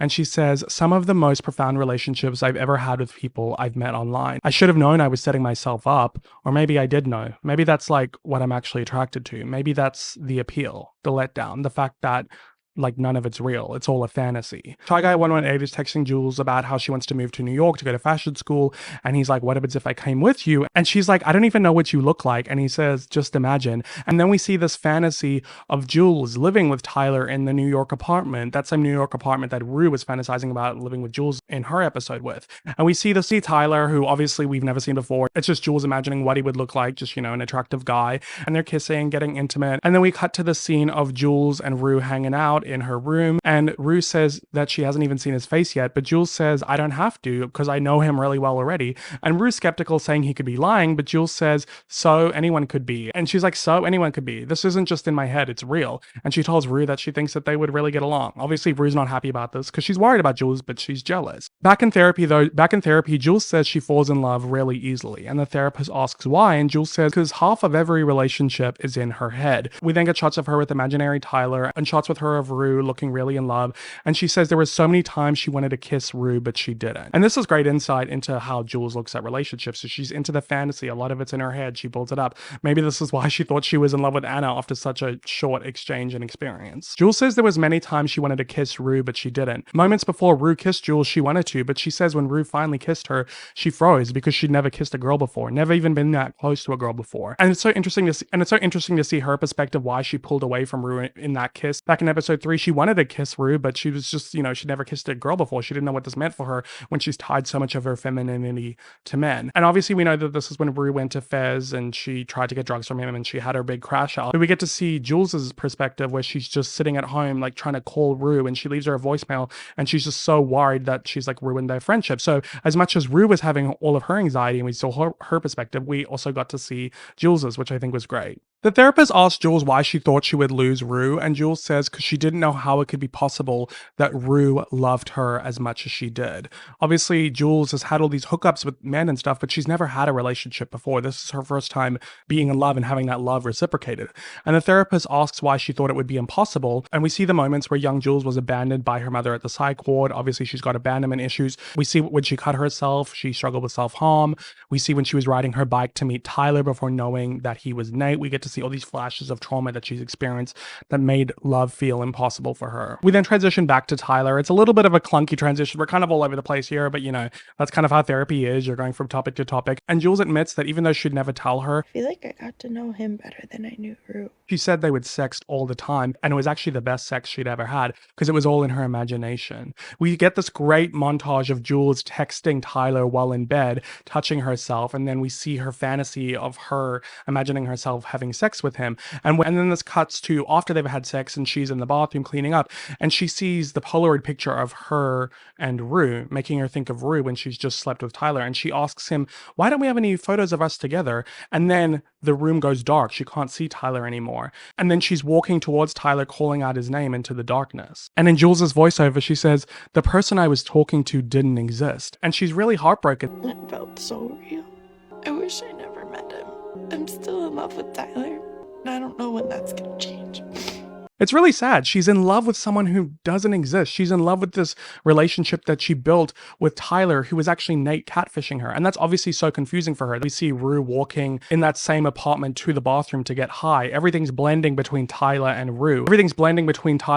And while Jules is having sex with Tyler, she's reaching out for Rue, looking at the crack of the light under the bathroom door. And then we see her touching herself in reality. And then we go back to the fantasy. She's reaching out for Rue. And then she looks up to see that Tyler is actually now Nate. And Nate starts having sex with her aggressively on the floor and covers her face and says, "Look at my face. Don't look at me." And she's screaming, looking to the side for Rue, but Rue's not responding. Once again, like Jules' hallucinations between Rue and Anna and Nate back in episode 7 when she was at the club, just showing how confused she's feeling about everything and how it's all interconnected, and maybe indicating some guilt that she's in love with Rue, but she's also in love with Tyler at the same time, and how she's really grappling with her love for Rue, but then her love for this person that doesn't exist and how it's connected to Nate. It's so twisted. I really can't imagine how this would feel. And I think that's why blending it together in this montage does such a great job of showing how chaotic it is. Jules then talks about this nightmare she once had, and we get to see it play out on camera. She comes home to her imaginary apartment with Rue calling out for her, but she's not getting any response, and she goes to the bathroom where the door is locked, and she starts freaking out and says to the therapist maybe it's because of everything to do with her mom, but she had this really awful nightmare, and she's banging on the door, freaking out, telling Rue to open the door, but Rue is not responding, and it's just so heartbreaking to see Jules grapple with the fact, like, is the person I love dead on the other side of this door? I can't, like, say it out loud. It's so heartbreaking, and Hunter Schafer just does such an amazing performance here. Open the God! Fucking door to me! And she thinks that maybe this has something to do with her mom because of her mom being an addict. And then we cut to the day where Jules went to the Halloween party. We know this because she's holding the wings that she wore in her costume. And when she gets home, her mom is in the living room. Jules says nothing, gobsmacked by this, and just storms upstairs. And her dad comes to check on her. And Jules is obviously upset because he ambushed her, but he says he knew that she wouldn't have said yes if he had told her. She wouldn't have given her a chance. Which honestly, I think this is really messed up of her dad. I really think he's taking away Jules's agency. And Jules says she just can't handle this right now. Obviously, she's going through a lot. He doesn't know that, but even if she wasn't, this is really unfair to bombard her like this. But her dad says, I wouldn't have done this if I didn't think you can handle it. Your mother's clean, she's doing really well, and as a part of her recovery, she really wants to make amends. And this pisses Jules off further because it isn't even for her, it's for her mom. She's like, what? So I have to forgive her so she doesn't drink herself to death? And we see downstairs that Jules's mother has heard this entire conversation, which kind of sucks, consequences of your actions. And like I said, I have empathy for addicts, but I do struggle a little bit when it's an addict who's kind of ruined their child's life a bit. But if you're going to be there and you're going to make amends and you're actually doing better, sure, let's give her a chance. But at the end of the day, it should still be Jules's choice. Anyway, back upstairs, Jules's dad says that she's being cruel, and Jules says she doesn't care. And he's like, look, if you don't care, just go down there, don't say anything, and just let her apologize. And Jules says, even if it's not real, and he says yes. So she's like, fine. And they both go downstairs, but her mother has left. Back in therapy, Jules talks about how she overheard her father on the phone talking to someone about how her mother relapsed and how she's missing.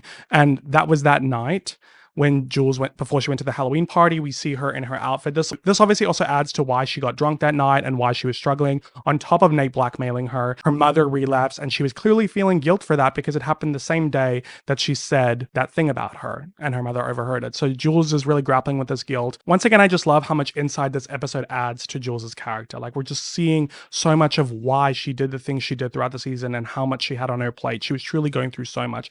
And I just love this because you never know what's going on in someone else's life. Like, Rue was being pretty judgmental of Jules in the last episode. Meanwhile, she doesn't even know all the shit that she was going through, the half of it. She really only does know the half of it, which is the Nate side of things. She doesn't know about everything to do with her mom. And obviously, I understand, it's because Jules isn't telling her, but you can see why now with the parallels and the connections with Rue's addiction. We then get this scene after Jules has ran away where her dad has come to where she's staying, and he's banging on the door of the apartment saying she needs to come home. This isn't her life. But Jules is crying, saying she can't go back to that town or that school. She doesn't belong there.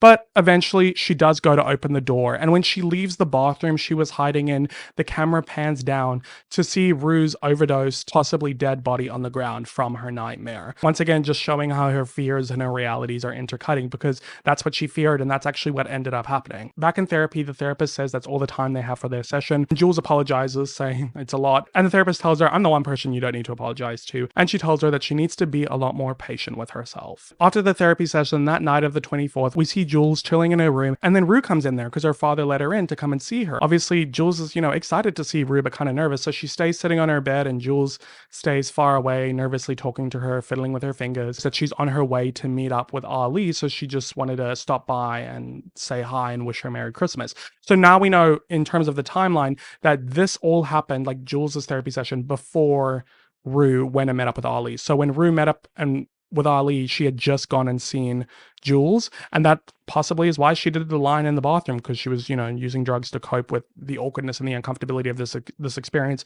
This is their first time seeing each other after Jules ran away. They're kind of having an awkward back and forth. Rue says she just wanted to see her. Jules says her dad's really mad at her and she's grounded. And I'm really sorry about everything that happened at the train station and leaving and stuff. And they both start crying, but that's where they leave things because Rue just can't handle talking anymore. And she just leaves before Jules can stop her. And then Jules just lays down on her bed, sobbing to herself about where her life is, where the status of everything is with Rue. And that's the end of Jules' special episode. Such an amazing episode, visually stunning, a lot of great fantasy scenes, nightmare scenes, imagery, flashbacks, a lot of insight into different things that happened throughout the season. Really touching, really beautiful. Like I said, I cried when I rewatched it to script this. And I really love both of these special episodes. I think they're really underrated, underappreciated, and I think they're essential viewing if you're gonna be a fan of Euphoria, if you're gonna watch all the seasons. I think it's so important to bridge the gap between season 1 and 2 for Jules and Rue. And these episodes are just really well done. I don't think they're cash grabby. I think they add a lot of value to the characters, and I'm really excited that I got to speak about them with you guys, and I hope that you enjoyed this discussion. And that's it for me in this video, guys. I know it was a long one, but thank you so much for watching the whole thing. I really hope you enjoyed it. If you did, please give it a thumbs up,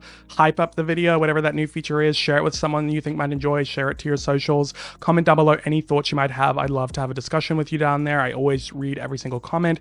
If you haven't already, subscribe and turn on the post notifications bell so you don't miss another video from me. My season 2 part 1 video should be coming soon unless I don't finish it in time, because I am going away to Japan for a week and a half, 2 weeks. I think it's like 10 days, which was kind of bad timing considering the euphoria of it all. But this trip was booked a long time ago, way before, Euphoria season 3 was announced. But either way, my season 2 videos on Euphoria will definitely come out before season 3 finishes. And then when season 3 finishes, I will make a video or 2 on season 3. And once again, thank you so much to CyberGhost VPN for sponsoring this video. If you want to secure your internet browsing and online information and data and gain access to a much wider array of geo-restricted movies, TV shows, and media and online deals, then click the link in my description to get CyberGhost VPN's best deal yet, plus the first 4 months free, which is all up an 84% off saving, plus you got that 45-day money-back guarantee, in case you're not satisfied, but I'm sure you will be, as have I. Once again, thank you so much CyberGhost VPN for sponsoring this video and supporting my channel. So that's where we're at. I hope you're enjoying this Euphoria deep dive session on my channel. I'm having a lot of fun. It's really insightful, really enjoyable, and I appreciate you guys watching these videos. I hope to see you in my next one, and as always, I hope that you have a great day or night wherever you're in the world. Bye!